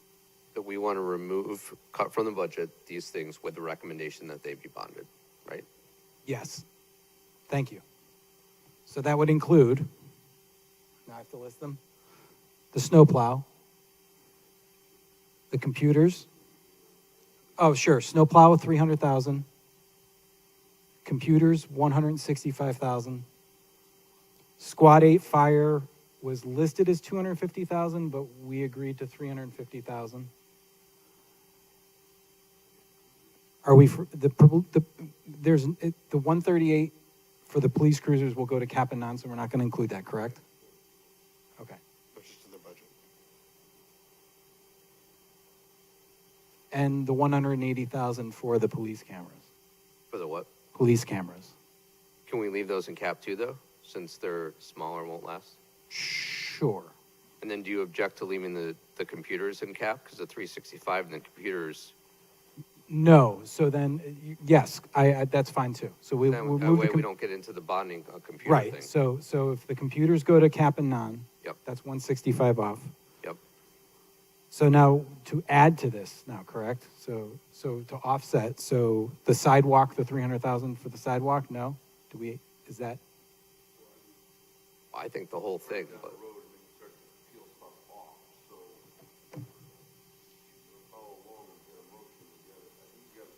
Well, I'm saying for cuts. So I mean, like, because if we're doing this one way, we want to cut the curbing. I'm sorry, the sidewalk townwide 300,000. yep. Can I do a point of order? When I think you have to do if you're trying to change the cap and non, that's totally separate. It's a separate fund. It's a separate budget. So I think you would have to do that separate. So I think you got to do a motion for the general fund, and then you're going to have to come back and do a motion for the cap and non fund. Well, to that point, that's where I keep getting lost, because we're adding things in one place and then taking them away somewhere else. So right now, all I have is the plow and the fire truck at a total of 650. Are the things that you're looking to remove from the budget with the intent of bonding? Is that fair?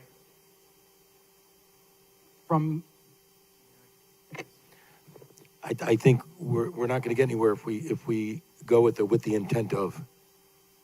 Forget the with the intent of. We can only talk about cutting. Then we can talk about where we're going to put it. We're talking about what we'd like to do, but that's where we all get confused. If we're going to put it, say we would like to bond this, we'll put this into cap. I mean, we can explain that, but the only way this motion can work and this process can work is to say, these X number of items we want to remove from the budget. We understand why. But that's what we need to do. Then we can have another motion that says, okay, do we want to adjust the cap and non-recurring fund with any of those particular items? Because if we do that, we have to take something out of the non-recurring fund. Right, So I think this needs to be two steps, I think. agree. So, but understand, Yeah. so just to remove the plow truck and the fire apparatus means that they may not come at all if the administration doesn't want to bond them. Well, they wanted to buy them, so I don't know why they wouldn't bond them. They can answer why we don't get them. Okay, And the motion should be for 250, that's what's in the budget. those should be for 250. Okay, so the total motion is going to be for reduction of 550 comprised of the plow and the fire 8 squad truck. So moved. And while we're at it, in the interest of cooperation, there were other items that Councilor Regan had listed. So I'd like to So amend- I would perhaps we add all those to this. I would ask that we amend the list to include Right. everything except the asset management And system. we might as well. Sure. All the things that we think we could remove from the budget that would be paid for with tax Bonding. revenue Right, should be in one package motion. yep. Then we can talk about how are we going to get them. Well, okay, so that's the That's motion. my opinion. So the motion is for the plow truck, the fire 8 at 250, and then all the other items that are listed on this page 2 document, with the exception of the asset management system. Is that correct? Would, Yes. Right, yep. right. Okay, okay. We're going to 250 or we're going to keep it at 350? So the plow, right, the plow truck's already on here. So it's essentially just this list Yep. with the asset management system removed and the squad 8 rig at 250. Correct? Yes. Okay, all right, great. Questions? Mrs. Tata? I think, what about the plow? I thought the plow was on there also. Oh, that, all right, It because is. that's on the list. Okay, that's Yep. on the original list.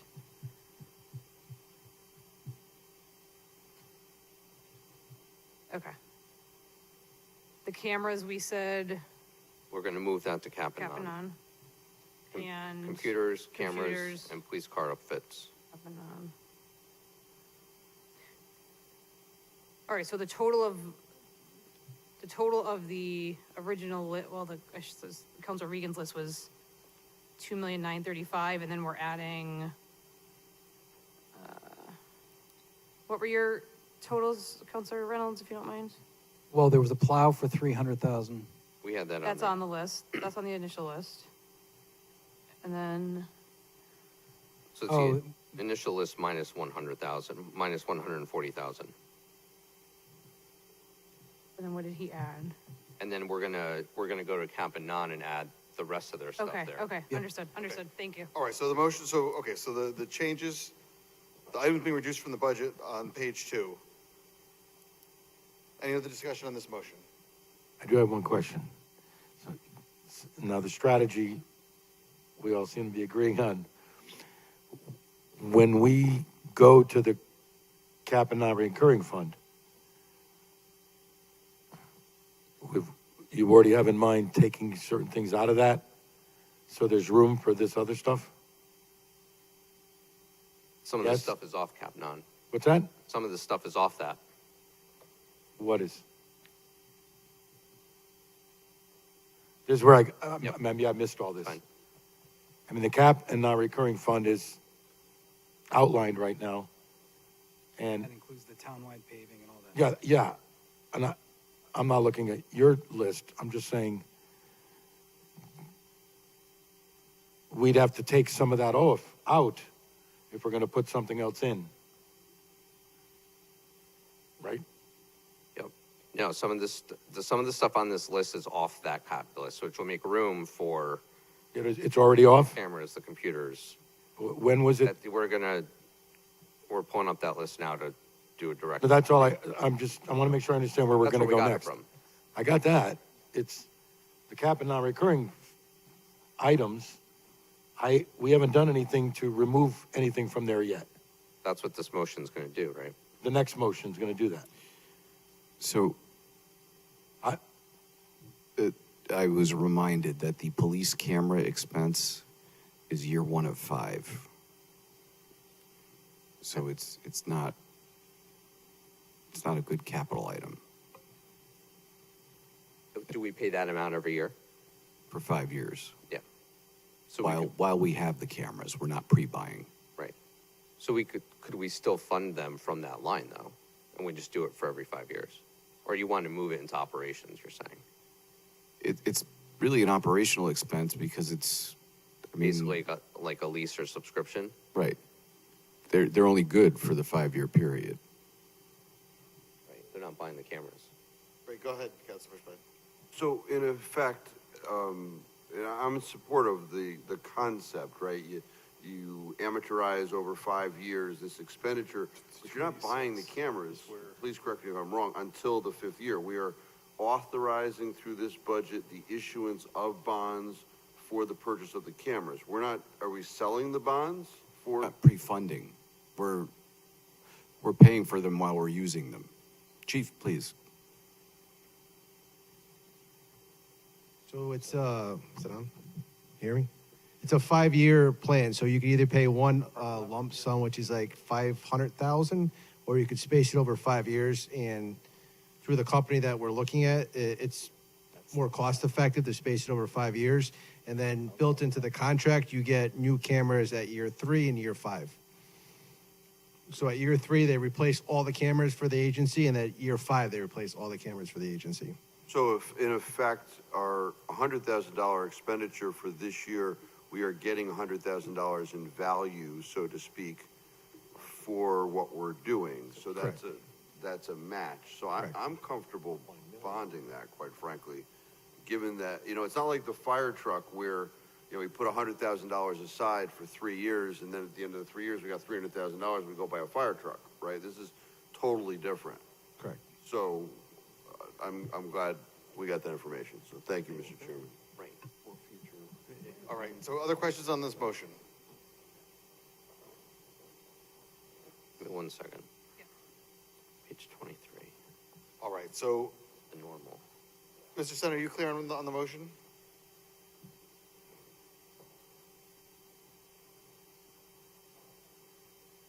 I believe the motion is to reduce the budget by 705,000. No, it's everything on the page 2 of the packet that we had brought in. So you can't do that 2,090,000 because it's not part of the general fund budget. no, the right side. So on the right side is the 845 minus the 100,000 minus the 40, I get 705. Yeah, because we removed things. Right.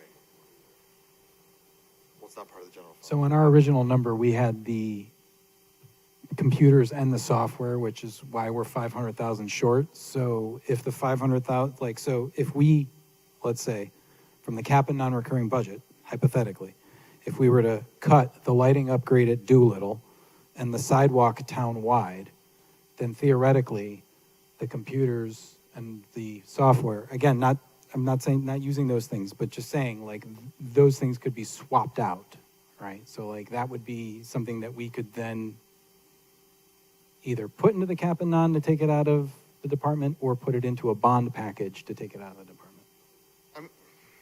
Right, the items on the left, Mr. Senna, you said we can't do those. So we're dealing with the general fund right now. Those items are not in the general fund. Those are the expenditures for the cap and non fund. Yes. Which is a separate budget that you guys make motions for. Okay, all right, so you want a separate general fund and then a separate make room on cap and non, and then add Yes. your cap and non, okay. So if you want to add more items to the cap and non, then you need to reduce it out of the general fund That's the budget. difference. Now I would do it with Yeah. this motion here. You're gonna have to make another one later.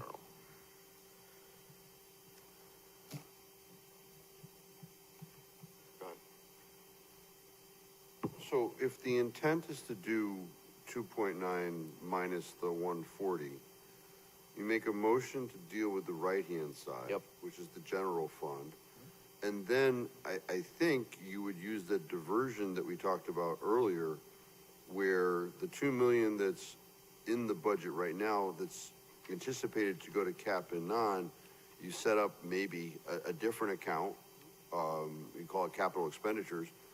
The $2 million goes in there. You've got 200,000 or so that's left over in cap and non.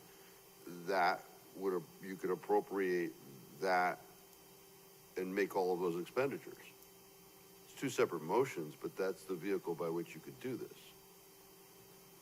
I don't think we talked about diverting the money. We talked about taking everything in the right column out of the general expenditures, and then separately taking everything in the left column out of cap and non, and then moving other things from the general government into cap and non, such as the police camera, well, not the police cameras anymore, I guess, the police cruiser upfit, the computers, and so on. But you'd have to bond these items. And then, right, and then the left-hand recommendation side. is that both left and right side be bonded. As long as the math adds up on the left-hand side, so, yeah. I'll defer. Yeah, whatever the number is, these are the items we want to cut and fit with the recommendation that they be bonded. Okay, so are we all clear on what the motion is? The motion just deals with the right-hand side. Right-hand side. Correct. 705,000, correct. Okay, Madam Clerk, would you kindly call the roll? Allenson, No. Armandy, Yes. Fishbein, Laffin, Yes. Regan, Yes. Reynolds, Yes. Tata, Yes. Testa, Marone. I vote yes, and the motion passes. Okay, so now on to your second motion. Second motion is to remove all the items on the left-hand side. Can I just say it like that? We know that's as submitted. Works for me. From the cap and non account with the recommendation that they be bonded, or does that need to be a separate motion? Okay, so, is there a second? Second. Okay, so motion made and seconded to remove all the items on the left-hand side of page 2 of this packet. From cap. From cap and non, Okay, may I? please. So you're gonna bond everything there. What goes in there? That's the next motion. Oh. So you have more stuff that you're gonna take out of the budget and put in there? Right, from the general fund. So we haven't discussed those yet. Not all of them. Ah, The next discussion. Okay, but the problem you're gonna have with that, though, is You want it even and out now? well, no, is there enough cap and non items to put in the fund? Like, right now, you're just cutting, right? So if the administration chooses to do nothing with these, then these just go away, right? So the other items you're gonna put in the cap and non, So let's move into cap and non first, and then take out. yeah, that's kind of what I was thinking. Okay. yeah, So I withdraw the have, motion. I have a hard time with that. I'm not in favor of that. Of what? Of taking all of everything that's in this, the cap and non-recurring right now, taking it all out. You don't want to bond it? Well, not all of it, Okay. So let's add. to- but then again, if you have $2 million more in one-time capital improvement expenses that can come out of the operating budget, I'm all ears. All right, well, let's start adding it up now. Because while we're doing this, we kind of have two definitions, if you will, that we're toying with. One is, does it meet the criteria to be paid for out of that fund? And/or does it meet the criteria that we could bond it? And I don't think everything meets both. I think some things do, some things don't. You Some don't- things Mr. Senna will object to vehemently. Well, the other thing- For bonding perhaps, but If you wouldn't take mind, all- if would you okay them as a capital expense. Right. If you take all the capital out of this budget, you're creating a nightmare for next year before it even starts for your next budget. You know, right? So we've been talking about the fiscal cliff for a couple of years. Well, unfortunately, we hit it right when revolve and everything Right. happened, which is causing this. So, Public Works, Fire, and Police traditionally have about $1 million worth of capital in their budget every year. But because we've shifted stuff from ARPA, their capital budgets have been artificially low. So now if we do this, you're gonna be starting at ground zero. So it's not, so instead of increasing their capital budget from 500 to 1,000, from 500,000 to $1 million, next year we're starting at zero. So if they need $1 million worth of projects, you're at $1 million. No, we want the cap and non to be this number, so we want to fill that, and then, But what I'm saying is there's gonna be nothing left in the general fund department's capital budgets. So next year, when they submit their capital budgets, you're going from zero to a very large number. yes. Yeah, and that's part of in the beginning, I was saying, we are trying to lessen the blow now. But you might be making it worse We're next year. deferring it, we're trying to stretch it out so that that stuff will return next year. But other things like the administrator's contract, wage increases, those will only be going up more incrementally than they did this time. So there will be a smaller increase in those areas next year. So there will be an increase, 100%, especially because of what you just said. But that's what we're trying to mitigate now. No, I understand. I just want you to be aware that Yeah. if we So- take all the capital out, it's gonna cause an issue next year. So Mr. Santa, though, if the goal is to flatten the curve on the tax increase, do you have a recommendation as to what would the best means to do that would be? Yes. So I would recommend using the $1.1 million of ARPA money, take some of these capital items, put them on the next agenda, put them in the current year budget, ARPA revenue, capital. And then anything capital you took out of this budget is no longer, you don't need the taxes for it. Doesn't that do the same thing as bonding it? It takes it away, and then next year we still have the increase, so you just, No, because Bring us about. you're already, that money, we have that money. So if you don't spend that money, it's gonna get flushed into fund balance. yep. If you don't appropriate that money by the end of this year, which is 2 months, it's gonna get flushed into fund balance. So instead of letting it flush into fund balance, we're gonna remove $1 million of capital out of this budget. You increase the budget that we're in now, not the one that we're proposing. You're gonna increase revenue by 1.1 million and increase expenses by 1.1 million. Yes, increase. So And we that's want to do that with the pool fund that's a too. wash. Now you've lost $1 million that you need to raise taxes for in this year's budget. Yes, but then next year we're going to have that issue Oh, that you it talked creates about. the All same. right, I mean, thought you that were, ARPA money created the whole problem.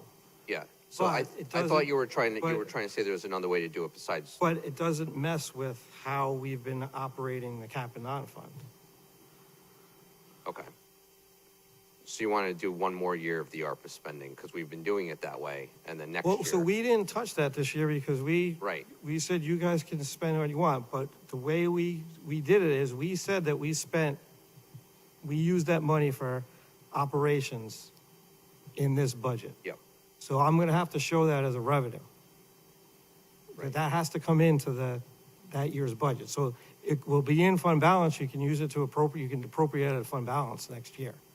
But that would be one way. We did not suggest it because, when we went through that process, we told you, we're not proposing any more money, expenditures for ARPA. Okay, so the motion on the table deals with the left side of the equation. All right, so discussion on the motion, Craig. Thank you, Mr. Chairman. So based upon what I heard, I think it may be appropriate to take, since we got 1.2 million here, it's almost the 1.1 that we have in the ARPA and we could perhaps do paving utilizing that money. You know, my concern here is the debt service. You know, when we start shifting this stuff over to bonding, you still got to pay for that stuff on top of, you know, the expenditure. If we've got the money now, let's spend the money now before we lose it and reduce the bonding here.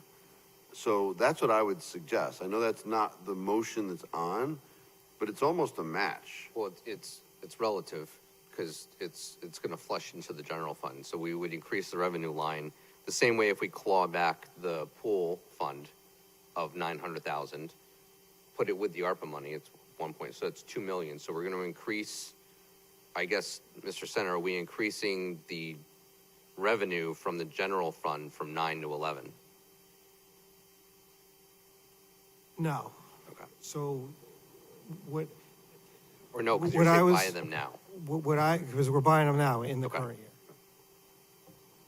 I think that's the better way to go here.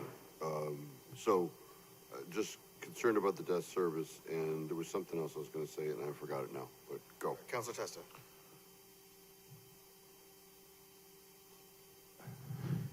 So you're saying we've got $1.1 million we've got to spend real fast. You don't have to spend it. It will, if, Well, if you, we if can. you, You're going to propose we spend it. you guys asked for an idea. I gave you an No, no, idea. no, You don't I love have, it you don't because- have to use it. No, but what we just did is we took, I don't know what the total is, X number of dollars worth of capital expenses out of this budget and said, let's either bond it or move it into the cap fund and bond stuff in there, when we could buy all that stuff with the ARPA money in 2 weeks, 3 hours ago. But then we're And spending. we succeeded in, what was the amount, 800? Whatever it was. I lost track of the number. But we just wanted to take out one-time expenses that are being paid for with tax revenue and find a way to pay for it elsewhere, right? Or another way, to reduce the tax burden. That was the whole objective. All the rest of this is logistics and how can we figure it out? Meanwhile, we can pay for it. We could take it out of the budget and buy it now. We don't have to mess around with bonding. If that makes people uncomfortable. Well, and We could still go to the cap fund and talk about that, because I know you have other things up your sleeve. I don't mean that in a bad way, and that's cool. But does that make sense?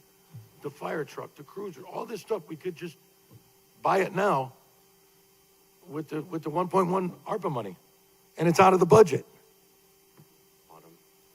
Did I miss something?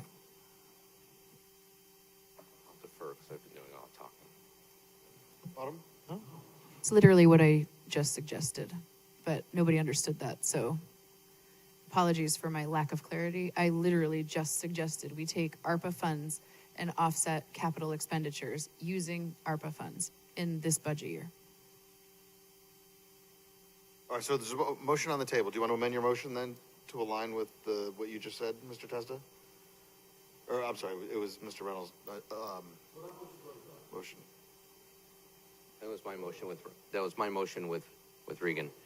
Oh, that's right. So the difference here is, though, it's bonding versus using the ARPA money. The ARPA money was originally put there the way it was because there was a lot of concern or planning or hope that we could do something with that. So we took that money and we, quote unquote, spent it now in operations as we're allowed within limits, and promised to hold that money to the side so that if a project like skate parks came up, that's what we would spend the money on. So if you spend the ARPA money, then that's gone. That promise is gone. Versus bonding everything on the left anyway. It's ultimately relative. It's just whether we bond it or we pay the cash and don't do one of those projects like a skate park.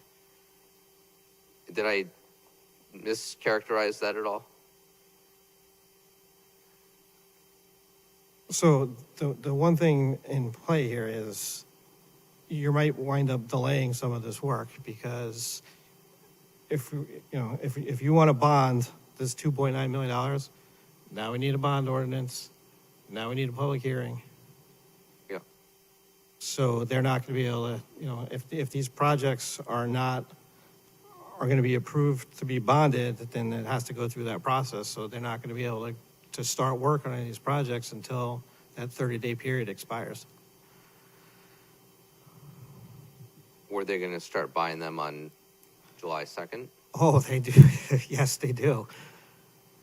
There'll be POs on July 1st for that paving program. I mean, it So will then probably be a couple of days difference, but Well, then it's a great reason to put into what we figure we can with the cap, like we talked about, with the police cruiser uplift and computers, whatever. And then, so paving then, or curbing maybe stays for timing purposes, but some of the other things don't. I guess we'd have to know project timelines. Because there's no way Public Works can do all of these at the same time. It's going to be the same crew going from project to project, or the same two crews. that would be a question for Public Works. Yeah. Who's here? He's like hiding. Can Public Works maybe answer that question? Hey.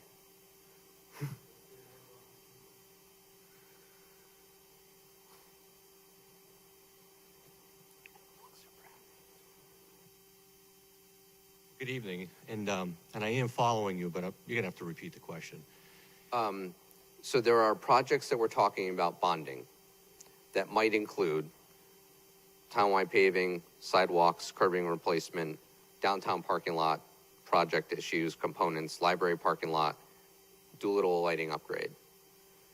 The bonding would take 30 to 60 days or whatever to put it all together, have public hearings, whatever. Are there, of the projects that we just listed, are there things that you're not waiting that, you need to go on July 2nd? Well, Which ones, I guess? Rob, could you just introduce yourself real quick? Yeah, Rob Boltramite is Public Works Director. So some of those projects are actually engineering, Okay. such as curbing, sidewalks. Some of those projects may go out for bid because we may not have time for parking Right. lots. Good. I think the one that's most critical that we would want sooner, that we'd want to leave in Cap 9, as was mentioned already, the paving program. All right, great. That answers it for me. I don't know if it answers it for anybody else. Okay.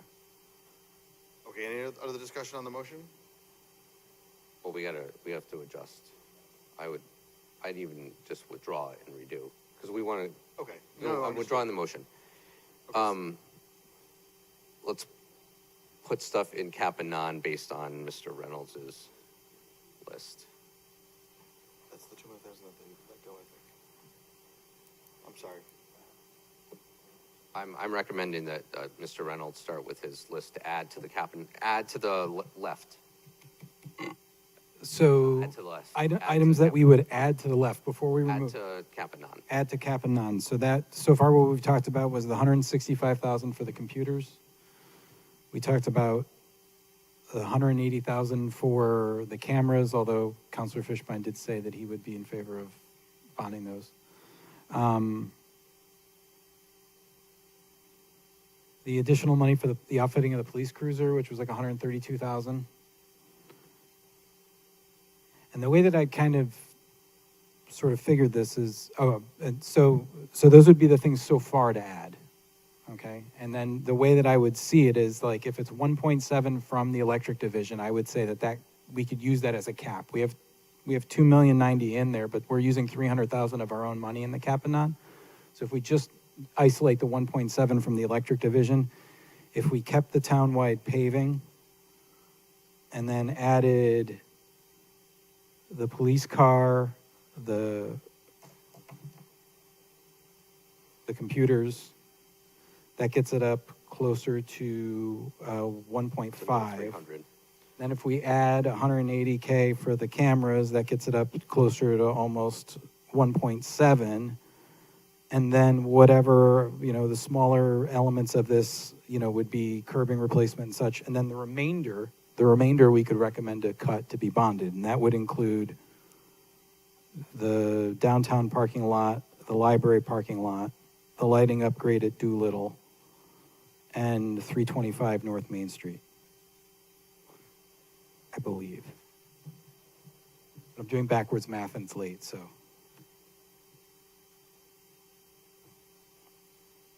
Okay, so just so I'm clear, so you're gonna add the computers for 165K, you're gonna add the cameras for 180 and the police cruisers for 132. And coming out of this is gonna be,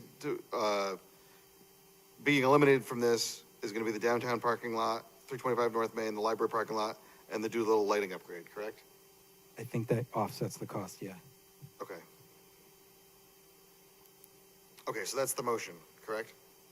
Correct. And there's a second? Okay. Can I just make the police cruisers would be, you want to do the upfitting on the police cruisers? So that would be 138,368. 133.68. 138,368. is the new cost on the police cruisers. Because we're moving out that 181. Okay. Okay, so discussion on the motion. Madam Clerk, kindly call the roll. Allenson? Nope.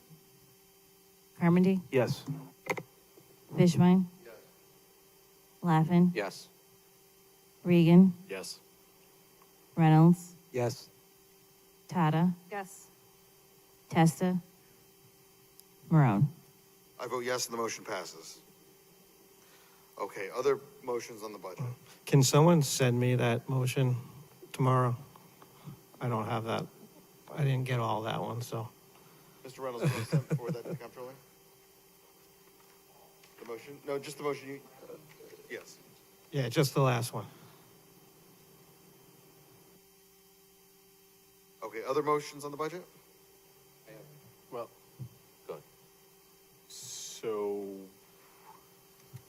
this is in regards to the 900,000 on the community pool.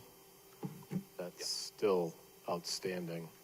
So we're going to return that to the general fund, correct?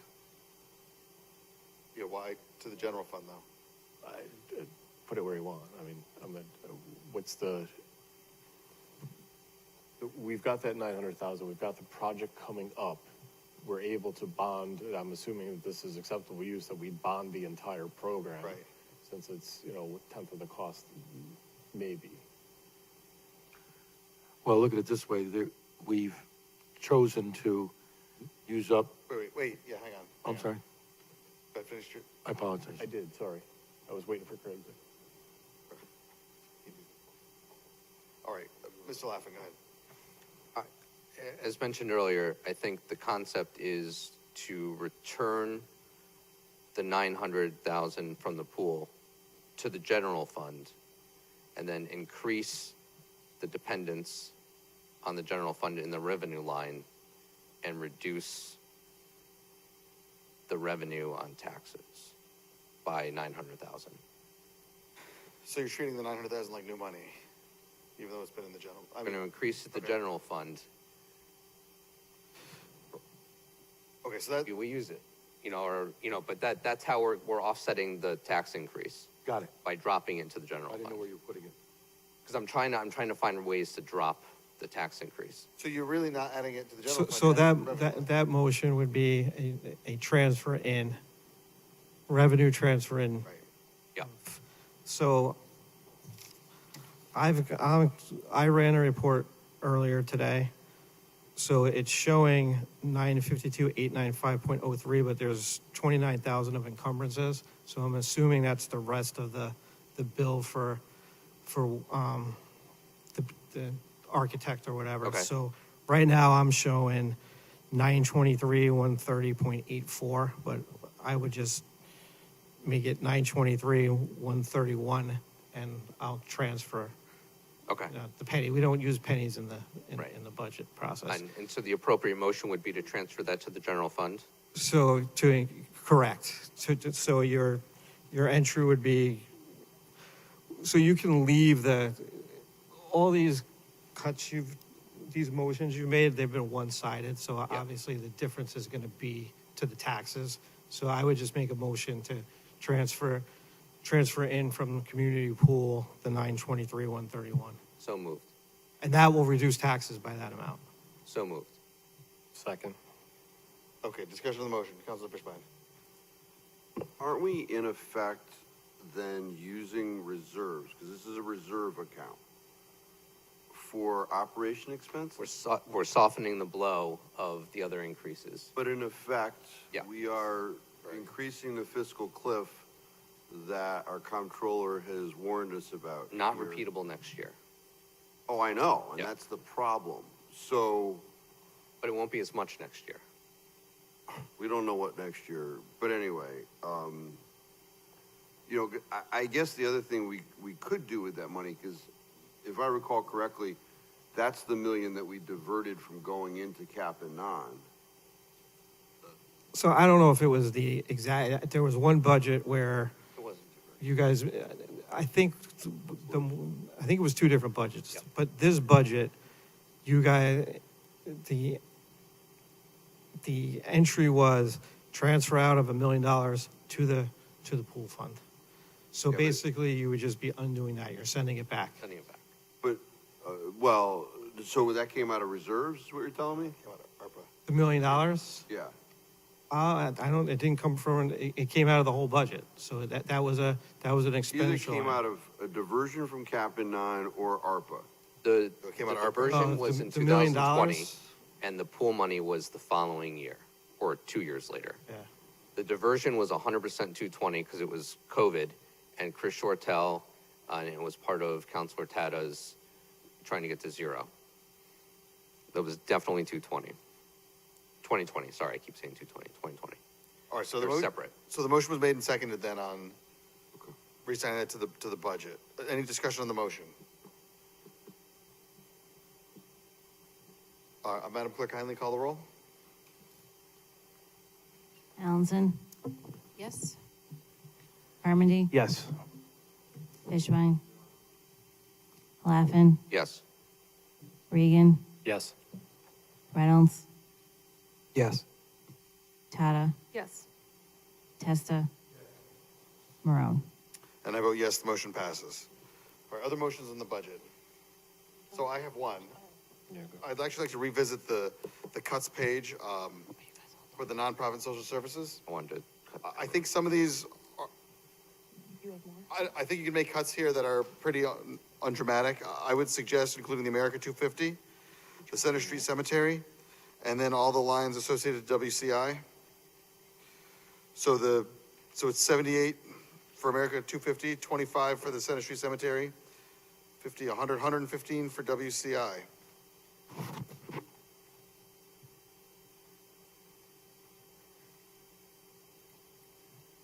All right, so that's my motion, is to eliminate those items. Do you mind repeating those? Yeah, so it's the America 250 for 78,000, Center Street Cemetery 25,000, and then there's 4 for WCI, which are a total of 115,000. Second. I mean, essentially leaving the I would add the more. charitable ones in here and removing some of the more discretionary ones. I don't know. Oh, Columbus House. There's a second on the motion? I second it, yes. Okay, It's second. motion's made and seconded. Any discussion on the motion?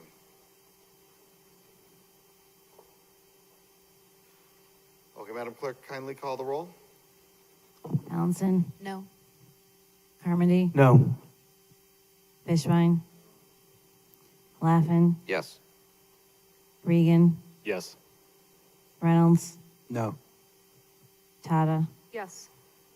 Testa, Marone. Okay, I vote yes, but the motion fails. Forget. Any other motion, Councilor Tata? You, If I, yeah, it's, I would, I don't mind. I'd like to make a motion that we remove the government TV manager position for $83,347. Second. They've been doing really well. The way things have been running, I know it's not ideal, and maybe they're looking for this position to perform certain duties. Something I think we can revisit then, but we're trying to take things off where we can, and I think this is a year to do it. Okay, discussion on the motion? None? Madam Clerk, kindly call the roll. Allenson, Yes. Carmody, Yes. Fishbein, Laffin, Yes. Regan, Yes. Reynolds, No. Tata, Yes. Testa, Marone. I vote yes, and the motion passes. Other motions? Councilor Tata? Thank you, Mr. Chairman. I have a few I can try to rapid fire here. I'm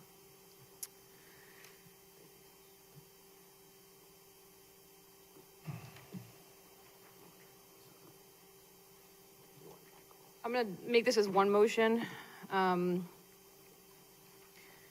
move that we increase the revenue line 46010 ambulance by 200,000 and add 200,000 to line 51000 fire department regular salaries and wages. Well, that's the motion. If I can get a second, I can explain. Second. Thank you. So the fire department had asked for additional positions. The mayor had not included those in his budget. Then the revenue from having Medic 3 online was not accounted for in the mayor's original budget. We've since realized that that should have been included. The mayor has that on his memo. So that $200,000 is going to go into the general fund in the ambulance line.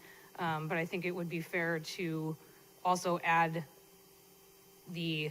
I would suggest the EMS lieutenants that were not honored, but if the department sees that they would rather add the firefighters that also were not included in the mayor's budget, I think we could leave that up to them and just add that to their salary line. But basically, it's a wash. Basically, my motion is a wash. So we're going to add the $200,000 ambulance revenue that was unrealized onto the revenue side, and then also put that $200,000 onto the fire department salary line. Okay, discussion on the motion.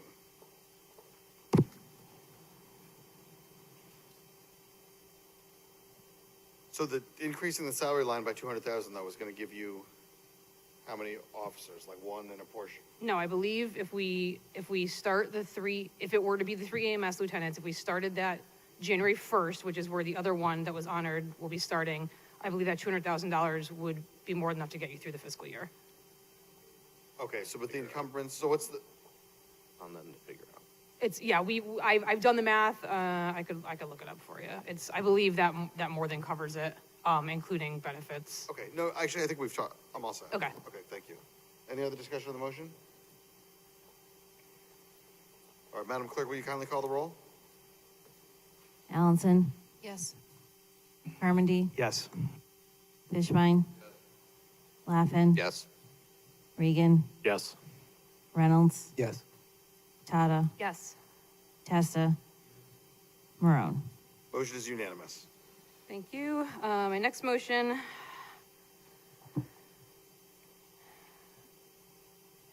I move that we use $2 million more from reserves to bring that line to $11 million from the mayor's proposed $9 million. Second. Thank you. If I could explain, so we talk about this kind of every year. We've had, sorry, I'm just getting my info here. Every year we appropriate money from reserves into our budget. I've said in the past, it's kind of just a number on paper. We know we're not going to use that. I think in the mayor's budget, he proposes $9 million from reserves. I think we all know we're never going to spend it. We never come close to spending it. Historically, over the past 20 years, we've never come anywhere near spending that. It's kind of a number on paper because we end up receiving higher revenues. So keeping in line with the current percentage, so in our current budget, the percentage that we allocated from reserves was 4.2% of the total budget. If we up it to $11 million, that's 4.3% of the proposed budget. So it's within the exact, I mean, it's within 0.1% of the current, which I think we were all okay with, or that's what happened. And by doing that, we are saving the taxpayers $2 million, the tax of $2 million. We don't need to tax them on that. We don't need to raise $2 million. I think recognizing that we probably know we're not spending it. And if we did spend it, over the last 20 years, if you look at all of the surpluses and deficits, it ends up being $11 million. So I guess just justification in my head, if we did end up using the whole 11 million, which I think we all know we never will, that is money that we've already taxed people on over the past 20 years. So again, just keeping in line with the current percentage, I think that the 11% is virtually the exact same percentage of what we have this year. So I think that's appropriate, and it saves the taxpayers the $2 million. I'm sorry, was there a second? I second it. Oh, thank you. Discussion, Mr. Laffin. I'm, as we've kind of talked about on the side, I'm uncomfortable with this because we've moved a lot of things around already. And my objection to this in the past has been, certainly we can look at years where we did not use the $7 million that the mayor put in there, let's say, or we didn't use the whole thing. Maybe we used 1.3 or something. To add 2 to the top, that would subtract it off, because that would be less revenue in from taxes.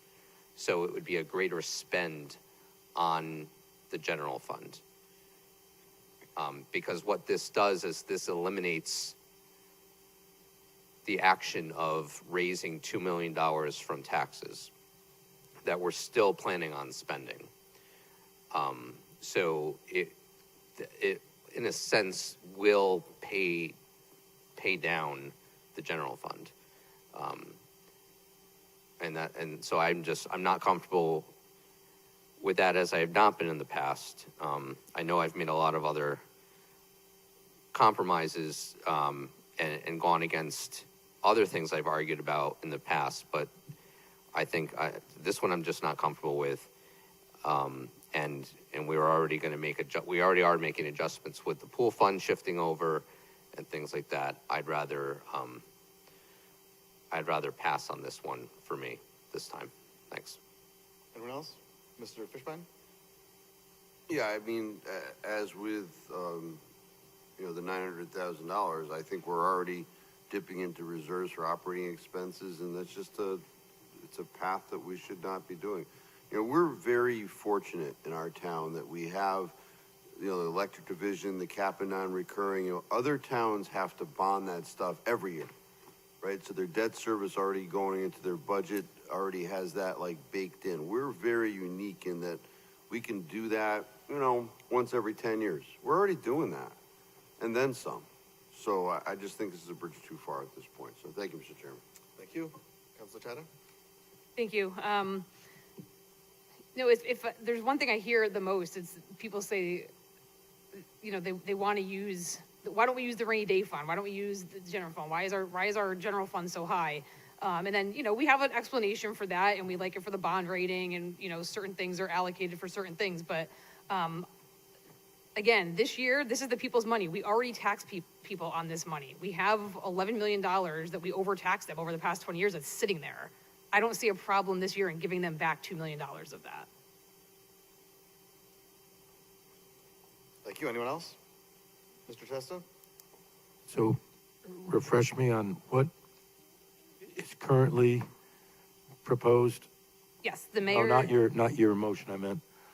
In the budget right now from the mayor, what is the contribution to the revenue from the general fund? 9 million. It's 9 already. Now, over the years, I've tried to do the same thing you're doing, and I was excoriated.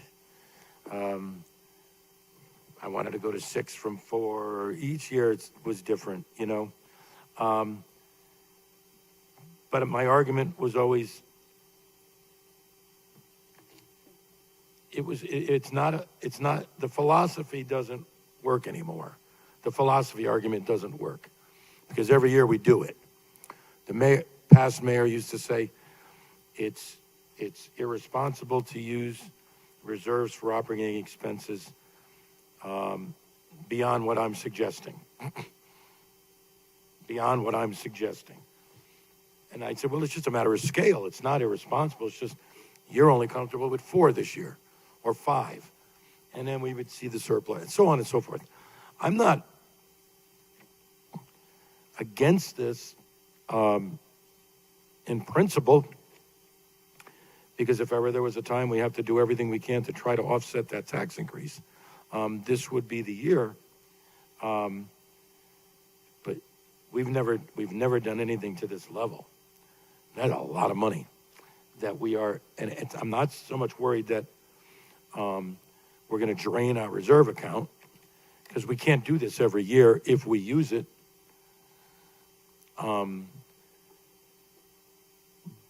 But the more you do, the bigger the hole next year, because your starting point is going to be $11 million in the hole from the beginning of the budget, if you used it all. Yeah. If you used it all. And that was always his argument, right? So,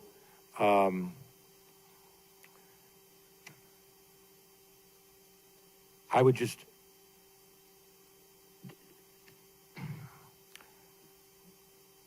understand the potential implications of this, that we can't do this again next year, and not if we spend it. So we're doing this with the understanding and the expectation that we won't. But given whatever realities resulted in the budget requirements, I expect we will spend a lot more of it than we have in the past. You know, and I've said before, well, we put 5 in, we put 5 back. We put 7 in, we put 7 back at the end of the year. A couple of years we used a couple of million, but usually we never used it. I considered it a budget balancing gimmick. But I have a feeling that this year, put 9 in, we're putting 10 in with the pool money, put another 2, now you're at 12. I would expect that we're going to spend a chunk of it. We're not going to put 12 back. So we just have to we have to be careful. And by that I'm saying we have to look at ways to better control our expenditures. And we've got to build our grand list. We've got to do some things as a community to get some businesses back into this town, to make up for the losses we've had, because we can't keep going on like this. But anyway, I'll go along with it. But it's not going to be easy next year. Thanks. All right, back to Councilor Tata. Thank you, Mr. Chairman. I just wanted to, I appreciate your comments, Councilor Testa. I just wanted to, I'm looking back historically, the most we've ever spent, and this is going back 20 years, 21 years, and we've designated anywhere from 5 million, I'm sorry, the lowest amount we ever allocated was 4.2 million. The highest looks like it was 7.9. And of that, the most we ever spent was 1.7 million. So, I think we all understand we're probably not spending that, but I think even this year, even if we did, I think if the mayor had put $11 million in his budget, we would have done the math and said, oh, that's the same exact percentage it was for this year's budget. No big deal. I don't think we would have really batted an eye at it because it's the same percentage it is currently And if we do spend it this year, it is the people's money. We already taxed them on it. I think I'm okay with it. Thank you. Any other discussion on this motion? Councilor Fishbein? Yeah, I know historically what we've appropriated, and I don't recall that we as a body have increased that. Yes. Yes, we have. Yes. Maybe 1 year. I think several of the past years since I've been on the council. I just, a lot of the overtures that have been made tonight, and we've already, our comptroller's talking about a fiscal cliff. It's a lot of money. It's about 33% more than the mayor recommended in his budget to take from reserves. And we've already increased that by prior motions. So I don't know how he doesn't dip into it, which sets us up at a negative going into the next budget. So, that's just the reality. So thank you, Mr. Chairman. Thank you. Thank you. Just really quickly, I understand dollars wise, it's an increase, but if we go back to 1970, we wouldn't expect it to be the same dollar amount. And percentage wise, it's virtually the same as what we currently have. All right, Madam Clerk, will you kindly call the roll? Allison, No. Harmony, No. Fishbein, Lappin, No. Regan, Yes. Reynolds, No. Tata, Yes. Testa, Marone. I vote yes, but the motion fails. Any other motions on the budget? Councilor Tata?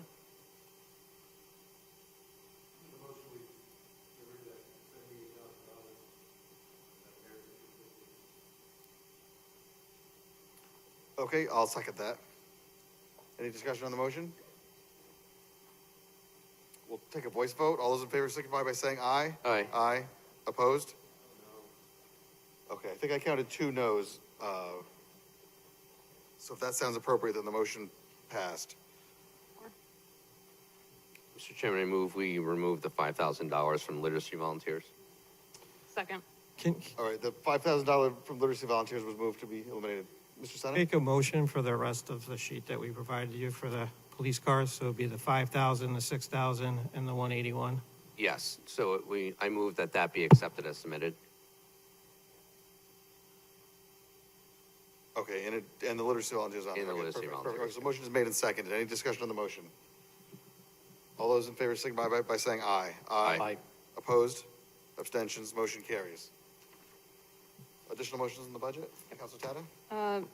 Mr. Chair, I move that we reduce the Board of Ed contingency, well, we can't say the line. I move that we reduce the Board of Ed budget by $467,172, which coincides with their contingency line. I'll second. Discussion? Councilor Fishbein?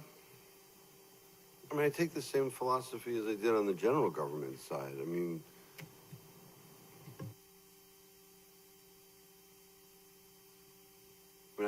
granted, they don't have the constraints that we have on this side of government, but that is the flex point.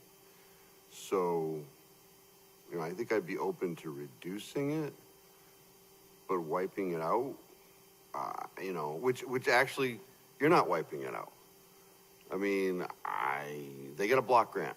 They can put the money anywhere they want. So maybe it may be your intent to eliminate the line, but they just restore the line because they can do whatever they want. So, I mean, in effect, you're not getting rid of the contingency line. You're just cutting their budget by X. So, I guess it comes down to, am I comfortable with cutting the Board of Education budget by 400 and something? So that's what's essentially before us, because they can take it from anywhere. So, thank you, Mr. Chairman. Any other discussion? Councilor Tata? Thank you. 2 things. So number 1, they have the 2% fund. So if there was some sort of a crisis, they have more than enough in the 2% fund to cover that. Number 2, I think we've hit like almost every other, a lot of people are getting hit here. And I think to not do anything for 60% of our budget when people are calling and emailing us, telling us they're going to lose their house if they have this kind of tax increase. We can't cut a contingency line that's $460,000, the what-if line. I mean, we cut it on the general government side. I just think it's fair. I think everybody needs to give a little bit this year, and I just think that's fair. Nothing that they requested was reduced by the mayor except for that one housekeeping item. I just think it's fair. It's not a big hit. It's not attributed to teachers or any direct services. It's a what-if line. Thank you. Any other discussion? Madam Clerk, will you kindly call the roll? Allenson, No. Carmody, No. Fishbein, Laffin, Yes. Regan, Yes. Reynolds, No. Tata, Yes. Testa, Marone. I vote yes, and the motion passes. Any other motions on the budget? What was the amount on that? It was 400. $467,172. I have a quick motion. So this is, having been sitting in this chair, I was not aware of how many FY requests we get and what the financial impact of that is. Not financial, but the time impact really to the departments. So my suggestion was going to be to take $20,000 out of contingency and assign it to a fund whereby we'll track all the FOI complaints and we can reimburse the departments for their request. Does that make sense? So the complaint, the time that they spend on the complaint will be reimbursed from the fund.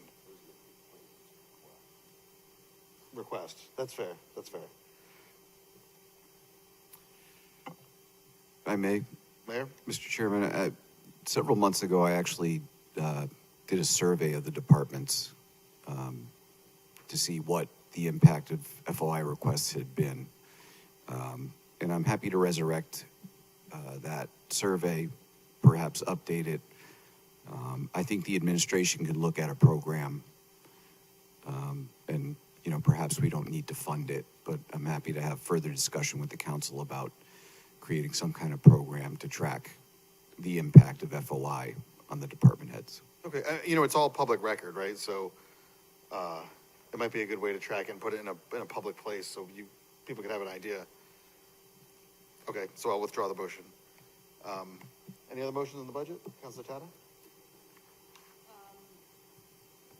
Sorry, this isn't a motion. It's just something I want to bring to everybody's attention, and I highly doubt we're going to want to do this after tonight, but just between now and next week.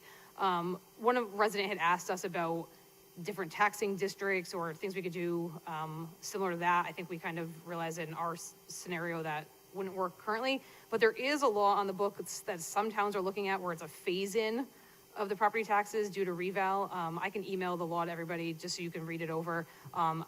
I'm still having a little bit of a hard time wrapping my head around it and like how that all works, but it is something that's on the table for us. So if anybody is interested before next week and wants to look into this, I'm just happy to share that. I just know a resident had asked about it, so I thought we should just be aware of that. Thank you. So, Thank you. if I Anyone may, else? the administration has been exploring that. We've been looking at numbers with the assessor's office to see what the impact would be. You don't get the benefit of lowering the mill rate, but what you do is you defer some of the increase resulting from the reval. So we're looking at the impact. Is that, I hate to spring that on you tonight. Is that something we would know by next, would that be something we would need to know by the time we pass the budget? If we're going Yes. to do that, we would. Is that It anything? requires legislative action by the town council, so. Would it be possible for you to share your findings on that by next week, or? We will. Okay, I appreciate that. Thank you very much, Yep. Mr. Mayor. All right, anyone else? Councilor Regan? Thank you, Mr. Chairman. I'd like to make a motion to remove the line item for the Youth and Social Services database software in the amount of $29,450. Second. Okay, motion's made and seconded. Any discussion on the motion? Mr. Fishbein? So, do we know what the impact on that group is as a result of that? If I may, Yes. that's being brought on for operational reasons related to the full-time counselor they're looking to hire. That position's going to create an enhanced obligation for HIPAA reporting requirements. And that software package will benefit the department, and I believe the department head is here to talk about it. Hi, Mandy Miranda. Yeah, we live in paper. We live in filing cabinets. It's impossible to find anything. When I'm called for documents or such, it takes a lot of time to find it. So we have the social service records, we have youth records, we have family records. So there's just a lot of stuff. And we need something to be able to track it, for us to be able to go for grants, to be able to collect the data. And this data, the Apricot Pro, is what we found that would benefit us the best. It's heavy at the start because of the onboarding, customizing, training, but after that, I want to say it's about 15,000 each year, 14,000, and that's the cheapest one I found that sells that. So, and if we have, when we get the licensed clinician and we go towards insurance, billing insurance, they have a component for that as well, where we can actually, there's 10 licenses, we all can use it within the office. The licensed counselor can use it as well to bill the insurance companies. So, So it'll be an easy transition. and I don't think in the budget presently, there is a revenue line for this. Not yet for the insurance piece, not yet, because we wanted to, we have to get situated. But it's my understanding, based upon what you're telling us, that should That's the we plan. do this expenditure, that we will be able to get revenue because of the services we're rendering through your office. Correct, yeah. Okay, thank you. And Down the line. thank you for that. Mr. Chairman, I just, in my experiences with the state and locally, a lot of pressure is being put on these youth and social services groups. And I would be opposed to getting rid of that entry. So thank you, Mr. Chairman. Thank you. Other discussion? Madam Clerk, will you kindly call the roll? Allenson. Carmody. No. Fishbein. Laffin. Yes. Regan. Yes. Reynolds. No. Tata. Yes. Testa. Marone. I vote yes, and the motion fails. Councilor Mr. Tata. Chairman, may I just make one quick comment? Sure. Since we're here and we're still technically in public. Last week at Lyman Hall, we had the mock crash event for the students that are going to be attending proms. And while they're here, I wanted to thank Chief Buck, Chief Ventura, the Youth Service Bureau, Gary Redmond, who arranged everything. And it was just an incredible experience for the students. And Tom Caneschi recorded it, so we'll have it available to stream to the younger kids when they come through. But it was I just wanted to say, let the town know, that let you all know that it was incredible. There must have been 8 to 10 firefighters there, police officers, EMS, of course. And it was it was a very moving and very poignant experience for the kids to see. So, and maybe we'll have it available online eventually, because it's going to be on YouTube and you can see. But I just wanted to thank them publicly since we were here. Thank you. Okay, thank you. Councilor Tata. Thanks, Mr. Chairman. I just want to go back to the nonprofit and social services page, because I think we addressed some of these, but not all of them. And so Columbus House, for example, that's a big, I think there's a lot of concern with that one. I don't know that, I know we've had discussions and the mayor was open having discussions about it. I'm just wondering they're currently at 30. We didn't get what we thought we were getting for the 30, and now we're going to give them 90, and I think we're all concerned about that. So I'm just trying to think if we give them the 90, once we put it in the budget, then that's up to we're out of the discussion, because the administration gets to decide what they want to do.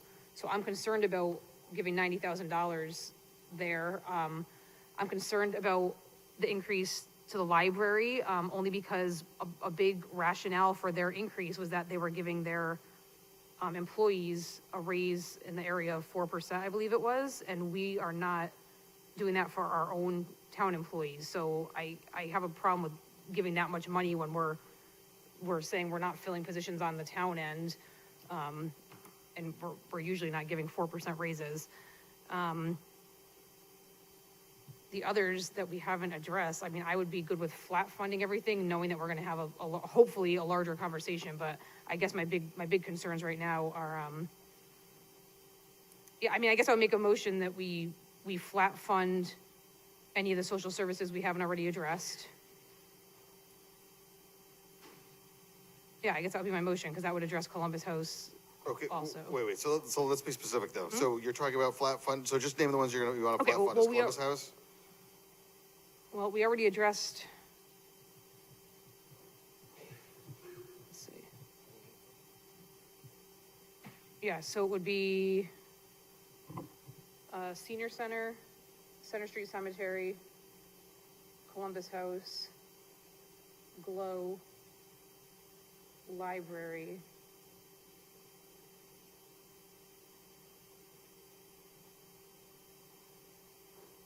Good, Ms. Scarpa, if you Yeah, want I think to share your If thoughts. I could just make a note about the library, the COLA increase for salaries is 2.25%, which from what I've heard is in line with, or just slightly lower than town.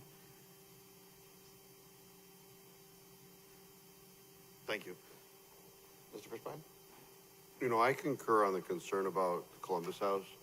And, you know, there is no requirement that we write them a check and just say, you know, do your thing. You know, we certainly, you know, I would, at least in the interim, be in favor of an allowance of sorts, treat it like we did with the coalition, where Youth and Social Services gives out on a certain periodic basis, you know, based upon performance. Make them, you know, we can set up whatever requirements. So, you know, when are you open? How many people did you serve? Okay, here's a check. And that way it's meeting our needs, at least in the interim, until we can have the larger conversation. But it would avail the concern about just writing a check and then hoping that we're getting a service. So I just throw that out there. Thank you, Mr. Chairman. Motion maybe. Yeah, I just wanted to clarify something with Columbus House.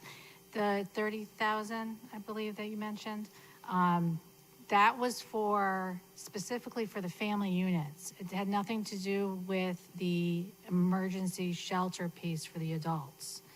So, and that's been for quite a few years. I don't know how long, maybe probably before my time. But that money was, we have a relationship with Columbus House where if we know a family that needs a place to stay, we will reach out to Columbus House, ask them if, you know, where the status is, if there's an opening. And being Wallingford residents, they do get they jump up the list, let's say, right? Up the wait list. And a Wallingford family gets in there. For the family units, this doesn't apply to the adults. The entire amount we gave them last year was $30,000. So that would go toward, that's what goes to the family units. So what paid for the shelter then? The shelter, there's no, as far as I know, there was no money ever going to the shelter piece for the Well, adults. but just to be clear, so we attended a breakfast sponsored by Columbus House and the community, and they had represented at that breakfast, if I remember correctly, that the $30,000 had nothing to do with the facility in the back, and that was what they used to divert folks to other shelters and so on. So that's the, I don't know if it was an old bank, that building, right? Right. There's those condo units. There's like, I want to say there's about 4 of them. That's next door. That's the family units. No, I understand. So they had made statements about due to the affordable housing, money had been diverted that was traditionally given to Columbus House and was now given to affordable housing programs. And so they had to sort of consolidate the resources. And so the decision was, you know, to divert Wallingford's homeless to other communities to service So them there. that's, yeah, and that's for the adults, for adults only. So no children, family dynamic, family The unit. 30,000 is what we always gave them.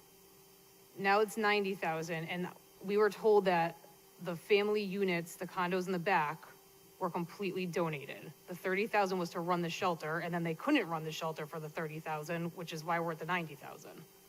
I know we have a relationship with Columbus House and the family units, and that what percentage of that then, I'm not sure what they get to run that piece, but I do know that they do get money for the town to run that piece of the family units.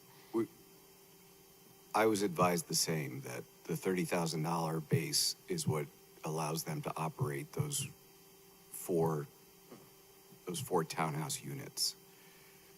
So previously, the emergency shelter had been operated as part of the Columbus House's budget. And as the state has focused away from that type of shelter and is focusing on affordable housing, they lost state funding, which caused them to not be able to operate the emergency shelter. That's the story that I had been told. So what are we getting for the $90,000? It's part funding for the emergency shelter. Partially. Yes, that's part funding. And we've only ever given them 30, the past several years. I'm not comfortable with $90,000 if we don't even understand what we're getting for this. Yeah, Mr. Regan. There was also a representation that the additional funding was for the extended hours that had been discussed from a December 1st to a full winter opening. And that was my understanding for those additional dollars. It wasn't just for the housing units. There was a $60,000 at least plan to keep the emergency shelter open for an extended period of time. Right. That's accurate, but it doesn't. That additional $60,000 doesn't cover the whole expense. Okay, All right. so at present, I'll there's not a say, motion on the table. all right, I'm gonna split this out just to make it easier. So I'll move that we remove the $90,000 Columbus House expenditure from the budget. Remove as in go back to revert to the level fund from last year, or eliminate completely? I think eliminate the 90,000 and if.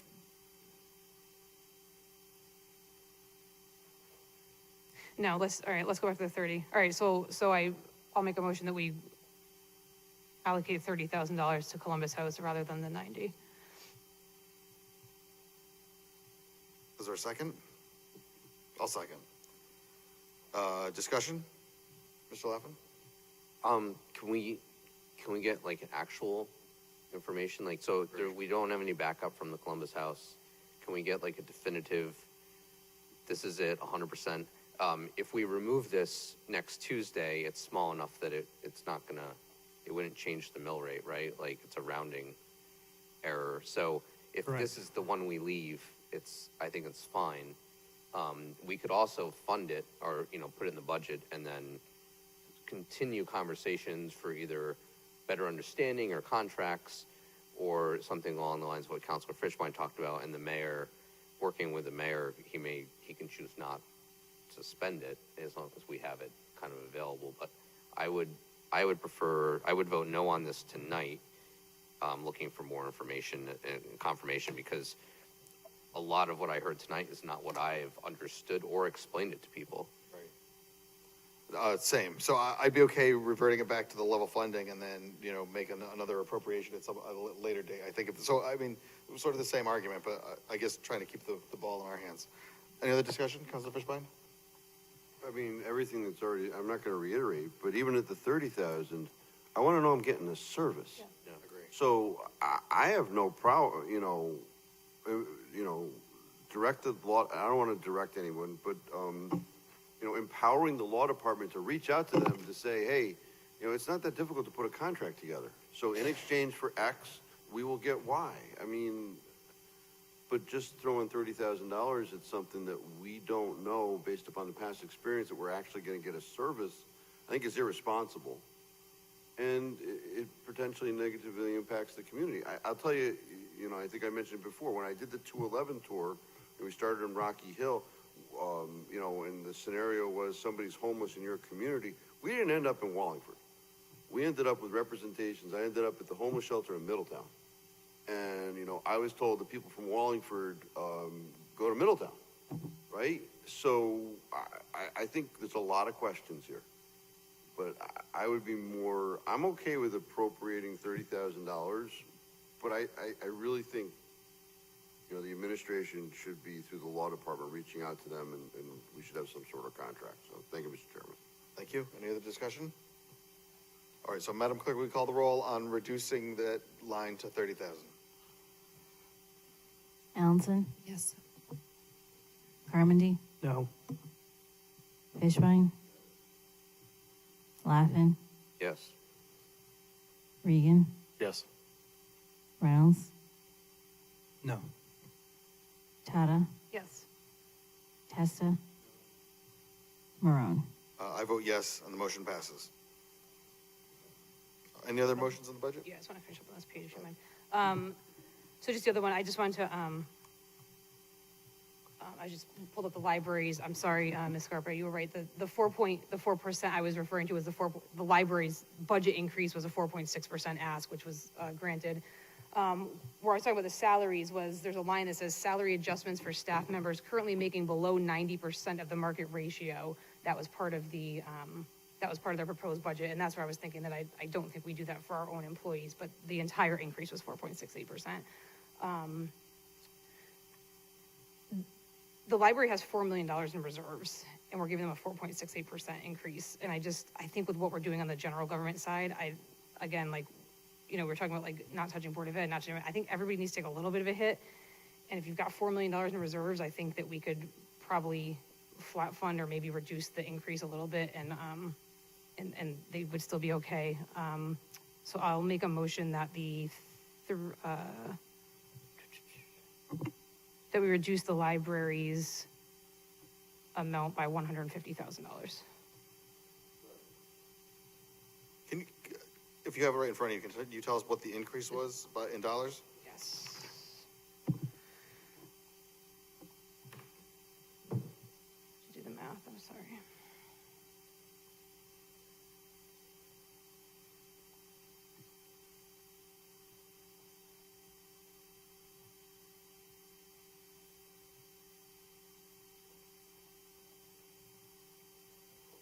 $161,784. Okay, thank you. And Counselor Regan's proposal had it at a $300,000 reduction, Right, so I okay. cut that in half. So motion is made and second. Any discussion on the motion? It would be a slight increase, Slight increase. but yeah, negligible. They'd get 11,784 more than last year. Any other discussion? Madam Clerk, will you kindly call the roll? Allenson, Carmody, No. Fishbein, Laffin, No. Regan, Yes. Reynolds, No. Tata, Yes. Testa, Marone. I vote yes, but the motion fails.